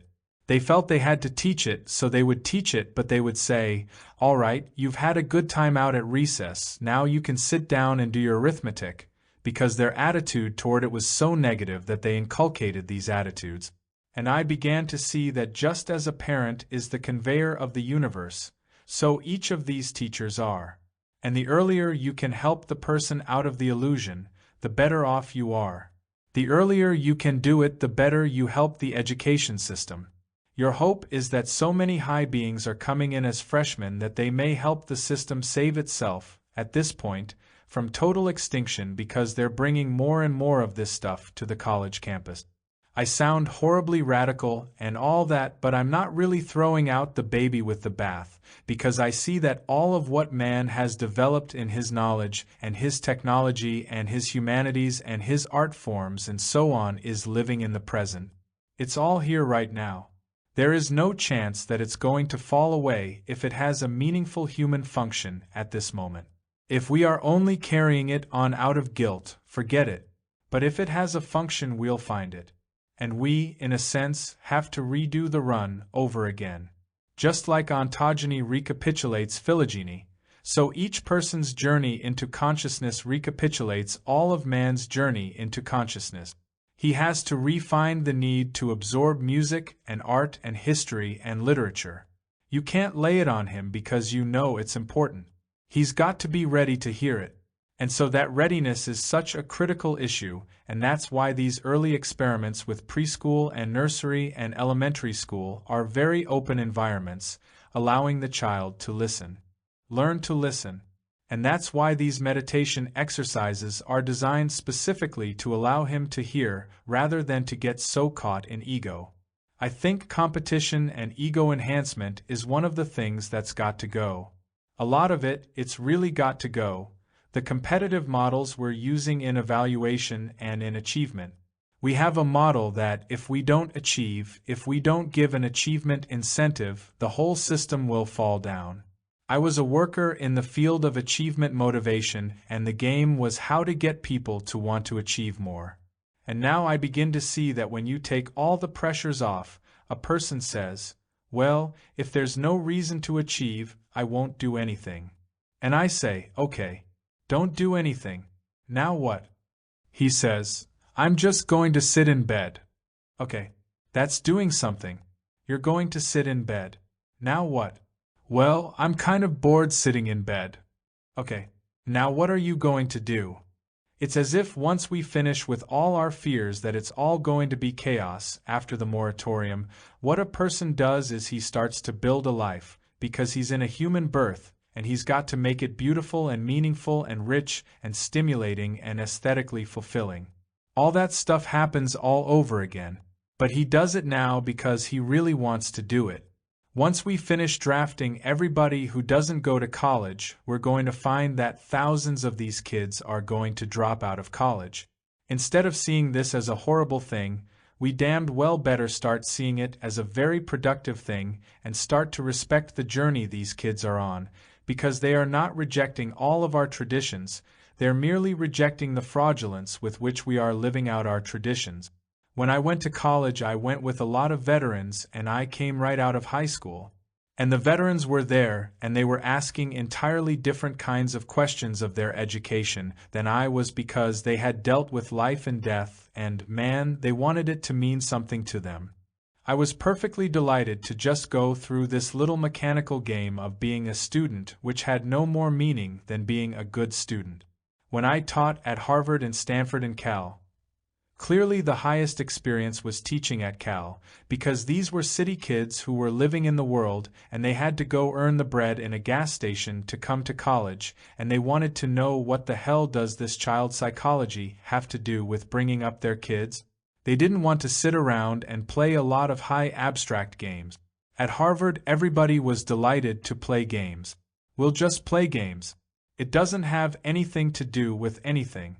We'll just play games and enjoy the game.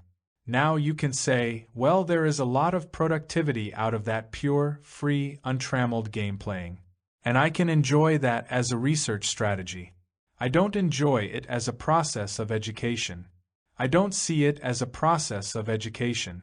In India, when people meet and part, instead of saying hello or goodbye, they say something to each other, which reminds us of who we are. They say, I honor the Atman within you, I honor the light which is within you, meaning, I look into you for that place where we are, behind all of our individual differences. And the word they use is namasta. Namaste. It means, I honor the light within you. So may I close by saying to all of you, Namaste. 3. Since my training was similar to that of some of you, and certainly 10 or 15 years ago I might well have been found in an installation such as this, it might be useful to share with you why I am at the moment sitting cross-legged with a name like Ram Dass and pursuing the path that I am presently pursuing, rather than remaining within academia or within the traditional research structures. I just returned in the spring from my second visit to India, and why I go there will become apparent, I think, shortly. I have in India a teacher. It's more than a teacher, as I'll explain in a little while. When I went back to India, I went back to go to him for further teaching. He is what's known as a jungle sadhu. That is, he has lived many years in the jungle. He's a very simple man, and he moves around from village to village. He has a loincloth and a blanket, and many devotees of different cities build temples, such as this place is, in a way, in hopes that he will come and that he will stay there. But he comes and he drops by and then he disappears again. Or he goes off in the night somewhere. So it's very hard to find him, because in India, well, to characterize the feeling of India, those of you in the audience that have been living in the United States for many years may recall the time when you would place a telephone call, and they would say that it would take about 3 or 4 hours to get through to, say, Chicago, and then when you would get it, it would be, hello, hello, can you hear me? It's that kind of thing, and it's static and cross-telephone messages, and most of the communications between villages are by telegraph or by mail because the telephones are so absurd. I mean, they are really almost out of the question, and each village is in a sense quite isolated, so to find somebody who is moving around is not easy. You just hear by word of mouth that he was here, or you heard somebody's brother-in-law just came in from so and told you that he might be there. I have found from experience with this man that if he wants me, he'll find me, and it's best for me not to try to figure out where he is, since he is better at the game than I am. When I came to India this last time, I went to his usual haunts, and he wasn't there. So I went to a place called Bodh Gaya, which is where Buddha received enlightenment. I went into a Burmese ashram where they were training in Southern Buddhist meditation. I pursued this meditation with a number of other Westerners, about 100 other Westerners, for about 2 months, a very isolated little village. It could have gone on, a continuous thing, but at the end of 2 months I felt that I had gotten what I could get at that time from that particular technique. Although I felt I wanted to go deeper, I couldn't at that moment, and I had been invited informally by a very eminent Swami to come to Delhi for a holy festival. Delhi is about 250 to 300 miles away. So, sort of at the last minute, a few days earlier, I decided I would go. When a number of these people heard that I was going and that there was a possibility of this festival in Delhi, they all decided, many of them, that they would like to go. So it turned out that there were maybe about 34 of us that wanted to go to Delhi. It also happened that one of the girls had come from London to India aboard one of these tour buses that you pay so many pounds and you go to Delhi by bus or Afghanistan or so. The bus driver was hanging around in India waiting for a return tour to take back to England, and he sort of was a little soft on this girl, and he thought it would be kind of nice to hang out with us, and he had this huge big bus.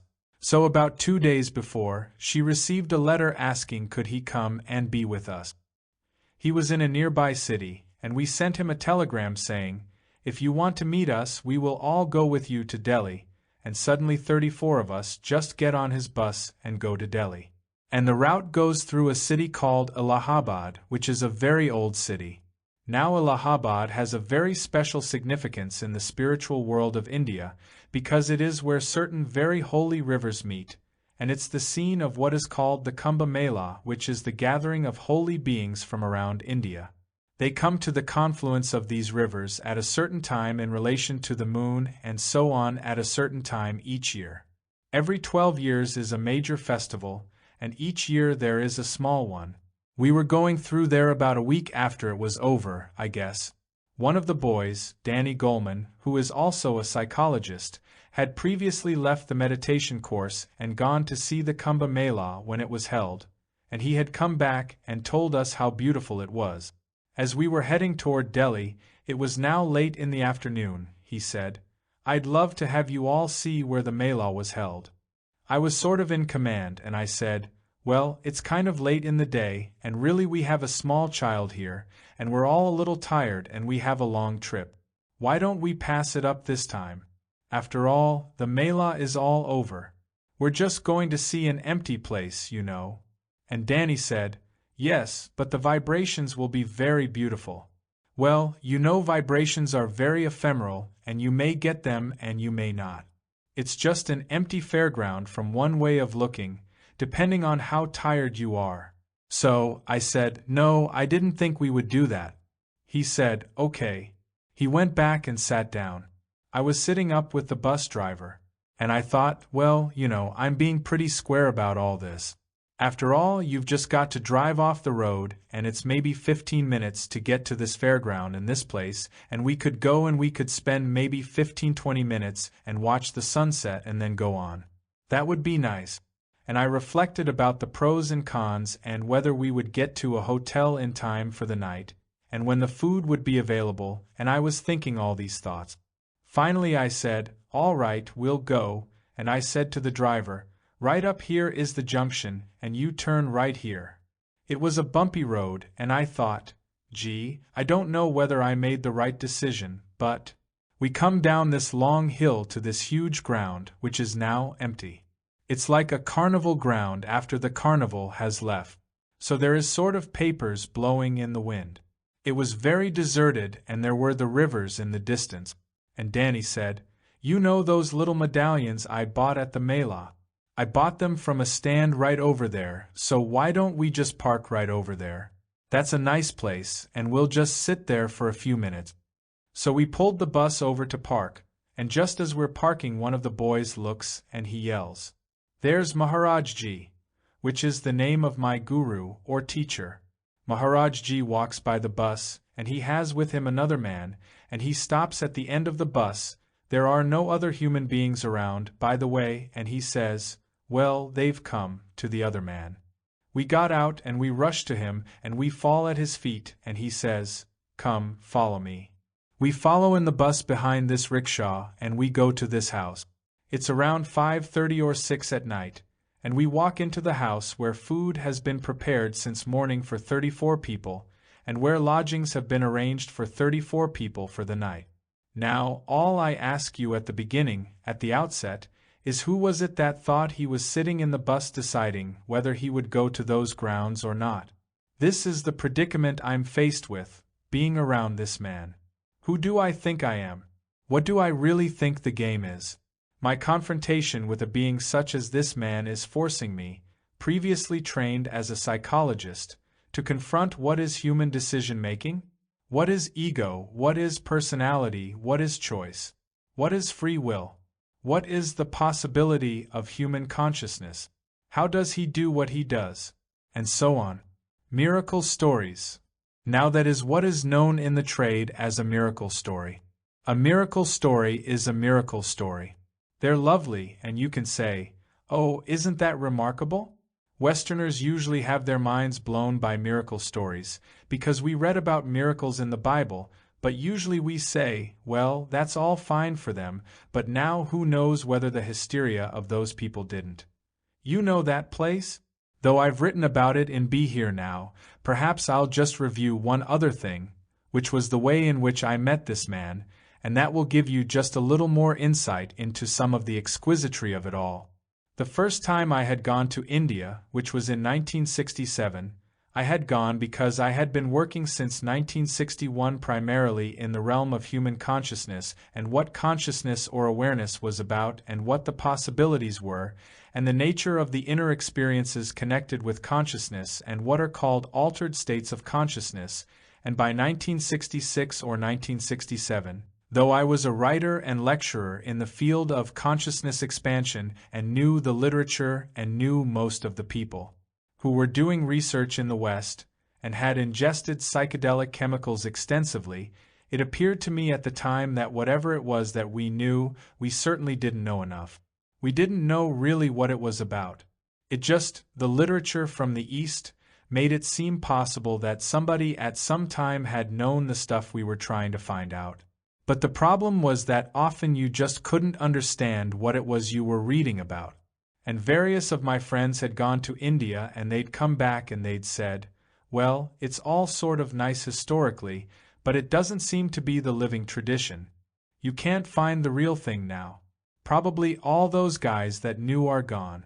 So I went to India, not because I thought I was going to find anything, but because I didn't know what else to do. By that time I had been fired from Harvard for LSD research. I had used up lecturing about drugs because I knew I didn't know. What was the sense in lecturing about it if you didn't know? The hypocrisy was too horrible. And we made an extensive tour. I was with a very wealthy man in a Land Rover through India. Finally found nothing. I mean, we took wonderful slides, made exquisite tape recordings, beautiful Indian music, nice cross-cultural type study. Got to Kathmandu, Nepal, ready to give up.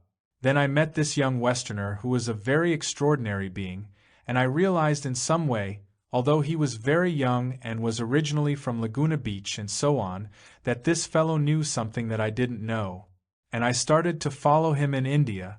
In the course of following him, after about 3 months I had decided, well, that was enough of that. I had been on a temple pilgrimage, and I decided to return to America, and I was going to stay a little longer, and he had to extend his visa, and we were in a small city, and then he said, I have to go to the mountains to see my guru. I thought that this was a Hindu guru, and my whole leaning was toward Buddhism because Buddhism is very neat and clean and intellectually exquisite, and Hinduism generally is kind of sloppy. You know those posters of Hinduism. The colors are kind of garish and the whole thing turns you off. A little too gauche for my taste. Too maudlin emotional. So I didn't want to go see a Hindu guru in the Himalayas. That seemed to me like kind of a waste of a trip, and furthermore he wanted to use this Land Rover which had been left in India by this wealthy man. I didn't want the responsibility of it, but he insisted, and so we did this, and I sort of sat in the front seat and I sulked all the way up into the mountains.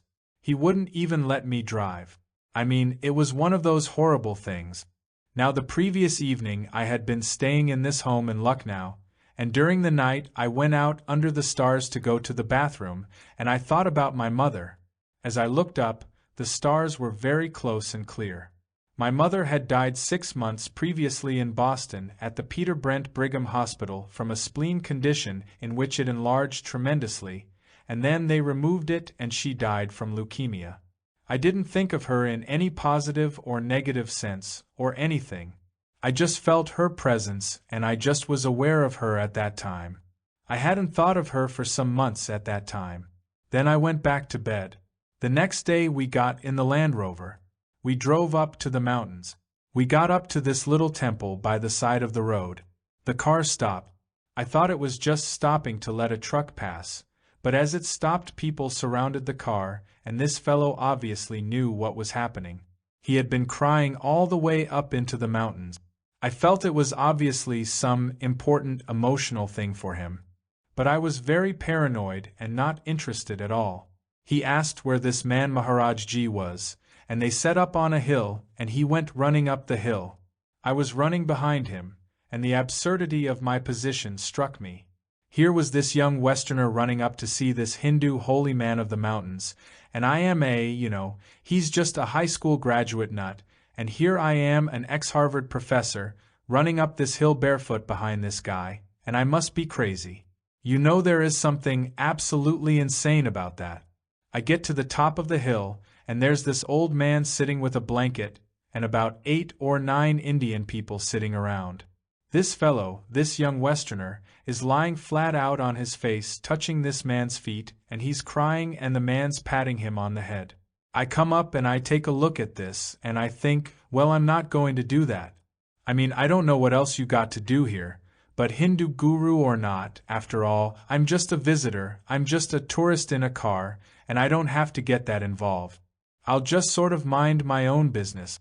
So I am sort of standing in the far, remote part of the field watching the scene. You know, I'm doing a sociological. And he looks up at me and he says in Hindi, I understand sort of pidgin Hindi, and then it's translated also, he says to me, "You came in a big car?" Now, I realize that where we are in the mountains you can't see the road, but I assume somebody rushed up and said, "Here come these people in a big car." But you've got to understand that the car is a source of great upset to me. First of all, because my other friend is so rich and it's not my car, and I don't want the responsibility of this thing. Because a $7,000 Land Rover, a special deluxe Land Rover, is probably the fanciest car in all of India. It's equal to half the economy of India, practically. So I'm very uptight about the car, and he just touches that thing. He says, "You came in a big car?" So I said, "Yes." That was his opening gambit. Then he said to me, "You give it to me?" Well, that's a peculiar question. You know, I mean, it's not my car and I come out of a Jewish tradition. My father used to be head of the United Jewish Appeal, and I know how to raise money, but I've never seen a hustle like this. I mean, I don't even know the guy's name and he's already asking me for a $7,000 vehicle. He's not even being nice to me. So I said, well, I want to say no, but this young fellow looks up and says, "Maharajji, if you want it, it's yours." I said to him, "But you can't, you know, it's David's car, you can't." And everybody's laughing at me, the whole group is laughing at me, and I don't know what's funny. So the paranoia is rising at an incredible rate. I'm just getting more and more uptight. Then he said to me, "You made much money in America?" Yeah, now he's playing on my ego a little bit, you see, that's a little ego feeding. "How much did you make?" So I thought of one of my really good years, you know, and I added a little here and there. I don't remember. I think I said $25,000. Well, he converted that into rupees, which of course totally devastated the whole scene. They couldn't even conceive of anybody making that much money. So he looked at me and he says, "You'll buy a car like that for me? I mean, you may not give me this one, but you got all this money, you'll buy one for me?" So I said, "Well, maybe, I don't know." I was trying to play it cool. So then he says, "J.O., go away." We were taken away, and we were given this food, this boy and I. This boy knows very little about my past. We never talk about it. We sing holy songs together. He was never particularly interested in my past. And I wouldn't discuss my inner thoughts or anything with him. It just never was relevant. After we take food and a little rest, I'm called back to this man and he says, "Come, sit down here." So I sit down. He looks at me and he says, "You were out under the stars last night." So I try to remember and I think, no, I wasn't. Oh yes, I went out to go to the bathroom. Yes, I was out under the stars. He said, "You were thinking about your mother." Well, now, that's pretty good, see, because I didn't tell anybody that. How could he know that? It could be a lucky guess, but I wasn't thinking about it at the moment. I said, "Yes." He said to me, "She died last year." Yeah. He closed his eyes. She got very big in the belly before she died. That was the spleen, this enlarged spleen. I said, "Yeah. This is all in Hindi." And he closed his eyes and he suddenly looked me directly in the eye and he said in English, "Spleen." Now the effect of that was very interesting. Because when you hear something in Hindi and it's translated, it doesn't have the same impact as when you hear the word in English, especially the thing that was the cause of my mother's death, being handed to me with this man looking me directly in the eye. What happened, in effect, was that my mind went fast. First I got totally paranoid. I assumed suddenly that I was in a science fiction scene, and this was the head of the World Interpol or something, and he'd press a button in the earth and the ground would open and a file would come out, and they had brought me here, and, this was a huge plot to take me over. But the plot was too absurd. My mind couldn't handle that. Finally my mind went until it just sort of gave up. The red light goes on and it says, tilt, or reject, or this program is not compatible with the data you are feeding in, or something like that, because none of my programs handled what he had just done to me. At that point there was a simultaneous experience which was an incredible one of a very violent, very painful wrenching in my chest, which was like a door long closed being opened, one of those squeaking heavy doors being scrunched open, and I started to cry, and the crying was neither sad nor happy. The closest I could feel was, I'm home. Now you could say he was my father and I was coming back to the good father, and he knew. I could finally realize that somebody knew. It might have been that reassurance, I don't know. But at any rate the tears came. I went back that night to a house nearby, and during the evening I was very confused. I didn't know what had happened to me. They were sort of taking care of me. At one point I was into my shoulder bag which I was carrying. I was looking in there, and I found this little bottle of LSD. I had brought that to India, not because I was particularly eager to take it, since I had taken it up to here as far as I was concerned, but because I thought I might meet somebody who I could give it to who would tell me something about what it was all about. I thought, after all, I'll give it to these holy men, and I'd give it to different holy men like a Buddhist monk, and I'd say, "How did it affect you, sir?" And he'd say, "It gave me a headache." I'd give it to somebody else and they'd say, "Well, it is good for meditation." Somebody else said, "Well, meditation is better than this." Somebody else said, "Where can I get more?" There was the standard set of reactions that you'd get in the West. You didn't have to go to India to find out all those reactions. So I found this bottle and I thought, gee, this guy is going to know. I'll talk to him about LSD. I go to bed. The next morning a message comes. Maharaj Ji wants to see you. We go over to the temple around 7:30 or 8 in the morning. I'm walking toward him. I'm about as far from him as that booth back there, and he yells at me, "Where's the medicine?" I'm not used to thinking of LSD as medicine, so I was a little confused. I said, "Medicine? What medicine?" He said, the medicine." I said, "LSD? Yes, bring the medicine." So I went to the car and I got the medicine and I brought it back. Let me see. So I put it on my hand. I had all different kinds of things in there. "What's that?" I said, "LSD." "What's that?" "That's mescaline, that's Librium, and that's, a little traveling kit." So he said, "Does it give you cities?" Now cities in India means powers. But I had never heard the word before. It means spiritual powers, and since I never heard the word before and they translated it as powers, I thought he wanted like vitamin B12. You see, I figure he's an old man, he must be losing his power and he wants vitamin B12 and I didn't have vitamin B12, so I said, "I'm sorry, no, this doesn't give you that kind of power," and I put it back in the bottle. He says, "Nay, nay," and he holds out his hand. So I put one pill in his hand. These pills were 300 micrograms each. He looked at it. "Come on." So I put a second one that was 600 micrograms. He looked, so I put a third pill on that was 900 micrograms, which seemed like an adequate dose for anyone, and he went like that, see, took all 3 pills, and I was around him all that morning, and nothing at all happened. Like, "That's your medicine, groovy, that's interesting." Nothing happened at all. Now it's interesting that I came back to America after that and I told many people and in fact published it and said that this man had taken 900 micrograms of LSD and nothing had happened. But all the time I was saying this, there was a gnawing doubt in my mind. Just a tiny little one that maybe, since I was so confused at that time, maybe what he did, he took the pills and he threw them over his shoulder, and it was all a magical thing and he'd never taken them at all. So it is interesting to follow the sequence through, since now we can see another round this time when I'm back in India. One day he calls me up to him and he says, "Say, did you give me any medicine last time you were in India?" I said, "Yeah." He said, "Did I take it?" I said, "Well, I think so." "Oh. Did it have any effect on me?" I said, "No, I don't think so." He said, "Oh. Go away."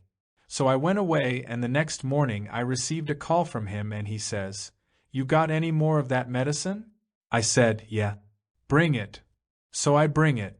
I have what is comparable to 1,500 micrograms. I put it on his hand, and one pill is broken, and he gives that back to me. The rest he is holding in his hand, and this time, as if in response to my slight doubt, he takes each one, and he does it very carefully to make sure that I see that it is going into his mouth, and he is swallowing it, you see. After he swallows all these pills, he looks at me as if panicked and he says, "Pani, can I take water?" And I said, "Sure." He asks, "Hot or cold?" And I said, "Either one, it doesn't matter." He's calling, "Pani, Pani, bring water, bring water." They bring a glass of water and he drinks it down. Then he says, "How long will it take to act?" "How long will it take?" I said, "Well, I don't know, about an hour or something will happen in an hour, I'm sure." So he calls a man over and he has a man with a wristwatch and he's holding the man's wristwatch and he says to me, "Will it make me crazy?" And our relationship is very intimate, so I said to him, "Probably." So at this point he goes under his blanket, which is what he sits with, and he comes up looking absolutely insane. At which point I think, oh, what have I done? I've let this old man take this strong drug and now he's gone crazy. Oh, what a terrible, it'll be an international incident, and it's terrible, and I've blown it again. Then he laughed at me, and at the end of an hour, just nothing had happened. And I was there all day and nothing had happened at all. At the end of the hour he says, "You got anything stronger?" I said no. "Oh." And he said these substances were known about in the Kulu Valley, long ago, but all that knowledge is lost now. Then he said, it's useful, not the true samadhi, but it's useful." Then later when questioned about LSD by some of the young Westerners that were with him, he said, "If you're in a cool place and you're quiet and you're feeling much peace and your mind is turned toward God, it's useful. It's useful." He said it will allow you to come in and have the visit, the darshan, of a saint, of a higher being, of a higher space, higher consciousness is how you can translate it. But he says you can't stay there, after a couple of hours you gotta come back. He said, it would be much better to become the saint, rather than to go and have his visit, but having his visit is nice.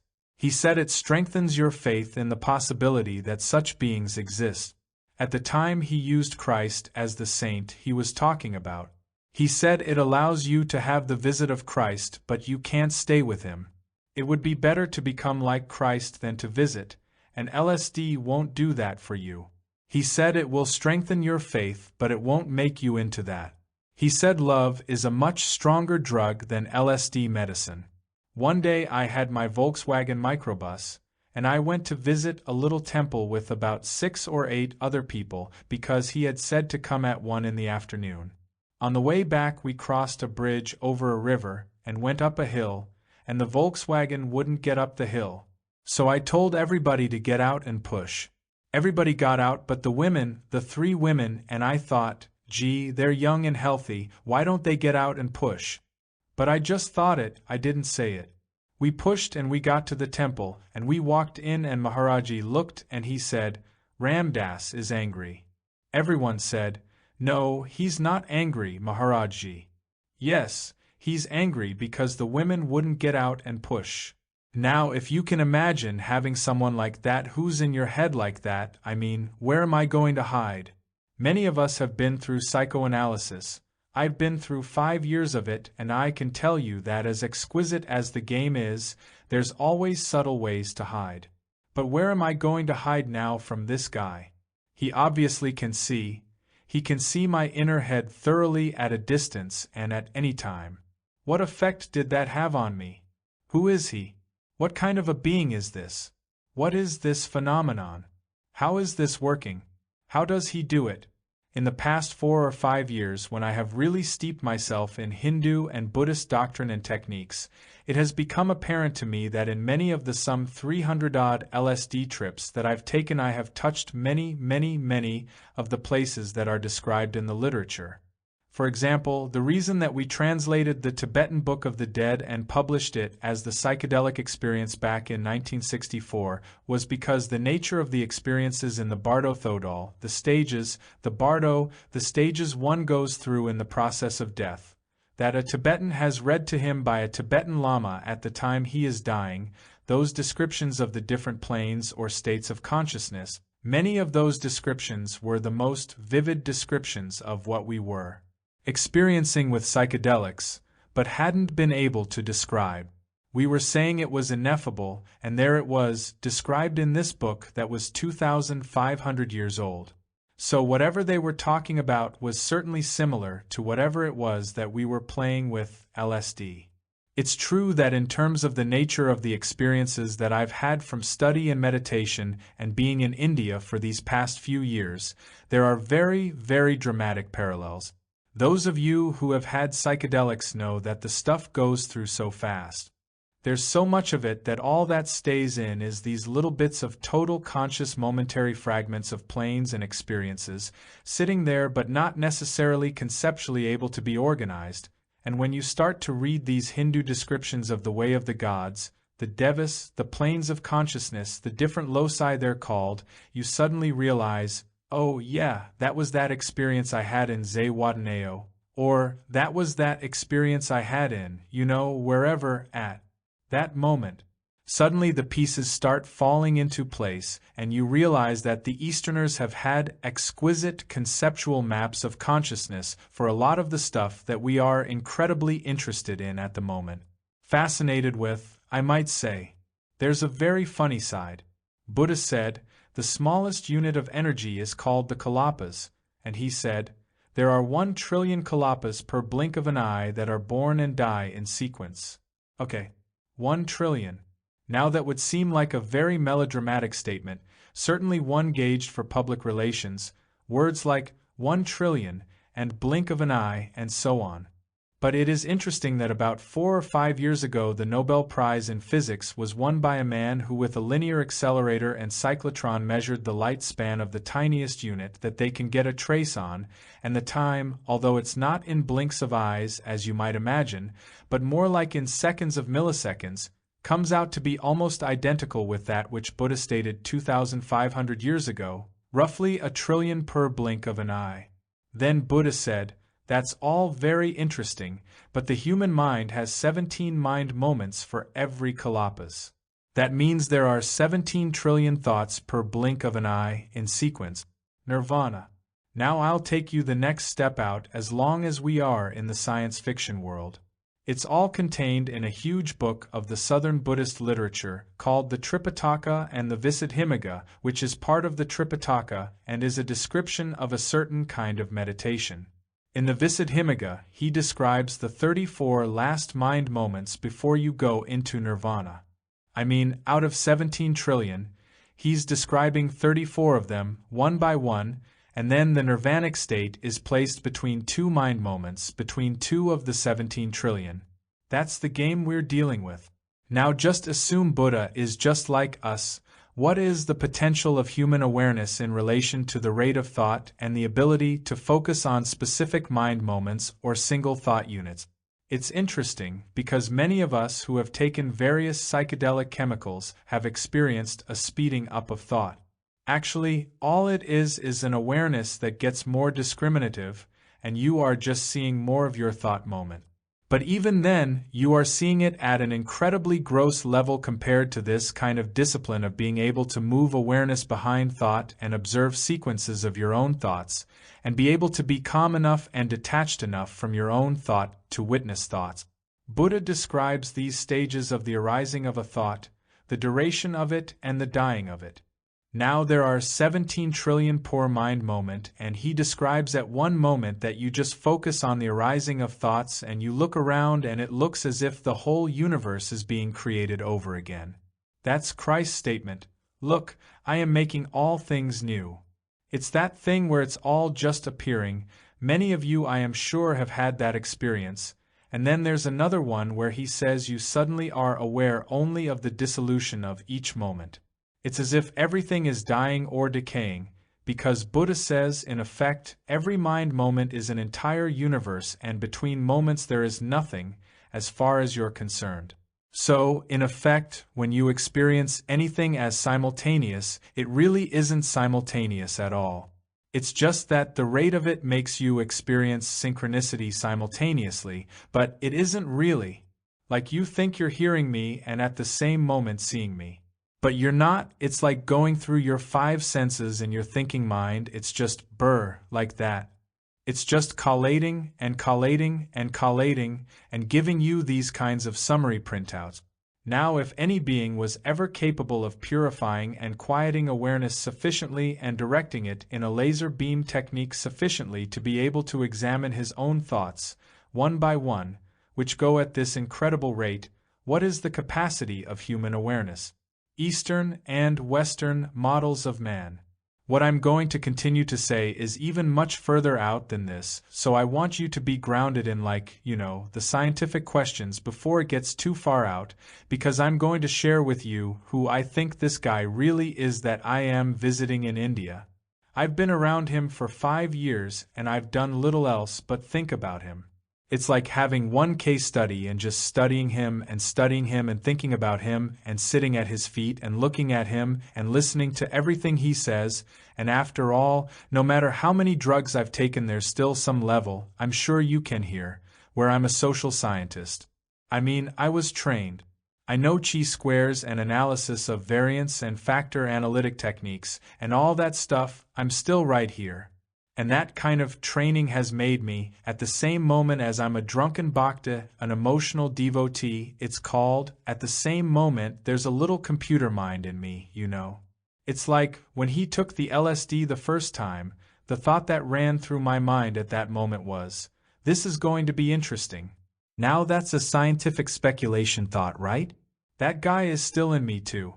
One of the basic differences between Eastern and Western models of man, and this is not an Eastern and Western cop-out, really, it isn't that. There are many different ways of saying that. You could say one that comes out of philosophical materialism versus one that comes out of the mystic tradition. I mean, there are many ways of saying it. But the basic difference can be exemplified by the statement cogito, ergo sum, I think, therefore I am. Now at one level that's true, because a thought is the way in which you know the universe. But the basic distinction is that who you are is not an identity with your thoughts. That is, I think, but I am not my thoughts. And that becomes a very critical place. A critical place. For example, in meditation there are meditative exercises which involve extricating yourself from attachment to your senses. Now, you know, for example, for many of you this is old hat, but I'll go through this systematically. Many of you, for example, have had the experience where you are reading a book, and you are so involved in reading the book that you don't hear somebody come in the room. Nevertheless, you know as a sophisticated individual that the air we didn't put earplugs in, the air is operating, the auditory nerves are functioning, the sound waves are coming, the transmission is occurring, it's going somewhere. But you could say that whoever you are wasn't attending to that at the moment. So the air was functioning, but you weren't attending to your air. Well, in the same way there are ways of not attending to your eyes seeing, your nose smelling, your tongue tasting and your skin feeling. Now imagine that instead of just this random thing completely out of control, where at times you happen not to hear something that goes by, imagine that there were a way, through discipline, which is what meditation is about, of extricating yourself from these senses so that they go on doing their processes. They go on working, but you are no longer busy processing those data. They're just going through, but you're not involved. What's left?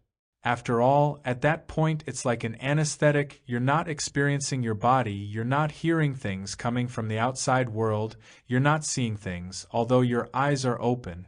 You're not tasting anything or smelling it. Well, what's left are your thoughts, what you're thinking.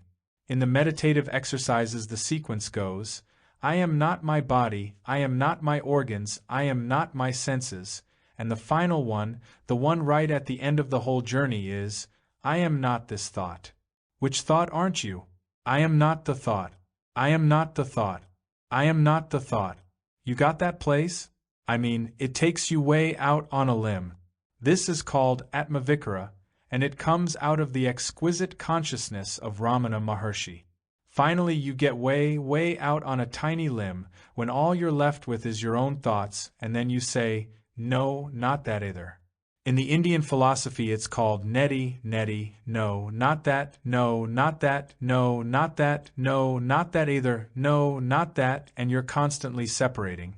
Is this too heavy? How we doing?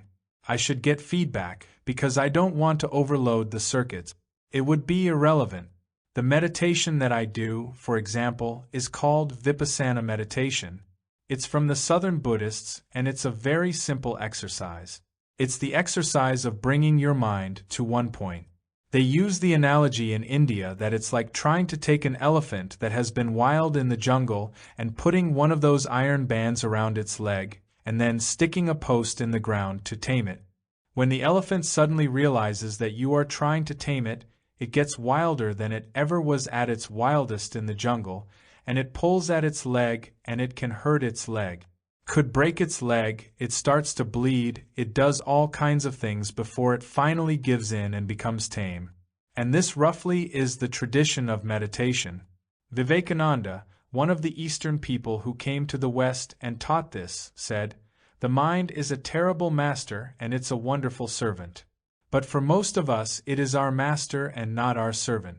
We are so identified with our own thoughts. So this process is the process of bringing your mind to one point. Now let me tell you to, for just like, say, 15 seconds, play this little game. Just do what I do. Let me explain. I go into 10-day courses where 16 hours a day, this is what I do. We'll do it for 15 seconds. You focus right on the tip of your nose and you note the breath going in and out. You don't follow it into your body, and you don't follow it out into the akasa, into the universe. You just notice it right here. You're like a parking lot attendant, and your job is merely to notice a car that goes in the factory and one that goes out. You don't care where it went or who, you're just a checker. Just check, it went in and that one came out. This one goes in, there's one coming out. That's all you do, you just sit right there and notice it. That's all you do, you just sit right there and notice it. That's all you've got to do. We'll just do it for 15 seconds. During that time, don't think about anything else. You can at least get a feeling for what the game is. Now imagine that you are a sophisticated, rational Western person and you go into a course and you sit down and the man says, "All right, I honor you and you honor me and we all honor each other, and we're sitting. Everybody comfortable? Fine. All right, now, for the next 16 hours with breaks every 40 minutes to walk around the room a couple of times, you will just follow this breath going in and out of your nose. Well, you literally psychologically climb the walls. I'll tell you. I mean, if you thought you had any discipline of mind, you see what you don't have very, very, very quickly.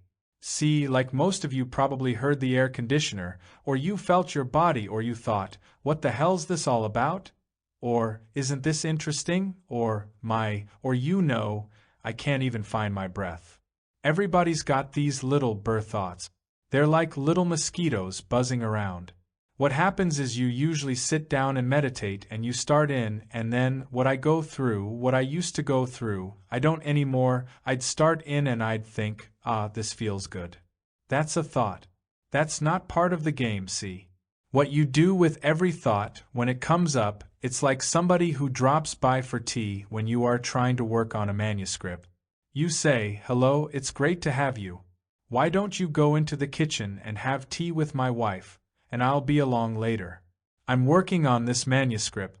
And then you go back to the manuscript. You sit down and you think, right, fine. The next thing is, gee, my knee hurts. Thought. Just another thought. For the first few days they are very kind to you. They let you, when your knee hurts, move your knee. Later the instructions are for the next 40 minutes you're not to move at all. Your knee hurts, and that's just a stimulus. After all, your knee isn't going to fall apart if it hurts for a while. Each time you deal with pain, you bring your consciousness back. It gets caught again, and you bring it back. If it gets caught, you don't get violent with yourself. You don't beat the elephant. You just constantly remind it that it's hooked to this post in the ground, so you just keep coming back. It's called a primary object. You just keep coming back to the primary object. You go through, my knee hurts. Oh, I'm hungry, that's another one. Then there's another one. For this I got a PhD? That's a great one, you know, like, what am I doing here? After all this training, here I am sitting watching my breath. I mean, I ought to be in a mental hospital. And who sits around all day long watching the breath of their nose? I mean, it's obviously some totally compulsive individual who's afraid he's going to stop breathing or something. And to take that on as a chosen discipline 16 hours a day, day after day? But the funny thing is, we will spend millions and millions of dollars on creating these incredibly complex computers and filling our mind with knowledge, but the actual tool, which is the tool of our conscious awareness, we spend very little time training. We don't even understand in the West what it means to train consciousness or what it means to develop these disciplines of one point. Because it is literally true that, were you able to keep your consciousness in the same place, on one point, literally on one point for 12 seconds, you would be in one of the highest forms of samadhi. You would be one of the most enlightened beings. 12 seconds, that isn't much. That's how out of control we are. And what it does is, over the course of some days or some weeks, you begin to notice your mind operating. You begin to notice how your desires keep manifesting in thought. You'll be sitting there and suddenly get incredible sexual rushes and fantasies. Keep in mind now that who you know yourself to be is only a function of your thoughts or your conceptual models of who you are. Ego is really a conceptual structure of some sort, and if your mind is thinking about the same thing all the time, what happened to the ego? Because the ego is really based on part of those 17 trillion mind moments being filled with redefining the game over and over again. Well, really I'm Ramdas, and I'm doing this, and I'm somebody who gets hungry, and there's the world out there, and I'm here. I'm just. We're using all of our senses and our associative stuff to keep the game together, to keep our conceptual framework of the universe in order. The minute you bring your mind into one point, what in effect you're doing is overriding the existing program in the computer. And when you do that, there is an incredible amount, of course, of the computer trying to reassert itself so that the thoughts get more insistent, more demanding. Suddenly you've got to go to the bathroom in the worst way, even though you just went 10 minutes ago. There is a book called the Bhagavad Gita in India, which is a book that is concerned with a battle, supposedly a battle out in the battlefield. But one way of understanding that book is it's this inner battle about who's going to run the game. Are your thoughts going to be your master, or are you going to be master of your thoughts? I would like to have programs available, one of which is the Ramdas program, but I would like not to have it run my life. Because it turns out that isn't who I am. That's who I thought I was. Vivekananda talks about a coach going down the road with a coachman and the man inside the coach. For years, the man inside has just been sitting in there, or the woman inside has been sitting there, and the coachman has been running the coach. The coachman has gotten the feeling that the coachman owns the coach and is making all the decisions. Finally, the person inside taps on the glass and says, "Say, would you pull over here?" Imagine what happens in the coachman's mind. He never even knew there was anybody back there in the first place, and he is under the impression it's his coach and his horses and he's running the show. And then suddenly this person says, "Would you pull over, here's. Who the hell do you think you are? It's my coach." "What do you mean it's your coach?" Ever since I can remember, says the coachman, "I've been running this coach." "Well, I understand that, but now you know you were going in the right direction, now it's time for a change, and would you mind pulling over?" What do you imagine happens then? I mean, the coachman doesn't just say, "Oh, master, I'm sorry, I give up," and pull over. Then starts the struggle which is outlined in the Bhagavad Gita. The struggle of these different forces inside, which could be characterized, although it's treading on very thin ice because of the way in which we use words like this, but it could be talked about as the ego, or the conceptual framework of separate identity versus consciousness. I'll talk a little more about what that consciousness is about, although I know that some of you use the term ego in different ways. What happens is that when you try to bring your mind to one point, at first it speeds up incredibly and each thought is saying, in effect, think of me, I'm important, I'm important." Like, what was that noise outside? You know, I've got to get up, oh, I forgot to call so-and-so. I mean, you can't imagine what comes up. If you really want to take somebody to another level of consciousness, just put them in a room. This is what I do when I run a training center. I have these domes out in New Mexico that are just domes out in the woods, and they are totally empty. They have a little wood fire and a bottle of water, and I take a person, give him a sleeping bag, and put him in there and close the door. Food is left outside every day, and they can go to the bathroom, go back in. It's a totally empty room, and they are left there for anywhere up to 19 days. That's a very interesting experience because there is nowhere you can hide. You can't hide in books. You can't hide in collecting more experiences. What you start to do is run your old tapes. You remember, I used to sit and think about all the people I ever knew, and I'd go back to kindergarten, and all the people I had ever known. Then I'd take one of them and try to remember all the things about him. Then I'd go through all the best restaurants that I've ever eaten in my life. Then I'd go through all the places I still wanted to visit. Then I'd go through all my theoretical models of what I thought was happening, and I still had days left. The mind would just keep creating this stuff and this stuff and this stuff. I was doing this in a temple in India, and, after all, I had closed the door of the temple. This was a voluntary thing. And every day at 4 o'clock the bus would go by, and I could just see out my window this bus that went to Delhi going by. And from there I could get an airplane to America. Sometimes at 3:30 in the afternoon, when I knew the bus was going to go by at 4, I'd think, what the hell am I doing here?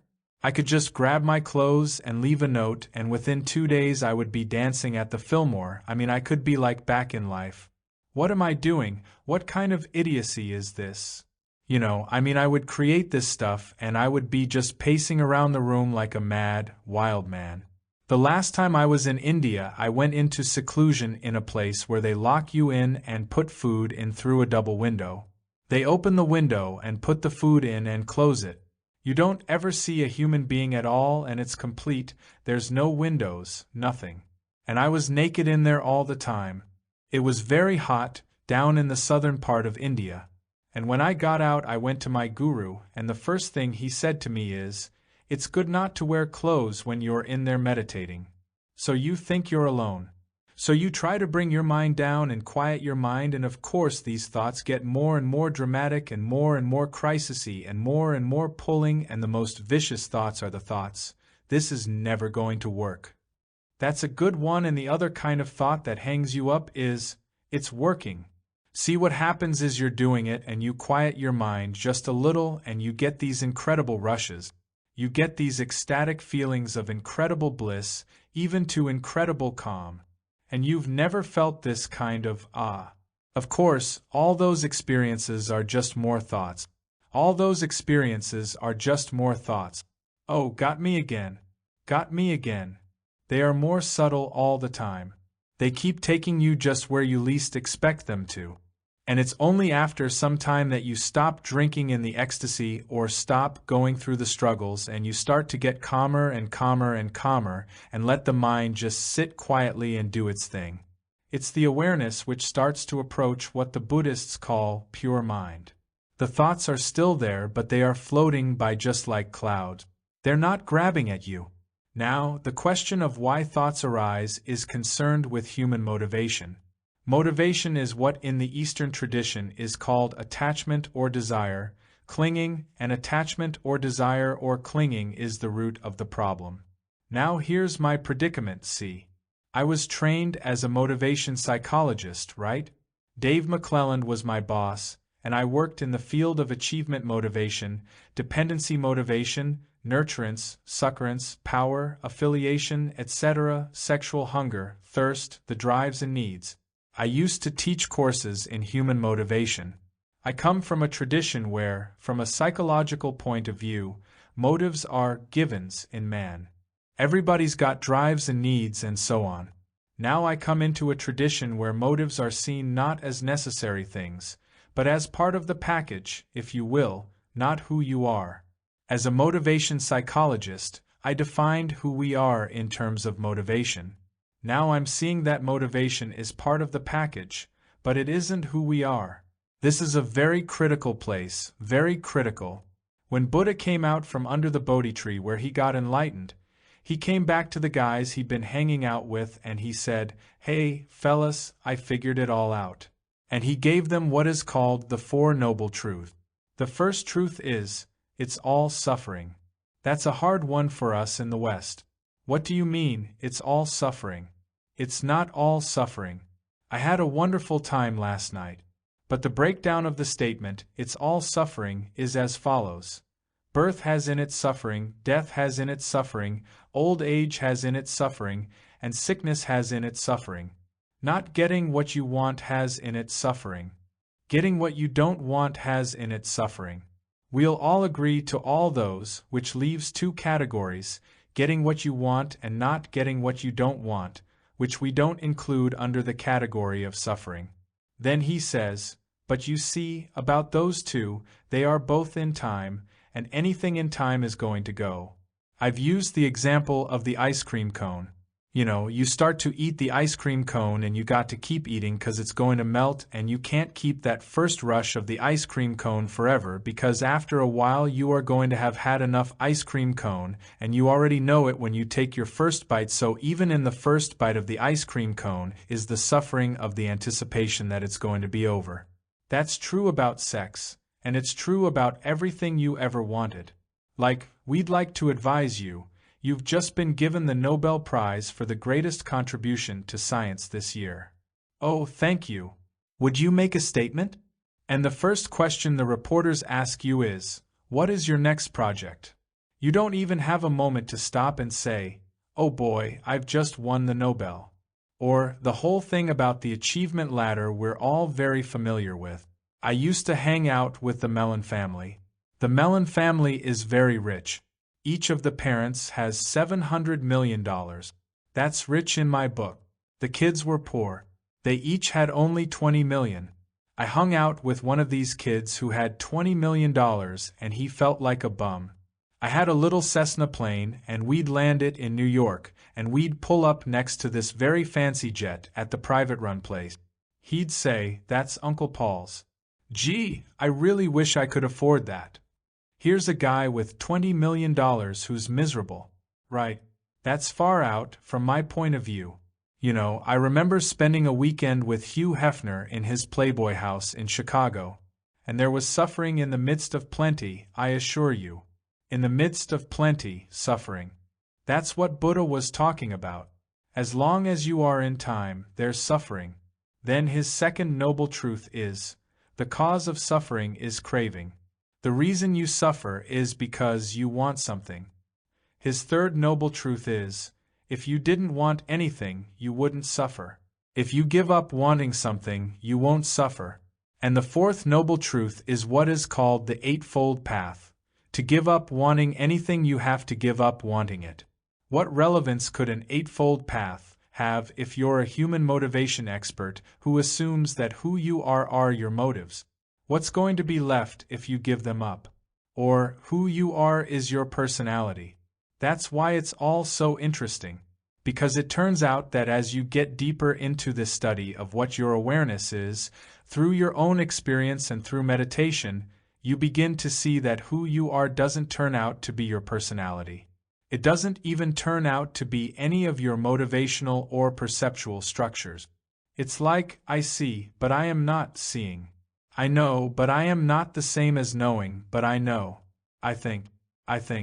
The predicament is that when I say I think, the term I, to conceptualize I, is a thought. We can imagine what it's like to be extricated from social motives, like the need for external loves or achievement or affiliation, and so on. But what about food and water and stuff like that? Here I go, this is where it gets very science fiction-y again, because in India the people I live with often, their actual living experiences, make a total shambles of our Western models of health. I studied with a man whose total input of food for 15 years, and this is not my guru, but a teacher of mine, his total input was 2 glasses of milk a day. He had more energy than I had, and certainly more than most of the people I had ever met. He slept roughly 2 hours a night, and we'd go up to a mountain. He'd be running up, and I'd be trying to kind of pull myself along. He weighed 90 pounds, totally exquisite in his movement. 2 glasses of milk a day. You know what the World Health Organization would say about that? I mean, even if it's good, rich buffalo milk, you're not going to live through it. But there he is. There he is. All you've got to do is find one guy, see, just one woman or one man who's doing it, and it makes a shambles of the whole trip. The relation of mind to matter is so much more exquisite, and the only way man is able to play with these games is when he has extricated his awareness from his thinking and sensing. Then his awareness becomes just like a laser beam, and it develops a kind of power that is capable of things we don't attribute as possible to human beings.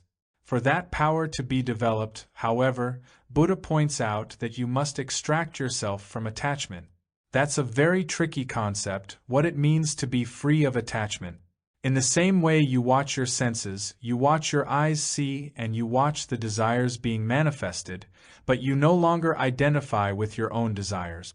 Just to carry that previous thing I was telling you about, the health business, one step further, there are many very, very clear, documented instances in India of a being who is buried alive for a period of time and after a year or two is brought back and they come out of the state of trance they have been in, and there they are, and they were put in an airproof box. One of them, when asked, "Well, how did you breathe?" said, "My cells had enough oxygen to keep my brain and my heart muscle alive, and that was all that was necessary." And this one that said this, they had put him in the earth in a box, and there were some ants, and the ants had eaten away part of his arm. He had been in this trance, see. So where are human drives, let alone our social motives? I mean, don't you need air and food? I mean, after all, we assume those are all necessary. Raising the Kundalini. I used to do a thing called pranayam, which is a technique for raising energy up your spine. It's called raising the Kundalini. It's a very delicate technique. I used to fast 9 days on the new moon. This was when I was doing very intense sadhana about 5 years ago. I would do hatha yoga for a long time, then I would do pranayam, which is a series of exercises. Some of them are like oxygenation going on for some minutes. Then there's another one in which you take the air in one nostril, tighten up certain muscles halfway between your genitals and your anus, and pull up on certain nerves. It's like you're closing the sphincter of your anus. You pull up on those, and then you take in a breath on a certain count in one nostril, and then you close your chin, which closes another place up here. So you close both places, and you bring this together, and you hold your breath, and you hold your breath for longer and longer periods of time over some months, and you get up to 1.5 minutes or 2 minutes, and then you learn how to force your attention on the tip of your spine and to visualize right in from the tip of the spine, which is called in the Indian energy system the first chakra.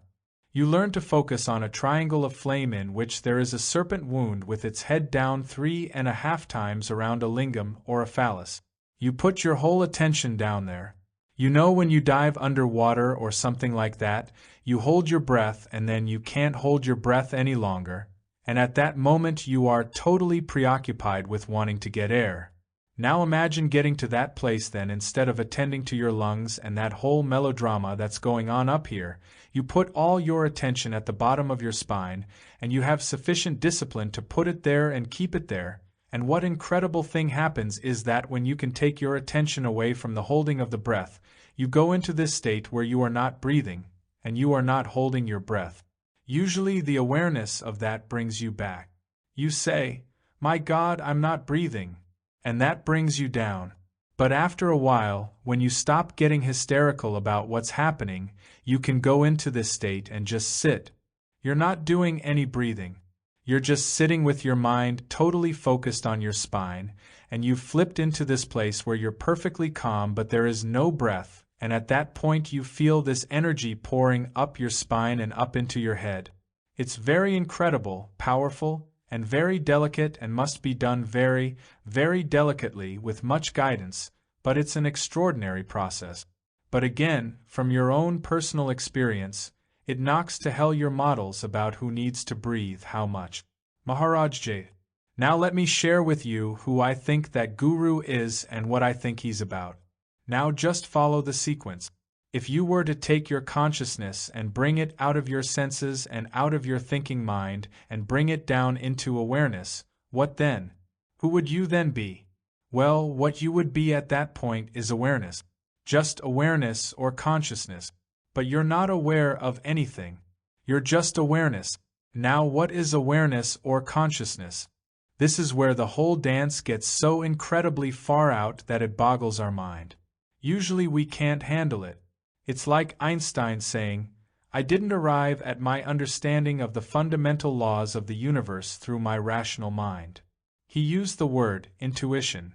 Intuition is something we really don't understand, but we use it. We use it when we don't know what else to say about something. We say, "Well, he intuitively knew." Intuitively. Well, what in fact it is that there are other ways of man knowing things than through his senses and through his thinking mind. But we don't know how to use them. That is the difference. Our thinking mind and our senses know things as object. I know that. But there are a whole range of things that we know in the sense that we work with them all the time, but we don't know them in that way. For example, if you close your eyes and try to describe or try to think about how you make a fist, you'll find out that how you make a fist is really not a conceptual thought, but you make this fist. You are able to make a fist, but you don't necessarily know how you make a fist. And you certainly were able to make a fist long before you could tell how you made a fist, if even now, in your sophistication, you can tell. What I guess I'm saying is that there are ways of subjectively being in the universe so that things are available to you, or in you, that would otherwise only be knowable to you by collecting them through your senses and through your thinking mind. Now I'll take you to the farthest out places right away, and then we'll play with it just a little. You take this stage I'm on. Look at it, it feels solid. We think of that wood as solid, but we are sufficiently sophisticated.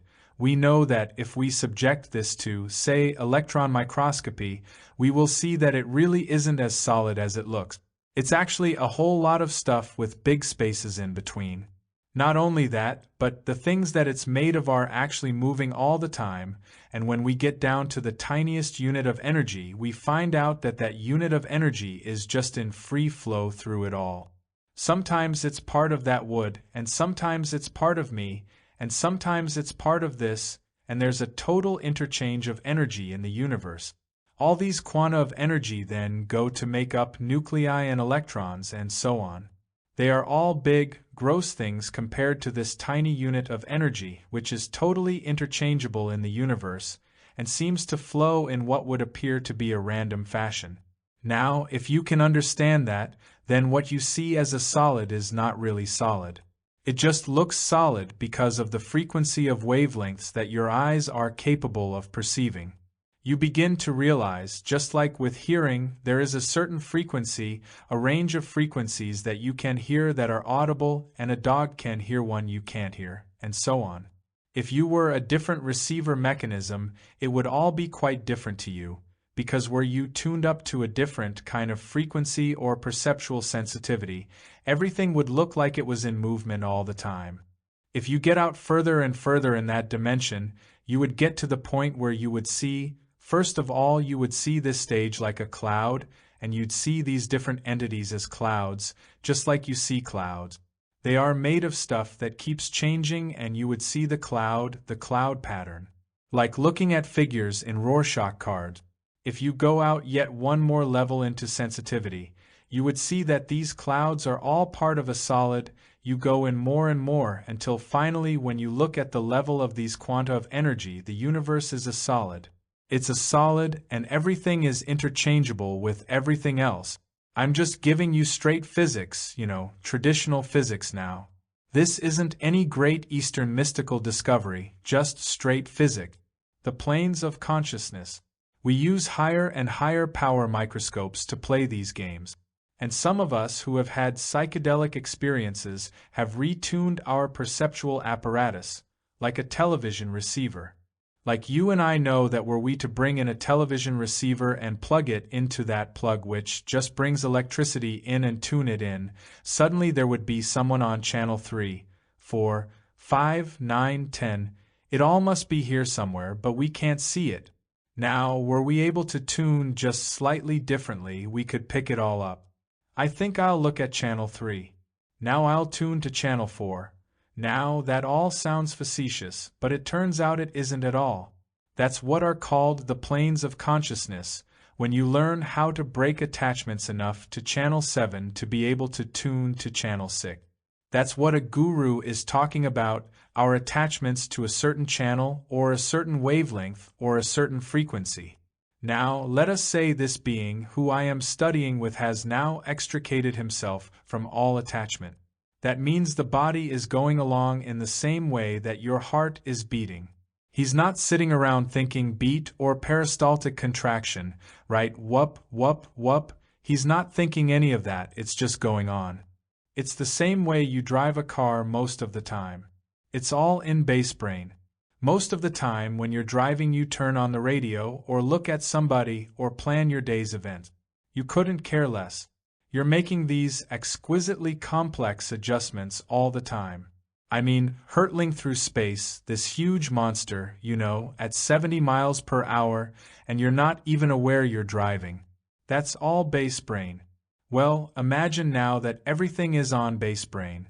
Your eating is on base brain, your sleeping, your talking to people is all on base brain. All your thinking is on base brain. You don't like that one. It's all put on base brain. When the thinking thing needs to happen, it happens. You don't have to worry about it. It's just an associative runoff.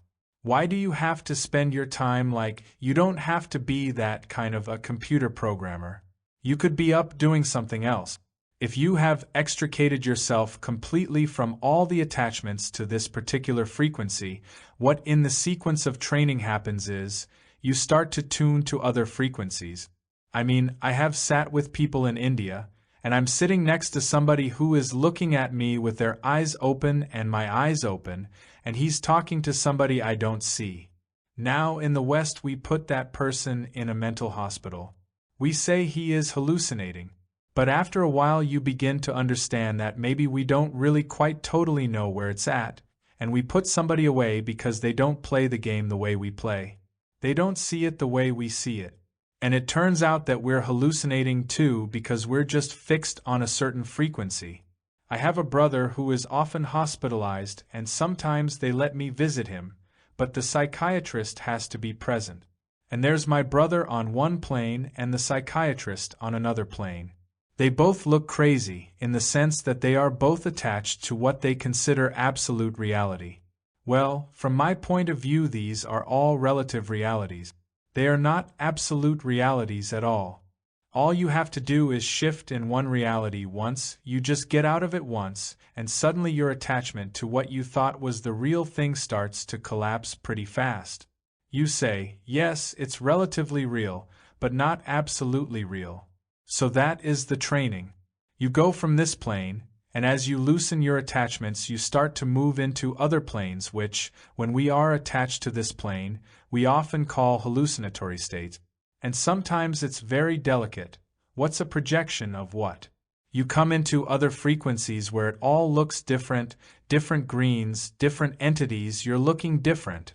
What they call your physical body, your astral body, your causal body, these different bodies are at different frequencies and you're attached to your physical body because you are attached to your senses. When you are attached that way, you don't notice your physical body. So the lowest level of the game is where you loosen the physical body from the astral body. Let me give you an example of this. I was traveling with a very beautiful Swami, Muktananda, on a religious pilgrimage in southern India. One day about 3 in the morning he took me by the hand. He's a very powerful Swami, very powerful man, very evolved. He took me by the hand, and he took me to a little temple up in the top of the town, and he whispered a mantra into my ear. That is, it's like a prescription, it's a phrase to be repeated. It's a Sanskrit phrase, and Sanskrit is a conscious language. That is, the vibrational sound of each word is meant to do certain things to your nervous system. He recited this thing into my ear, and then he did a ceremony over me and I lost my body consciousness, and then a few hours later I was brought back and I came back to him and I said, "What was all that about, Babaji?" He said, "That mantra will give you vast power and vast wealth." And I said to him, "Well, that's great, but I don't want vast power and vast wealth. Unless you promise me an equal amount of love and compassion, forget it." And he says, "Just do the mantra." He's a Shaivite, which is very fierce, by the way. Well, I couldn't not do the mantra. First of all, because I wanted power and wealth, no matter what I said I didn't want, and second, because he had put it in so deep I couldn't get rid of the thing. And I was doing it all day and all night, and I was just doing this mantra and doing it and doing it and doing it and doing it. Finally, I came back to his ashram near Bombay, and he had me meditate in an inner room, a very special room. They've got to unlock it to let you in. I'm meditating there around 2:30 to 3 in the morning, and I'm lying flat out on the floor, my head back. It's very hot in there, and I'm doing this mantra, and I get taken out of this body in this plane, and I'm brought to another plane where there is a room. It would seem that the walls are made of light rather than solid substance. And I come into this room, and sitting ahead of me is Swami Muktananda, looking the same as he looks in the physical plane, right? What you call a dream. I walk in and he looks directly at me and I start to levitate, that is, I start to fly, which is known as a power, which is what he promised me, right? The power to fly in my astral body. To leave my body and move, which is a great power in India. So I started to go up in the air and then I started to tilt a little bit and I get a little frightened, see, and I think I'd better right myself, and at that moment I think, what am I doing lying on my back? And I'm back in the room. I was brought back to the physical plane. I get up and I walk out of the meditation room and Muktananda walks up to me and he says, "Enjoy flying?" Now that is like a tiny example of what astral things are like. I've had many experiences where I've left my body. You can get your body into this, which is called Padmasana or the lotus position, and it's perfectly balanced. You can just put your body there and leave and go somewhere, wherever you want to go. You pull yourself back from your senses and from your thinking mind, and then, in just the subtle form of your thinking mind, in your astral body, which is this bodiless awareness, you go out. I'll tell you how weird it is, although to talk about this stuff gets very weird for this particular setting. You can look back and you can see the cord of light that links the bodies. It looks like an umbilical cord and it looks like a blue light. Within that body is another body, and it gets more and more subtle as you tune your frequency to different planes. Now imagine that you are not attached to any of these bodies, then what happens to you? Well, that's really what this man is that I meet in India. Because if you are no longer attached at any of the planes, you see what we call this taps on floor. When we go down to the quanta of energy, we call it energy. We say these tiny units that are interchangeable in the universe are energy. But now instead of calling them energy, let's call them consciousness, and just say the universe is consciousness. Not self-consciousness, but consciousness. That is, energy and consciousness are merely two different labels depending on where you are looking at it from.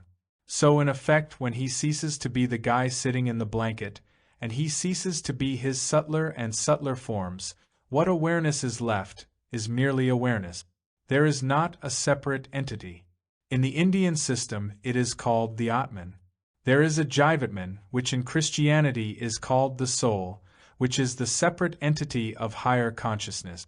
But even that shell breaks and you would say, in effect, the way my guru knows about my mother's spleen, for example, this is really so incredibly far out that it's really hard to say it in front of a group of thinking beings.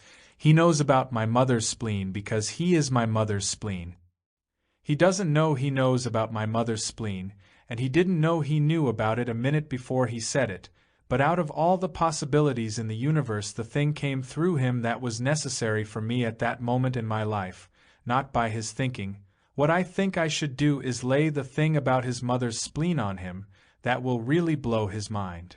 You've got to understand there isn't anybody in there. That's the one we can't handle. Now and then when we see a catatonic and we work with him enough we say, Jesus, maybe there's nobody in there. It's just his body vegetating. Unfortunately, that is a locked-in place on another plane. That isn't the final bag either. But the predicament is that the consciousness becomes the consciousness, which is all of it, although at that point you don't know you know anything. Because you are it, you don't know it. It's the nature of being versus knowing. This is a very, very delicate thing because our whole educational tradition is that you acquire knowledge through collecting stuff and knowing it. But there was no way he collected that stuff and knew it. About that spleen, a moment later he doesn't even know it. That's what's far out too.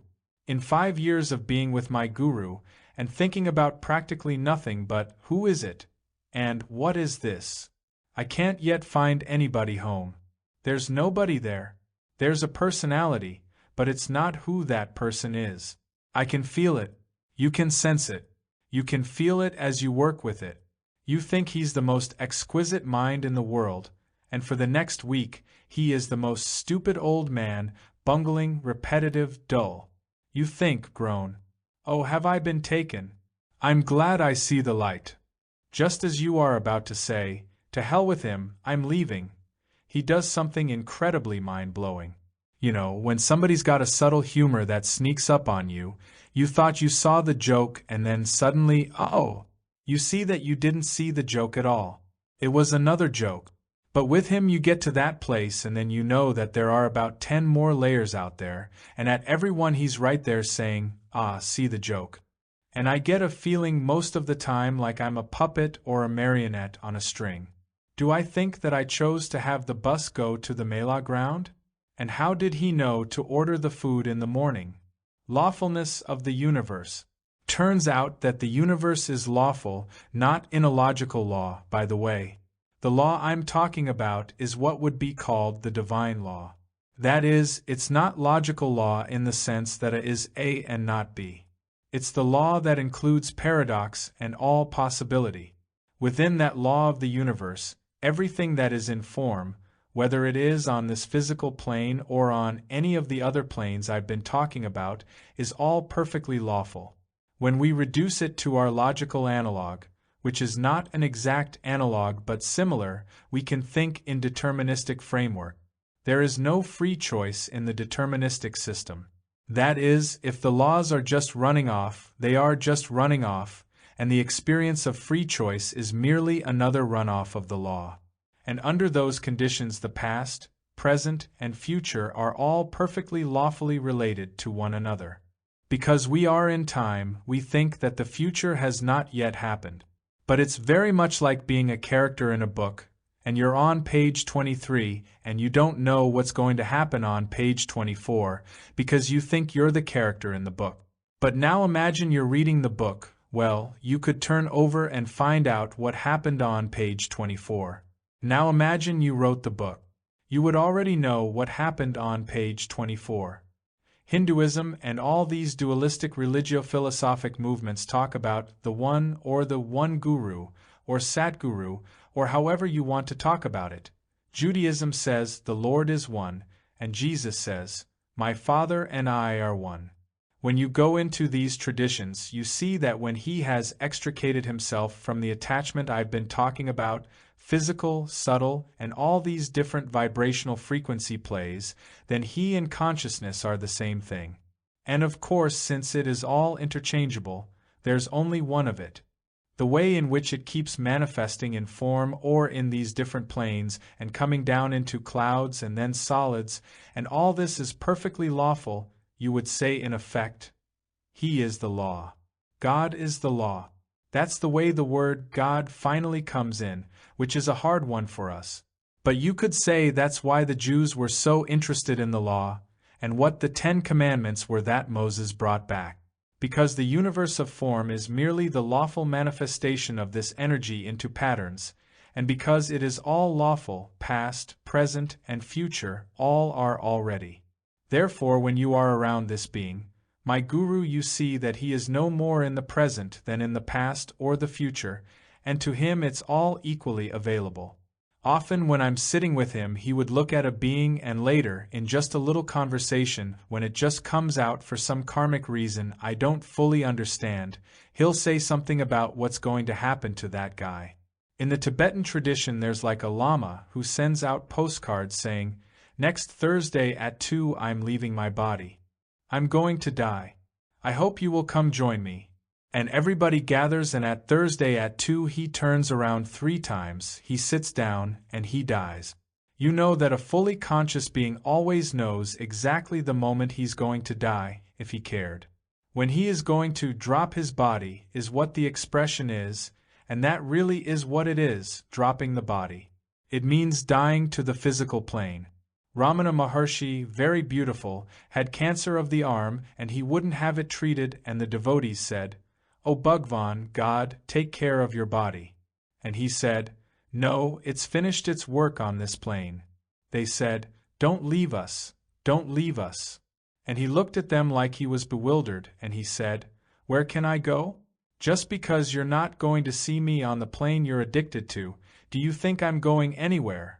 My experience with my guru over this time is that in 5 years he has slowly taken me over, which is a hard one for Westerners. Like my father asks me, "Are you getting married?" Because the woman I used to live with is in India with my guru, and he keeps calling her Mrs. Ramdas. So I say, "I don't know, he hasn't told me yet." My father comes out of the tradition where you don't ask somebody else if you are going. "What do you mean, he hasn't told you?" he says. "Don't you make any decisions on your own?" And I say, no. Now from our point of view we really think we lost something. In the Christian Bible it's called, "Not my will, but thy will, O Lord." Because once you understand, who thought that he was making the decision in the bus to turn right?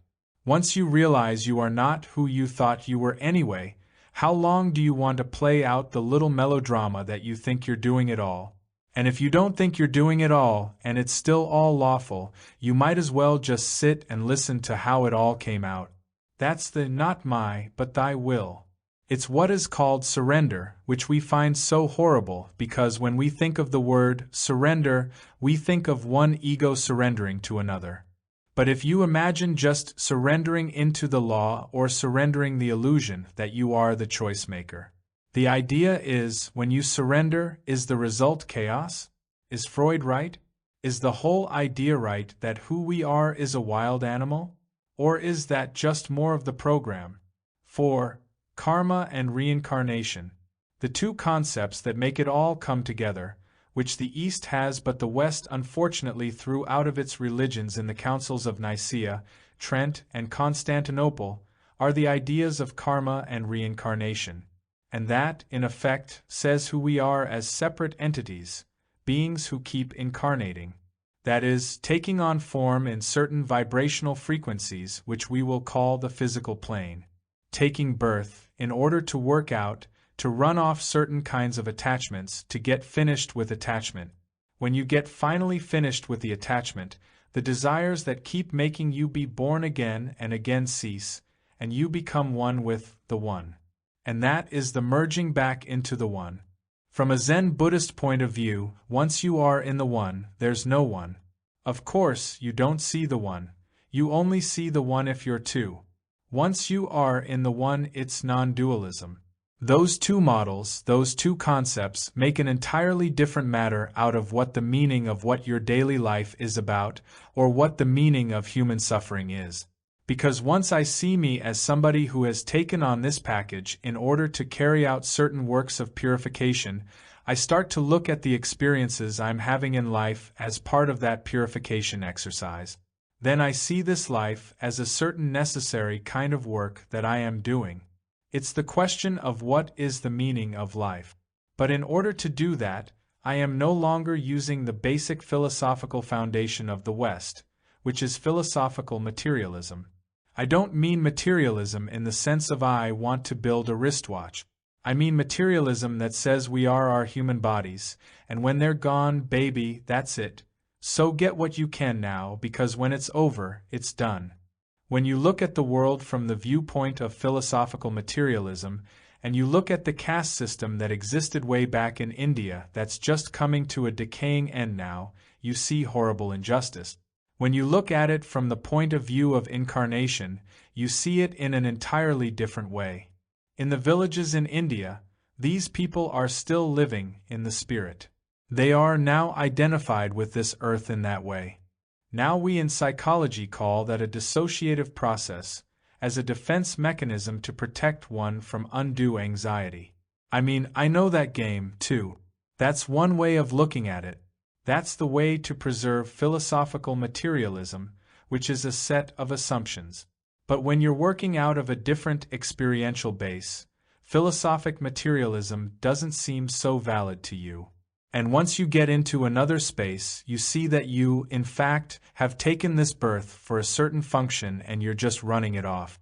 In those cases, the king is doing his dharma or his perfect route, in which his thing is to be the perfect king, and the sweeper is doing his thing, which is to be the perfect sweeper. In the village, the sweeper doesn't wish he were king, because the wish to be king is making him other than a perfect sweeper, and his work is to run that one through. The king will be the sweeper, and the sweeper will be the king, and so on. Now, from our point of view, you say, oh, well, that's all fantasy and projection. But for people who are living in a different space or a different identity with themselves, like the guy that I am talking about that I visited in India, he's in a village where you run down the street and say, you know what Maharaj Ji just did? He told me this. And they say, oh sure, of course. But did you hear? You know, to them it's common fare. In the village I live in, everybody says, of course that stuff all happens. Nothing big deal about that. Because they are living much closer than we are to the space where all this is possible. For us it's called miracle, because it doesn't fit in with our existing philosophical conceptual system. Now, reincarnation doesn't have to be linear in the sense of the Bridey Murphy kind of thing. It may well be in terms of past, present, and future all being here simultaneously. There are many ways of thinking of the fifth dimension of infinite repetition and changes and so on. Many ways of thinking of reincarnation. I used to do personality research, and we would try to predict when a mother and father did a certain thing, how the child would be in terms of Freud's identification theory. We were studying resistance to temptation, guilt, internalization of values, and sexual role identity, the four things that are supposedly the manifestation of identification. We would question the parents for many hours. We'd study the child with exquisite instruments, and we'd throw this all into a fantastically complex factor analytic design, and we'd usually come out with a correlation, say between 40 and 60. A correlation of 0.4 means that you've accounted for 16% of the variability, which means that 84% of the variability hasn't been accounted for. Now we in social science say, well, if we could put more variables into the computer. It's just that it's such a multivariate thing. We can't predict it from a single variant. Or we say, well, we don't have the theory quite right, but almost. And when we do, it will go way up. But you see that 84% that's left we call random error. Or say that we haven't put variables into the machine. That very easily could allow for a number of different possibilities about how it all really is. I don't question at all that my body is related to my heredity through my parental strain, and that my personality is affected by the internalization of values through my relations to my parents and society, my socialization. I don't question that at all. That is the package as far as I am concerned, but that isn't who I am. And in effect, from the reincarnation point of view, a person before birth knows exactly what they're buying into. It's not a pig in a poke. They know just what they're buying into. They say, I'm buying into these parents, this experience. I'm going to be in this life. I'm going to have one eye. I'm going to be a cripple. I'm going to end up being beaten to death on the street in Benares, and that's what I need. Okay, here I go. You dive down in, and the veil is lowered. There you are, and here we are, and we run through this one, and then we get all finished, and we come back out of it and we wake up. Okay, you ran that one off. Now let's see what's next. What I need to be now is a duke, and I might have to wait thousands of years for that one. I know I'm pushing you very hard, but I'm just trying to give you a feeling. The game is much more interesting than we thought it was. You begin to see this entire physical plane as a training school. The minute you stop treating all of the experiences that every single being has had which don't fit in with your conceptual model of who you are and how it works as hallucinations or irrationality or psychosis or deviance, you understand it as really information. You see, this is the issue. You go from being a decider, a judge. The judge says, will I accept what he is saying or not? He's a very persuasive fellow, but obviously he's taken too many drugs. He's left the realm of. I mean, there's a judging place in all of us, and we are running all these experiences through our logical, rational mind because we think that's a real big deal. From another point of view, as I've told you, there are obviously other ways of knowing. That is considered a siddhi, a power. Knowing through the intellect is merely another power. It's like prehensile hands was a big deal earlier, and then cerebral cognizing is another big deal. In India, in the yogic tradition, they say, look, each thing seems like a big deal, but don't get hooked on it. Instead of saying, well, that's a good one, I'm going to use it and control. See, we're interested in control and mastery. We can go to the moon, aren't we great? I can say it, but maybe you can't hear it. I can say from Maharaj Jai's point of view, he is the moon. What does he want to go there for? What man has continually done? He's taken each little tool he's been given and used it in order to enhance the power of his own separate entityness. In fact, there is a whole other level where you become part of the process of it all, because you decide your own separate entityness is merely part of a running-off process. You no longer identify yourself as a separate entity. The Chinese philosophy that is most in harmony with that is called Tao. It's given in a little tiny book called Tao Te Ching, which is probably from the philosopher Lao Tzu. It's just a statement of what the flow is, what the natural law is like. You become more and more like a river. When a river floats down the stream, it doesn't say, I must follow the laws of gravity, or, today I think I'll float down the stream. There is no overlay of self-consciousness. We are under the impression that that overlay is what is our saving thing, while actually it turns out it's our losing thing, not our saving thing. It's a short-term gain and a long-term loss. The funny thing about my journey at the moment is, the further I go, the less I think. The Tao says the student learns, by daily increment, the way, meaning the way, as when Christ says, I am the way. The route, the harmony, is gained by daily loss, loss upon loss until at last comes the way. When I talk to you about bringing your mind to one-pointedness, for example that time I'm sitting 16 hours a day following my breath, think of all the books I could be reading, all the knowledge I could be collecting. Is it possible that by bringing my mind to one point I will know all that without knowing I know it but have it available to me? It's like what you're moving toward is the ideal computer program, which is not a fixed program. It's a totally fluid program. It optimizes all the data that is fed into it in terms of what function is necessary. That would be the ideal program. The program with no program. It's the program that is perfectly in harmony always with the optimum thing. We think that if we don't think it's all going to go to hell.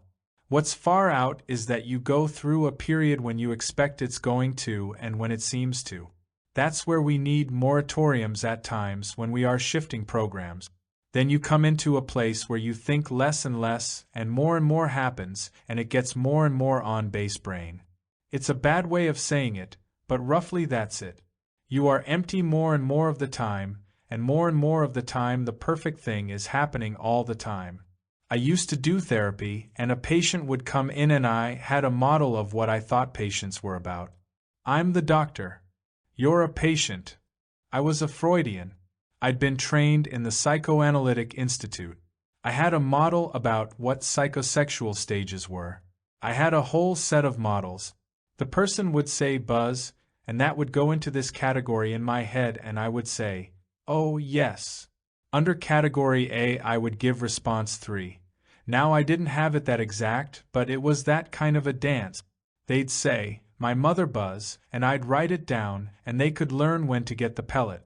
I mean, we have all seen those research studies showing how each therapist trains his patient to be Rogerian or Freudian or whatever. Then he says, you're cured, when the patient thinks like the therapist does. Now imagine that you don't have any model at all in your mind about anything. You don't even have a model that there is a patient or that you are a doctor. Here's an entity that you happen to meet. You could meet him in a bus, you could meet him in bed, you could meet him in the office. Who knows where you are going to meet the next entity? Here we are. And who are we? Who do I see when I look at another human being? Am I focused? Which level is my microscope focused at? Do I see body? Well, if my sexual desires are what I'm attached to, that is what I will see. A beautiful entity goes by and I'll go, And you know, yourself, when you walk down the street and you're horny or you're sexually lustful, that's all you see. You go by a bakery and you never even notice it. But if you are hungry you notice the bakery and the beautiful whatever it is doesn't do a thing to you. Unless it has a roll in its hand. That's the predicament. Your desires, your motives, affect your perceptions, as we all know. Now let's say you sit and you've trained yourself through the course of your understanding and your own discipline. All the desires are around, it's all functioning, but it's almost like your oil gauge in your car. When it needs oil, a red light goes on and you give it oil. But you don't have to be your oil gauge. The oil gauge is just doing its thing. The gas thing is doing its thing. Everything is doing its thing, and you're just here. When I look at another person, I see body and then I see personality or hear personality or see that level. Tune a little deeper, there's personality. Now tune once more, and here we are. Here we are sitting. It's like you're sitting inside that package, and I'm sitting inside this package. You in there? Yeah, I'm here. But the way it comes out is through personality, and it comes out through body, and it comes out through the whole packaging process. The predicament is, do you define another human being as their package, or as their essence? Now, if you look through different levels of essence, you can get essences which are still individual differences. There are astral differences, which is what astrology is about, as opposed to the MMPI, which is personality. Astrology is the MMPI of the next plane out. Like the Rorschach, you can keep looking, keep tuning, and go behind that one, and behind that one till you come to the place where you are looking yourself in the eye. Because behind all individual differences there turns out to be only one of us. From my point of view at this moment there are, at the most, only two beings left in the universe, and much of the time there only seems to be one. But of the two that are left, one is who I still think I am, and God, or it all. Everybody I meet is a teaching that has come to me. The reason I even see other beings is because of desires that I am still attached to, including this whole plane right here. The thing that collects us together is that we all have desires that involve this particular vibrational space. We all got born into this one, and, with very few exceptions, like the kind of guy I hang out with in India, most of us think that must be what reality is. It's like a group of people that are in a training school but who have never been outside the walls. It's like Plato's metaphor of the cave. All these beings are chained in the cave, and they have been chained so long that they have only seen the fire reflections on the opposite side of the cave, and they build a whole culture about that. And then one of the guys gets free at one moment, and he goes out the door of the cave, and he sees the sun and trees and all, and he comes rushing back and he says, "Fellas, I hate to tell you, but..." And they stone him to death. That's what Plato points out. They stone him to death because they don't want to know. They don't want to upset the apple cart because it's too good. They're getting the payoff. They are getting the point. They are getting the reward. They are still attached to fulfilling their desires in time, even though the relation of suffering and time hasn't dawned on them. That happens to people when they are getting ready to die. Then suddenly all their money and all their attachments and all their position and all the beauty all seems like so much, in Thurber's terms, slish. It's just stuff. It's suddenly stuff, and now they are going to face this thing, and they don't understand. And for many of us, we saw the slish a little earlier than the moment before we are going to die. What is happening in Western culture, which is really awesome, is that because of technology, not in spite of technology, because of technology, the limits of our rational mind are becoming more apparent sooner. And the limits of what we can take in terms of total fulfillment from the external world are becoming apparent earlier and earlier and earlier. A kid 12 years old has already vicariously run off, say, 200 adult roles through television. He's already gone to the moon, he's already been a lawyer, he has already been the police chief of Los Angeles, he has already been a spy for the CIA. So you say, what do you want to be when you grow up? And the whole question is like an old-fashioned question, like, what are you talking about? He's gotten to the point where he is just right here now. He doesn't want to be anything. He's run out of them. He sees all those aren't what it's going to be either. He can look at the president, and he can look at Frank Sinatra, and he can look at all the boys that made it in the culture and say, oh boy.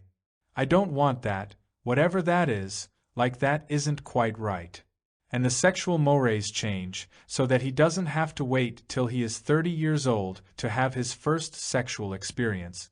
By the time he is 15, he can often have finished the whole business.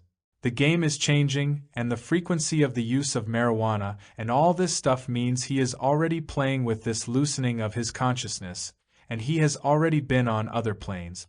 So now, what is this being? Who is this? What happened? This is all out of technology, by the way. This is all out of the cultural philosophy of more is better. We have collected more and more and more and more, and the dawning thing is that more is never enough. Despair is what motivates the next step. That is what we are talking about now. When man finishes being totally enamored of his power, of his intellect, and he can buy or control or master or get anything he wants and still. This is the world of the gods. I can be a god and still be Ram Dass or Richard Alpert or whoever I was. I can know it and control it and can master it. Then comes the dawning thing that it is all ephemeral. It's all ephemeral, and it isn't enough even when we get it. We've had wise men and sages, not so much in the West, but we have had beings who were totally fulfilled beings, and they have a certain vibrational space, and when you are around them you feel great peace. Certainly if great peace was contingent on the acquiring of things, we would expect the most beautiful, the most powerful, and the most successful beings in society to show that great peace? Well, usually they are an example of the people who least show it. Then, there comes a despair which is an absolute prerequisite for the whole trip. The despair that knows that how you thought you would make it isn't going to make it. That despair is a prerequisite to turn back inward, and turning back inward starts you to go for the next level, and that is roughly what many of us are now doing. Some of us do it in our spare time. Some of us do it on Sunday morning or Saturday night. Some of us try to build it into our work. Some of us say, well, I can do nothing but just go the whole trip and see what happens. It's very extraordinary for me as a psychologist to have let loose of so many models of how I thought it had to be. When a person walks in and sits down with me now, they come and they say, my problem is burr. And I'm suffering. They get all done, and I'm looking right into their eyes because the eyes are the windows of the soul, and I'm looking right through all that stuff. When they get all done, I say, right? I hear all that, and here we are. You're telling me about your melodrama, but that isn't who you are. 'Cause I can see, it's just stuff. It's like you are telling me about the paint job on your new Cadillac convertible. I really see therapy, in terms of personality, as body and repair work. But it has nothing to do with essence. Essence means that the therapist has to know who he or she is, because the therapy will be just as high as the therapist. A therapist who thinks he is a therapist can only create a patient who thinks he is a patient. A therapist who thinks he is a personality can merely exchange one personality package for another personality package. He can't even imagine that there is a way of being that has nothing to do with personality. Like, from a personality point of view, a lot of my pathology isn't over. When I left analysis, my analyst said, "You are too sick to function in society." That was in 1958, and he may well have been right. I've been just barely holding on ever since. The stuff is still around, but it is just stuff, just stuff, just stuff. Now I will give you a little insight as to how I am playing this game. All this time I have been talking to you, all morning long. Have I been identified with myself as the speaker? The far-out thing is, I'm not. I'm just sitting inside here and this whole thing is happening. I walked in here totally empty-minded. I had nothing I had to say to you. How am I going to collect points? Am I going to have you all say, "Very interesting"? Am I going to take it home and count it, put it in a scrapbook? They were very appreciative down at. Very wonderful, big deal. So what? I'm doing this, 'cause this is what I do, 'cause this is what I do, like a shoemaker makes shoes. And what you get out of it is your current predicament. That has nothing to do with me. I'm doing this as my work on myself. I have no sense of social responsibility. None whatsoever, because that's just another attachment. I have no desire to do good. As I get freer of attachment, I am good. The 10 Commandments you can look at like, "Don't strike me dead." You can follow them out of fear, or you get to the point where you understand that they are describing how the universe works. And you, in effect, become the laws, the 10 Commandments. You don't follow them, you are them. Like, if I'm not attached to my separate body and personality, how can I steal from you? Who am I stealing from? I have to think, I need something. It's like one hand stealing from another. I have been having this interesting deal. This book, Be Here Now, has sold many, many copies in this community that did the artwork and so on. They were the publishers, they got about 40 cents on every book. So suddenly they are sitting with $150,000 and money is corrupting them, and they are all getting. So I went to the distributor and I said, "Look, let's change the whole game and reduce the price, and everybody cut out profit." So I'm working out to arrange to reduce the price, and I go to my father, who is a very wealthy Republican from Boston with a big estate, and he says to me, "Well, what are you against, capitalism?" I said, "No, I'm not against capitalism. I think it's wonderful. I'm happy you are a capitalist and you are enjoying it, and it's wonderful. I'm happy I do what I do and I don't want to change you. If there is more of you than me, then we have to play by your rules when we are in that certain space. If there is more of me than you, then you have to play by the other rules. That's the way the game is, you know, it's all a process. So he said, I don't understand why you are cutting the price when it's a bestseller. Everybody is willing to buy it. You could take the money and you could do good with it. I said, well, why can I do more good than the persons who put up the money? Tell me something, you're a lawyer, you just tried a case for your brother-in-law, didn't you? Yeah. I said, did you charge him a big fee? Of course not. What did you charge him? I charged him my expenses. Why didn't you charge him a big fee? He says, he's my brother-in-law. I said, well, that's my predicament. Everybody is my brother-in-law. What am I going to do? The thinking mind is based on subject-object, so when you look at another human being including yourself, you see the other being as her or him, or them. When you are less and less attached to separateness, you experience it all more as us or as one. Since the experience determines your action, you no longer can act in a way that's based on optimizing the position of the individual, because you see that is just accruing more problems. The only instructions that I function under now in the world are the instructions from my guru, which seem very simple and kind of Mickey Mouse from a Western, sophisticated point of view. To love everyone and serve everyone and remember God. Those are my instructions. But remembering God is all of this I've been talking about, that's what this is all about. We may have a hard time with words like God and the Spirit, but that's what these issues really revolve around. This is where finally these huge institutions like religion and science and philosophy start to find their way into the space where you are no longer attached to the more or to the separate. This is what is commonly known in the religious tradition as living in the Spirit. When you are living in the Spirit, it all looks different to you.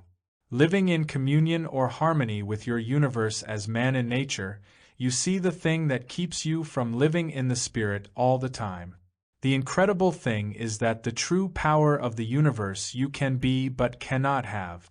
When Christ said, "Had ye but faith, ye could move mountains," he was speaking literal truth. But were you able to move mountains, you wouldn't be you anymore. You would be the being who created the mountain in the first place. There is only one being. And at some level equally as real as this physical plane, there is only one of us, and at another plane there aren't any of us. My route is the route of the heart or of devotion. That is a path. There are many pathways through here. One is the path of wisdom, one is the path of calming the mind, one is the path of opening the heart. My path is the path of love. Gurdjieff talks about 3 levels of love. There's physiological, biochemical love, let's make love. There is romantic love, which is personality love, loving an object, which has in it jealousy and hate and possession and all the psychodynamics of what we usually think of as personality and romantic poetry and so on. Then there is a third thing called conscious love. That is where you enter into the space which we previously called energy and then consciousness. Another identity to those 2 identities is the word love, where you in effect become love, not loving as a verb, but are love. A being around you experiences you vibrationally when they are open. When you say, "I fell in love with so-and-so, I'm in love with so-and-so," what you are really saying is, they are a key stimulus which is an innate releasing mechanism to the place in me where I am love. And in effect, when I live in the place where I am love, everybody I look at is my lover. So far out, as you can imagine. That doesn't demand you do anything about it. We're all right here in love. And when you meet another being, to the extent they are ready, they resonate right in that place. It's like a harmonic resonance. They resonate in the place where they are, in that place which is always ready in everybody but usually covered over with so much paranoia, where they also are love, not are loving, but are love. Suddenly here we are in the ocean of love, which is what Christ's love was about. That love has no possessiveness. What am I going to collect? Your body. Very scary. I'm going to collect you in time and space? I don't need to collect it, because I am it. Part of the illusion we are born into is a resultant internalization of negative takes, which become part of our ego structure and which lead into a take of ourselves, which does not allow us to honor and taste of our own divinity, our own beauty, our own love, our own presence. The minute you can look at another being and just focus right in on that place and let all the rest of the stuff be stuff, blowing by, then as fast as that person brings it up, it's gone. It's what is known as the mirror phenomenon. A guru or a conscious being is a pure mirror for another being. It's not feeding back theory. It's just mirror. It's just empty. When I sit talking to you now, I am doing mantra. Inside, ever since I sat down here, has been going Ram, Ram. You see, my name is Ram Das. Das means servant. Ram is one of the incarnations of God. I am a servant of God, not my will, but thy will. That name is a training device for me. My guru said, now you are no longer Richard Alpert, now you are Ram Das. When he talks to me, he says, Ram Das, then he says something to me, and I realize he is not talking to who I think I am, he is talking to who I would be, would I stop thinking I was somebody. And when I said to him, it's going to be scary going back to America, he said, you shouldn't fear anything. I said, all I fear is my own impurities. Because, as I said, when you are sexy you see sex, when you are hungry you see food. You can only see your own impurities, anyway. The universe is the projection of your desires. So he came and he looked me up and down and he said, I don't see any impurities. I thought, what is he putting me on? And then I realized, no, from where he is looking, there aren't any. We have been trained from the beginning in individual differences, and the reason we as an intellectual community are gathered together is because we are all masters at the game of individual differences. We can categorize and analyze and compartmentalize better than practically anybody else in society. That's why we are sitting in this building at this moment. And it's great to have that as your servant. If that is your master, you're trapped. Behind it all, here I am. Here we are. Here it is. Attachment. It always boils down to this question: how did we get so attached in the first place, or why? I have really nothing but a cop-out answer for that. I mean, not a clear answer because, just as I said, ultimately the laws of the universe are not rationally knowable because they are not within the logical rational system, since that is a subsystem, and there is a metasystem of which that's all part, which includes paradox and opposite. Almost every religion ultimately says, that question cannot be asked or answered. Like in Judaism, there is a statement in the beginning, and they say that of all the things the Talmudic scholar can study, the scholar of Torah, that is the one thing that a teacher cannot teach him, nor can a book help him with. He can only know that through meditation you go inward to the place where you are the answer, but you don't know the answer. In other words, Buddha's answer in very gross terms is, it's none of our business. Our business in the sense of the person who asks and answers questions. I can give you hundreds of answers that have been given by religions around the world to that question. Why did it all begin? Why is there suffering? Why did it go from the zero into the one into the many? In some systems it is cyclical. It's just going and going from the zero to the one to the many, back to the one, back to the zero, and on and on and on and on. From another place, nothing is happening because it is all still in time. And a few levels out you are not in time anymore, and then it always has been and it always was and it always will be, and nothing has happened yet. I mean, there are so many game levels to answer that from, and my answer is that at the level I am at, I just don't know. I don't know. It doesn't mean it isn't knowable, it's just that I don't know it. It's always the question you are finally forced to. So why did it all begin? What's it all about? It's just like the meaning of suffering. There is a certain stage where you are trying to avoid suffering and you are afraid of death. So your whole philosophy in life is built on the fear of suffering and the fear of death. Then you get to a place where you have seen a little more and you are not so afraid of death. You're sort of mildly curious about it. then you get to a place where you start to see that suffering is purification. It's like the fire that gets you straight. It's like a prerequisite for this work. And then at that point suffering takes on a whole new meaning for you and you have a whole new way of looking at the universe. Like I was just with this boy, 23 years old, who was dying of Hodgkin's disease out in California, and he and I were talking about his impending death and preparation for it. Very calm right here. I could see that the people around him were saying, "Isn't it terrible that a person so young should die?" But I don't feel that at all. My feeling is, how do I know when a person has finished his work? I don't know what his work is. It would only be my fear of death that would make me want to keep that person alive longer and longer and longer. Otherwise I would just want to hear how it came out.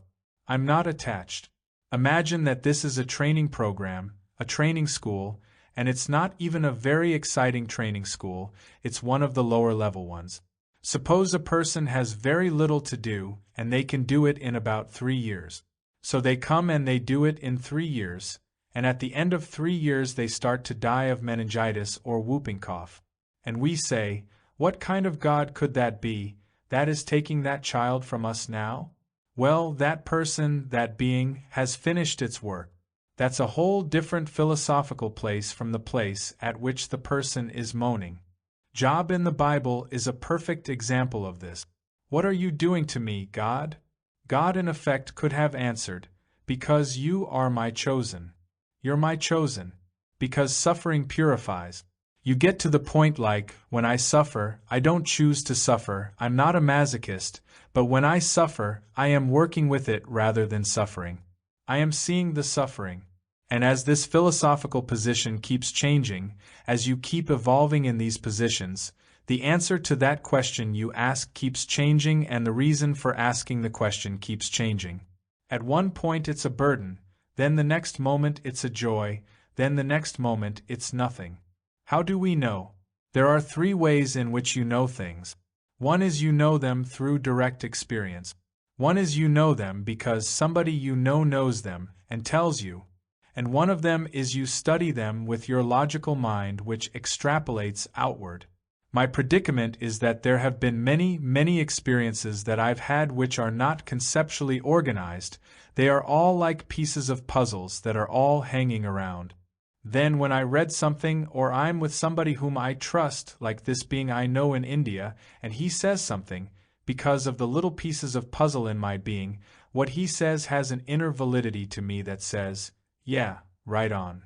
While somebody else that doesn't have those little pieces of puzzle would say, well, I don't know, that's just his position. You see? And in a way, a lot of what I know about all this stuff comes through being around these kinds of beings and through my readings of what are called the sacred books of the world, which are descriptions by various mystics and saints of the states, and the work on other planes of consciousness, which comes through things like Theosophists and the Buddhist tradition and the Christian mystics like John and Teresa and so on, the Eastern mystics, Eastern Greek Orthodox Christians, the Sufi tradition, the mystics of Muslim tradition, and a lot of Egyptian writings which are concerned with things like this, with the preparation and training of sages, and higher planes. But when I read this stuff, some of it I read and it just goes by me, 'cause it's not relevant, I'm not ready for it, or I don't have the pieces of the puzzle to make it fit together. But other stuff, yeah, right on.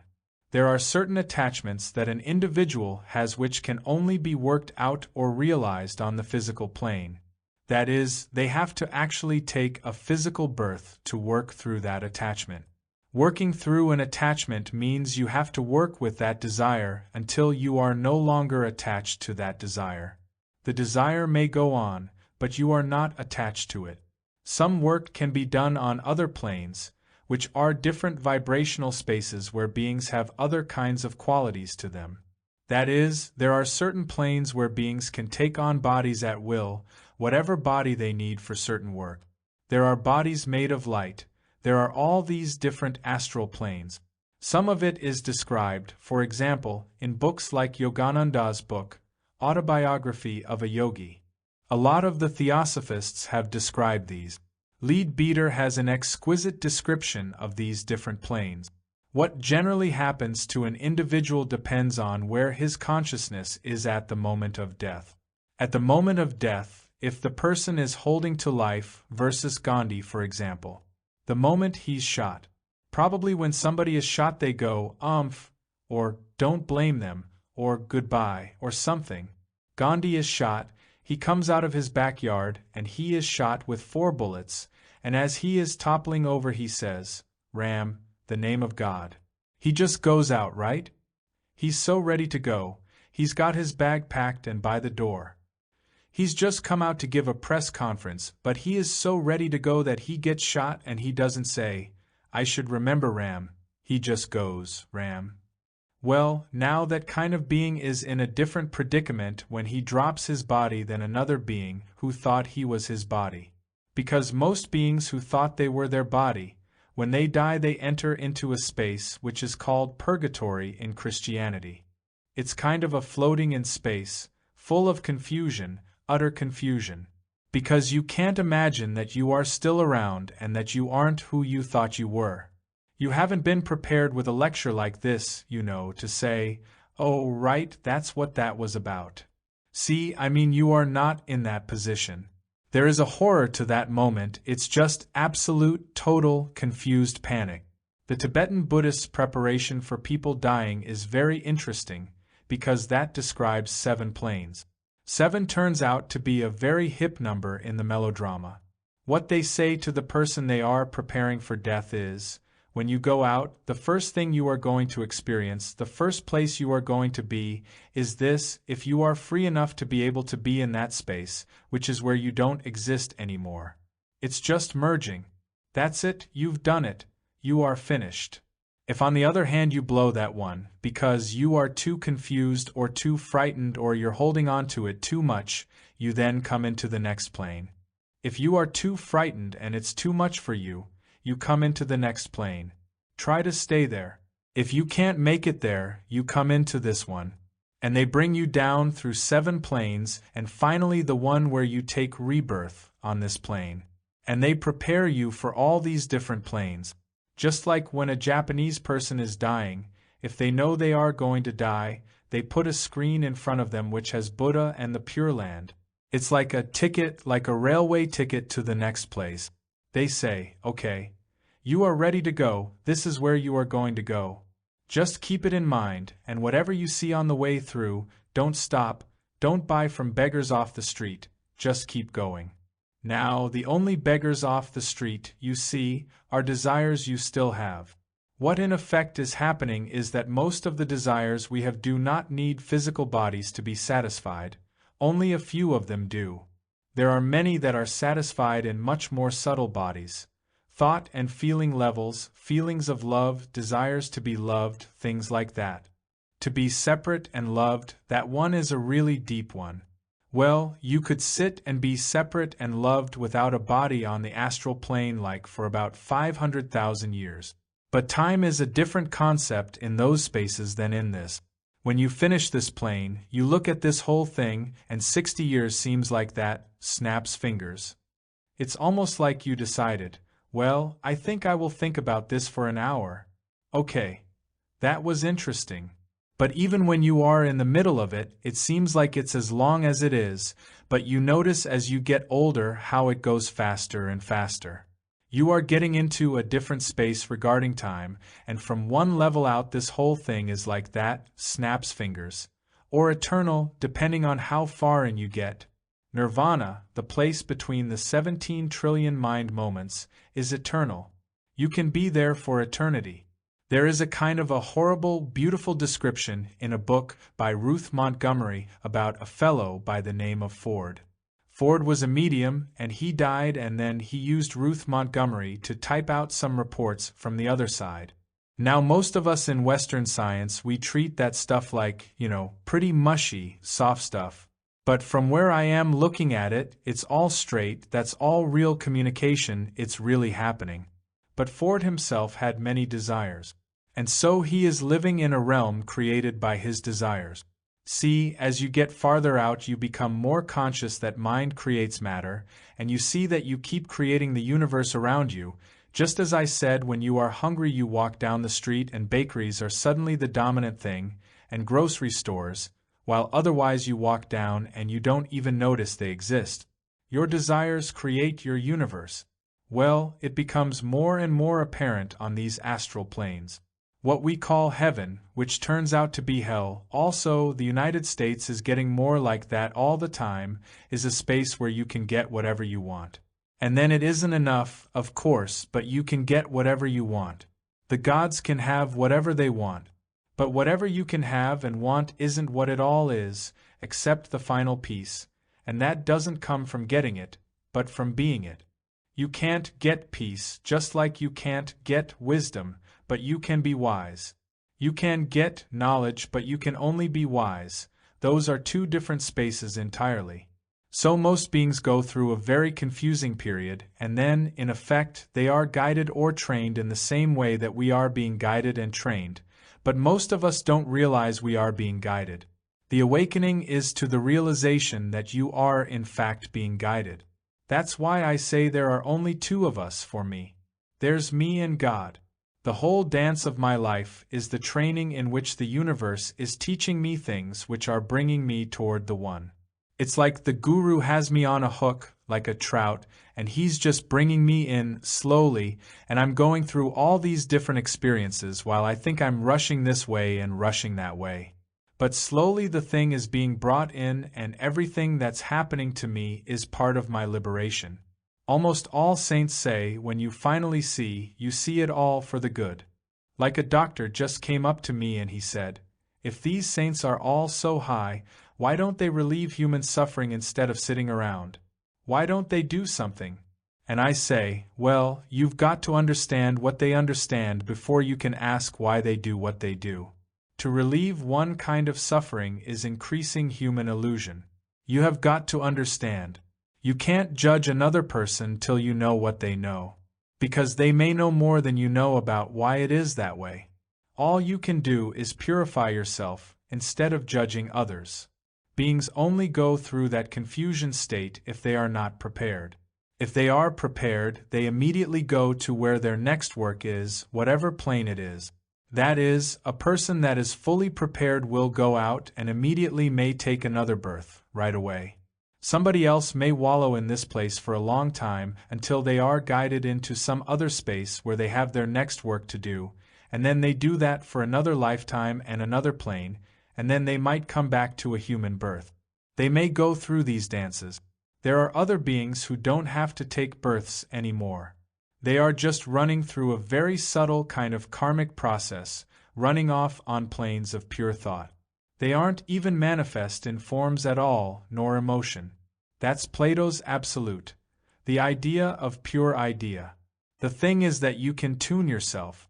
Various saints tune to different planes and they meet various beings, like some people meet poltergeists and ghosts. Those are beings on very low planes, some of whom are still confused and trying to get back into a physical body. They are trying to take people over, and trying to possess people and all the stuff that we call possession.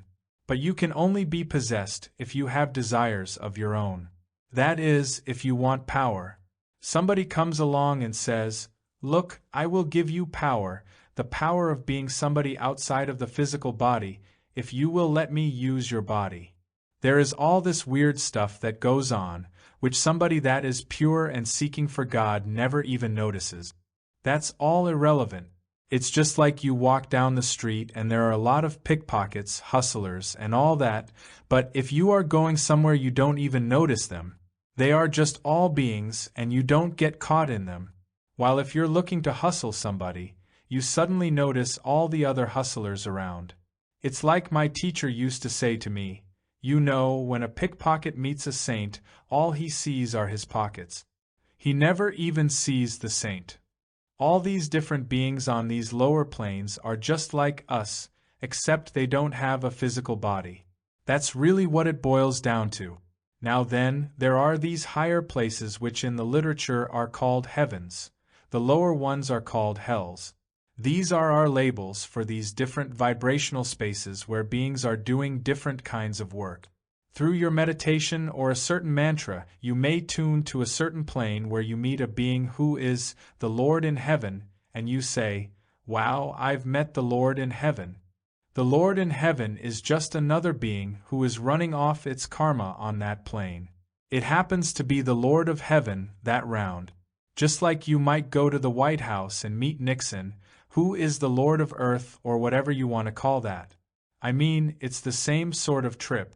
All the heavens and hells, they are all just more of these planes.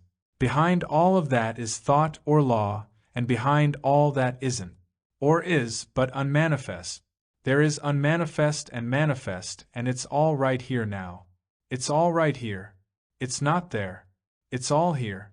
There are some beings who are on higher planes, and then they choose to take a human birth because their work on that higher plane involves some runoff that can be best done on this plane. But it's not like we do it, where we go unconsciously into the birth. They consciously do it, like Christ, like Jesus.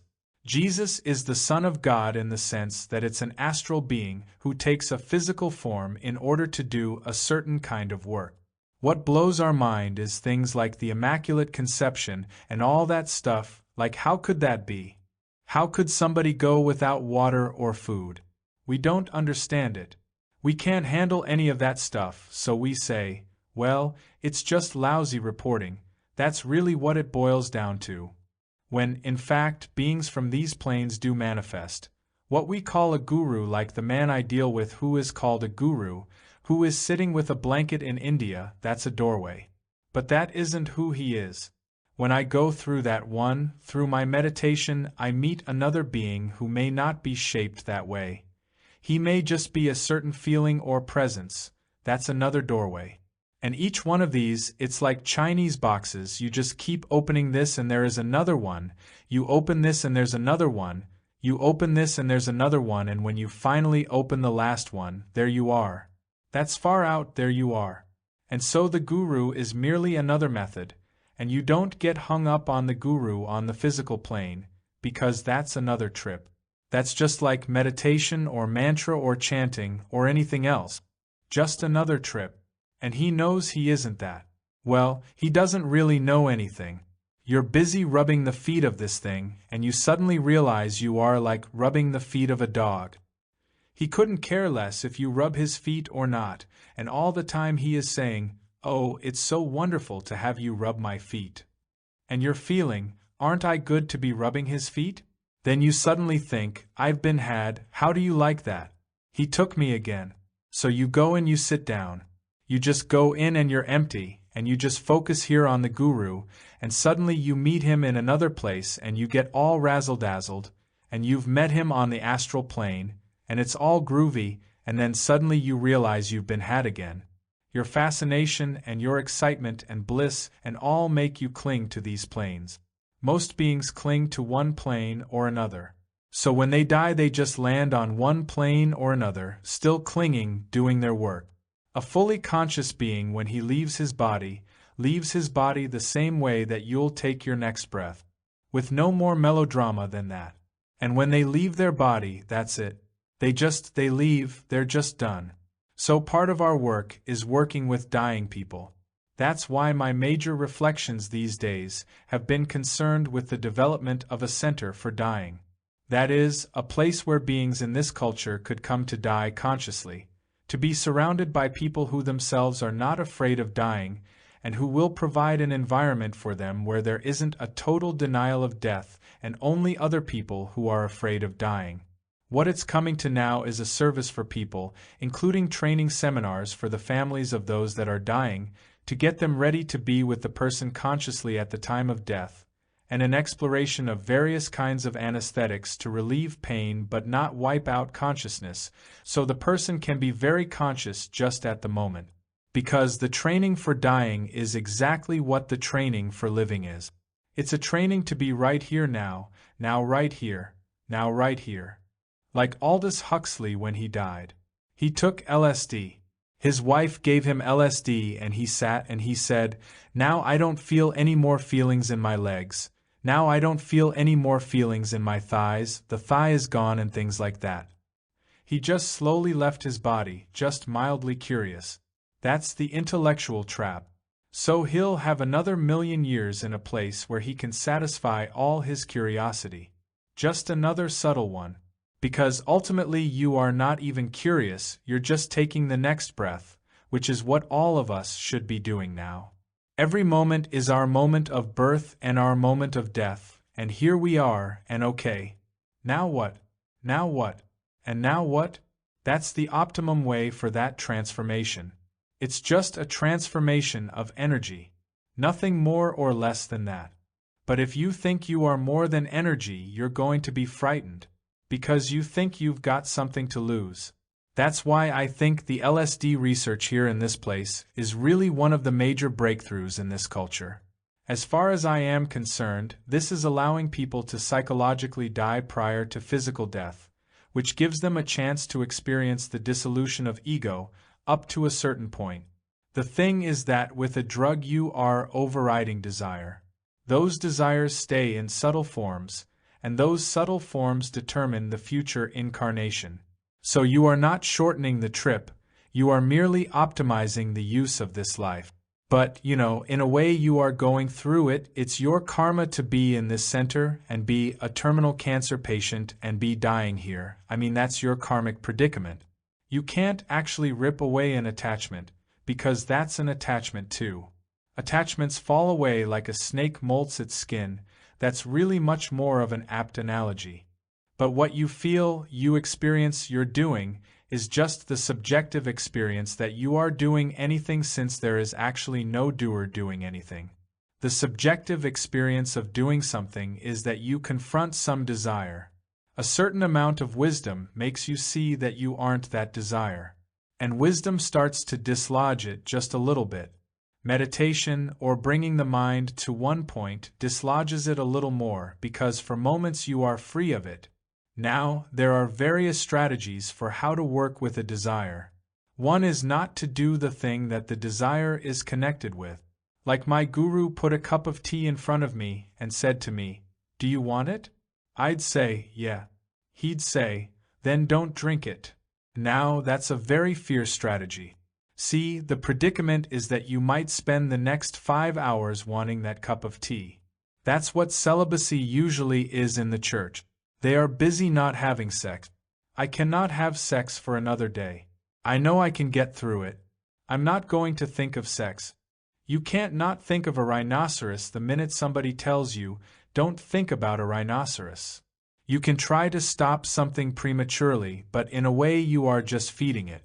You are feeding the reality of it by the preoccupation. So the optimum strategy under those conditions seems to be to do whatever the thing is, but remain as much as possible in the state of the witness, which in defense mechanism terms would be called dissociation. But it isn't dissociation out of anxiety. It's dissociation out of growth. So it isn't a defense mechanism.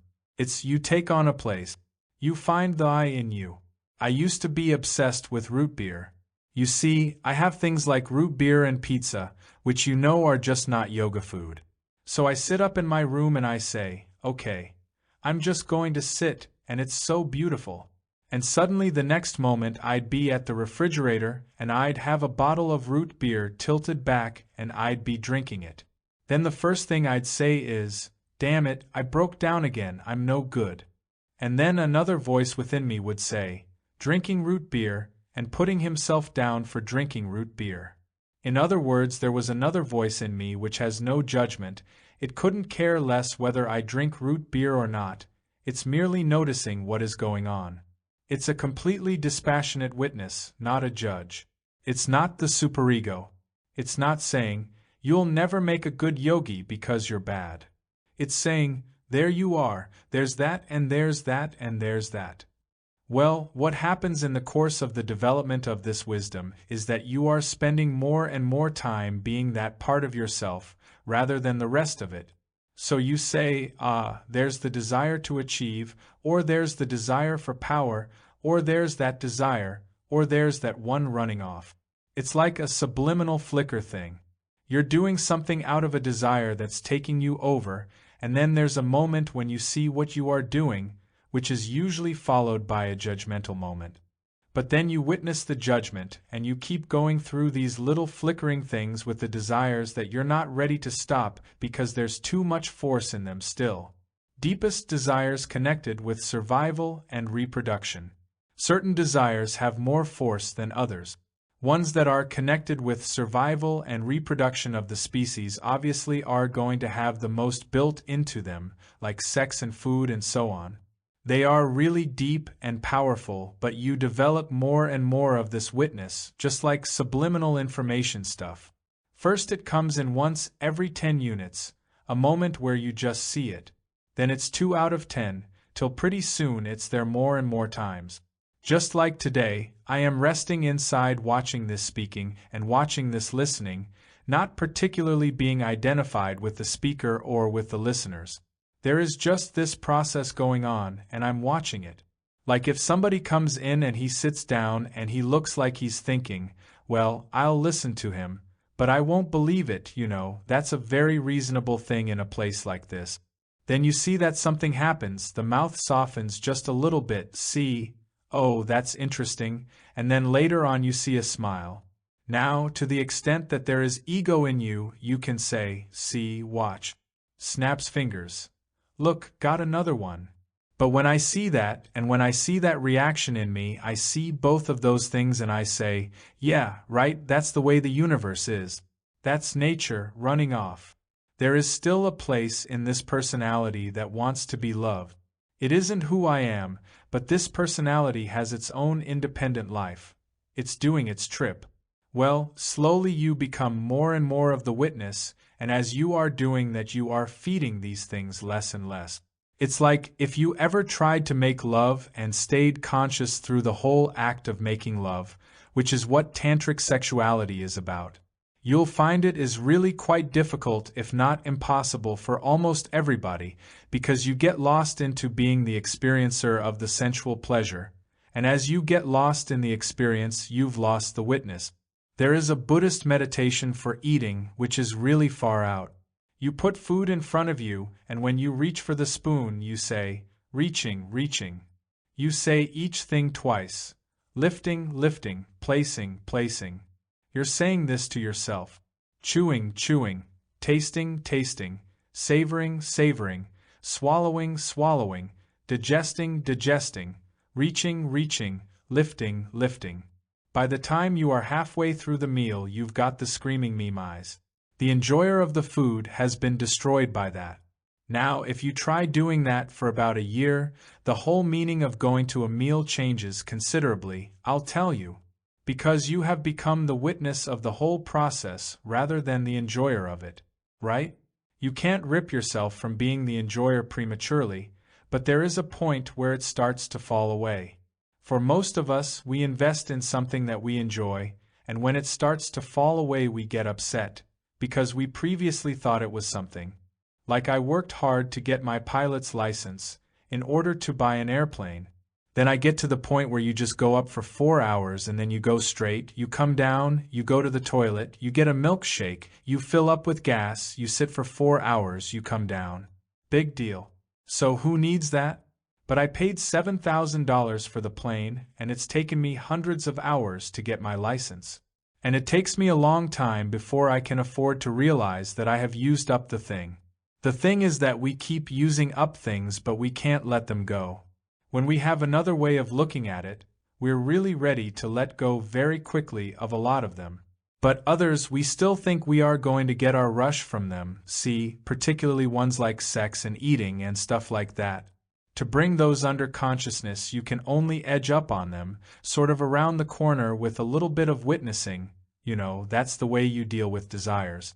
Then as they are ready, and as your wisdom gets great and your mind gets calmer and your purification gets deeper, it falls away, it keeps falling away and falling away and falling away. For example, I told you my own instructions at this moment are love, serve, and remember. I don't have any form in that, and part of my work, as a training procedure for myself, is to stay as light as possible. I float around now, I float around the country, I float around the world, I have no form, I have nothing I have to do. It's very hard to be free-floating. It's like free-falling parachute jumping. You keep wanting to cling to somewhere, like, well, I'll have a schedule, a lecture schedule, or I've got to do good, or I'm known, I can use that force, that power to do BZZZ, and everybody comes and plays upon that thing. They say, well, don't you want this, or don't you want that? The game is just to stay in totally free fall and do whatever you do, like this is what I'm doing, Locke said, come down and speak, and so here we are. Because that was a message, not because I am hoping. I don't have any model of why I am doing this or anything else in my life. I'm not collecting anything. I don't have a goal. I'm just a pure instrument in the game. Giving up the attachment to who you think you are and what you think you are doing is a really scary one. People say, what do you do with your life? I don't know what I'm doing. So who are you? I don't know who I am. Who do you think I am?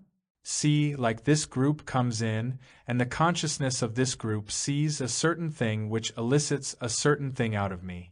Believe me, if I'm sitting with a group of young spiritual Westerners in the early morning fog at a beach, what comes out of me is a very different cup of tea than this thing. I don't plan that, but I notice when I hear tape. I see that when I give a lecture at the Menninger Foundation, it's entirely different than when I give a lecture to Hell's Angels or something like that. The content is the same, but the metaphor changes because the metaphor is determined by the consciousness, even though I don't sit around and plan that. It just keeps happening. Other forms of life. I think everything in form is running off karma, but I don't know what the units are. Like I don't know whether the rock is what it is or whether the cells of the rock are what it is. Like I don't know which level the game is at in that sense. If you read Meher Baba, you go through mineral, animal, vegetable, etc., and these are all part of reincarnations. I don't know that to be true. I've never experienced anything like that, so I really don't know. But I think the reason a human birth is considered precious is because of the degree of self-consciousness, awareness of one's predicament. A cow very rarely knows that it's a cow, and a dog, even though a dog can show a great intelligence at times, has very little concept of itself as a dog, in relation. That seems to be a critical factor that's necessary for what is called the awakening in that birth. So I think that almost everything other than human birth is a mechanical running off of karma. In the Indian system they talk about the three gunas, or three forces in the universe. Tamasic, Rajasic and Sattvic, or the force of inertia, the form of fire or energy, and the form of purity or the Sattvic. Everything is a composite of these three forces. They would say a rock is primarily a tamasic form, and fire is Rajasic, and beings are just going through these different forms. But that's a hard one. That's beyond me. Comprehension. When you say, I can't comprehend it, it's because the thinking mechanism you have works within time, so time and space are the matrices against which you think. The predicament of dimensions which are not linear time or linear space, where here and now are both here, and now and then are both now, those are ones we can't think about. That's the predicament. There is a book by Maurice Nicoll called Living Time, which deals with this a great deal. I personally have had the experience, some of you have had this experience also, where I've looked at another being and seen their entire incarnation. I see the baby and I see the old man, I see the dying and I see the whole process. You can see the whole thing right in it. It's all right there, right at that moment. It's only because of your predicament in time that you think that you are relating to one part of it or another. Those are perceptual things that have happened to me. But I don't know much more about it than that. All I can say is that you just have to go a few levels out before time is totally irrelevant. Like when you listen to me. If you were to close your eyes and listen to me without looking at this body, and I asked you to say how old I was, you'd find it very difficult because I don't think of myself as any age. I know this body is 41 years old, but I am not a 41-year-old being. Sometimes when you'd listen to me, you'd say it's a very old wise man, and sometimes you'd say it's a very little wise guy child. It floats in and out of all these different aged beings, because I don't have any model of my age. That's why 99% of the people I hang out with are probably under 25 years old. I don't ever feel that I'm any different in age from them, nor do I think that they are particularly obsessed with the predicament either. Because of their interests, they aren't in this age or time dimension that same way either, because one level out you see that who you are isn't moving in time. Time is describing the incarnations, the packaging changes, desires. The desire to become enlightened is still you desiring something. What happens is you start to touch places way beyond what you ever thought you were. Or you start to awaken, and it's like the bliss is much more incredible, the understanding is more incredible, and so on, and the craving for it. It's like a super crave, and that desire is what is used to finish all the other desires. Then, near the end of that sequence, you're left with only that desire, and you see that the desire for it is what's keeping you from it. Then there's the having to let go of the desire in order to become it, which is the final process of dying, really. It's the psychological dying, because desiring that last desire is your final statement of who you are. But the predicament is that who you are can't go through the doorway. You can get right up to the door and you can knock, but you can't go in. They say it can come in, but you can't. That which desires to get through the door gets right up to the door, and then they say, the desire's gotta stay right out here. Sorry, leave your shoes outside, but you can come in. At that point the desire falls away. What has happened to me now, really interesting, although I still have plenty of other desires that are getting more and more subtle all the time, that desire is really much less than it ever used to be. It's like, to be as honest as I can, I don't know what birth I'm in, I don't know when it's over. There's nothing much I can do about it, I'm just living as consciously, and openly and trustingly as I am living, and it's much more like, here it is, and now what? I can't even try to be conscious, because even trying to be conscious is unconscious. So there is no more trying, there is just being. Like, I've meditated because I've tried to meditate, but I could see that it was just another ego trip. Then finally I'd give it up, and then sometimes I'd be drawn into meditation. Meditation would happen to me. So much more now, my life is happening to me, rather than I'm trying to make it happen. Beyond dualism. That's a transformation in that sense. Less and less am I an experiencer of it, which is another part of the far-out thing, because we usually measure where we're at by the nature of the experiences we have. Like we get high or we feel the light or we feel the presence of something and we say, ah, wonderful. See, we got another mark, like, good, I got another one, I just made another one. See? Then you get to the point where you see that the collecting of experiences, like the desire for enlightenment, is just another one of those things. That starts to go, until finally when an experience comes along, you just note it and just let go. Finally you are dead to worldly life, but you are fully alive in the same way that water is. You are just doing your thing, but you are not busy collecting it. You are not experiencing it or collecting it, and in a way it's a horror show because you have died. I am sitting at my own dying and funeral. That's really what this process is that I am going through. I am surrendering into pure instrumentality. And the less I am, the more it is. The more optimum this thing is, the less I care about it, or the less I'm trying to engineer it into being something else. It's like Ramakrishna. He loved the Divine Mother Kali so much that he kept craving to be with Kali and worship her. Finally his jungle guru said, "You've got to give up Kali." And he said, "Man, if I've got to give up Kali, I don't want to go." The guru took a pointed rock, and stuck it against his forehead and just kept pressing until Kali shattered into a million pieces in Ramakrishna's mind, and then he entered into the next space, which is beyond duality. It's like if you have always wanted to have a lover that's the perfect lover, and you finally have the lover that's the perfect lover, it's really hard to merge with that lover, because then there's no more lover. No more lover and beloved. You give up dualism, see.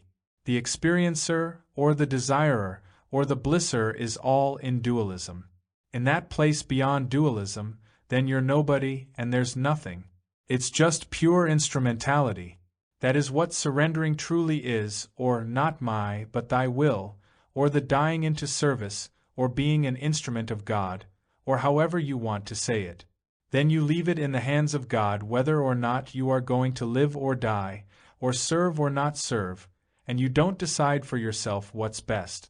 Ram Dass was born Richard Alpert April 6, 1931, at 10:40 a.m. in Boston. He received his Ph.D. in psychology from Stanford University in 1957, after which he taught at Stanford, the University of California in Berkeley, and Harvard University until 1963. At Harvard, as a member of the faculty of both the Social Relations Department and the Graduate School of Education, and as Associate Director of the Laboratory of Human Development, Dr. Alpert taught and researched in the fields of human motivation, Freudian theories of early social development, cognition, and clinical pathology. During this period, he also served as a psychotherapist with the Harvard University Health Services. In March of 1961, Dr. Alpert ingested psilocybin, a consciousness-altering chemical. This experience was a turning point in his life. Following it, he joined with Timothy Leary and others in a research program concerning altered states of consciousness brought about through the use of psychedelics such as LSD. Besides the research with ministers, prisoners in jail, scientists, and others, at Harvard and in communities in Mexico, the Caribbean, Millbrook, New York, and Los Altos, California, Dr. Alpert ingested these chemicals himself over 300 times. Using his own training as a social scientist and clinician as well as his experience garnered from 5 years in psychoanalysis, he observed certain clear shifts in his own psychodynamics as well as the limitations of the psychedelically induced experience. In 1967, Dr. Alpert went to India in search of men who might still retain the keys to the knowledge of enlightenment, the wisdom which he knew from his reading lay deep in the history of the East. After many months of fruitless search, he found what he was looking for, following which he settled at a tiny temple in the Himalayas for a winter of study under the direction of Neem Karoli Baba, his guru. In 1968, as Ram Dass, the name given him by his guru, he returned to the West to pursue karma yoga as part of his sadhana. In 1970, he once again returned to India for further study. At this time, Be and Spin in the West sharing his journey. Ram Dass, the organized energies that produced the book Be Here Now and the records Love Seer Remember.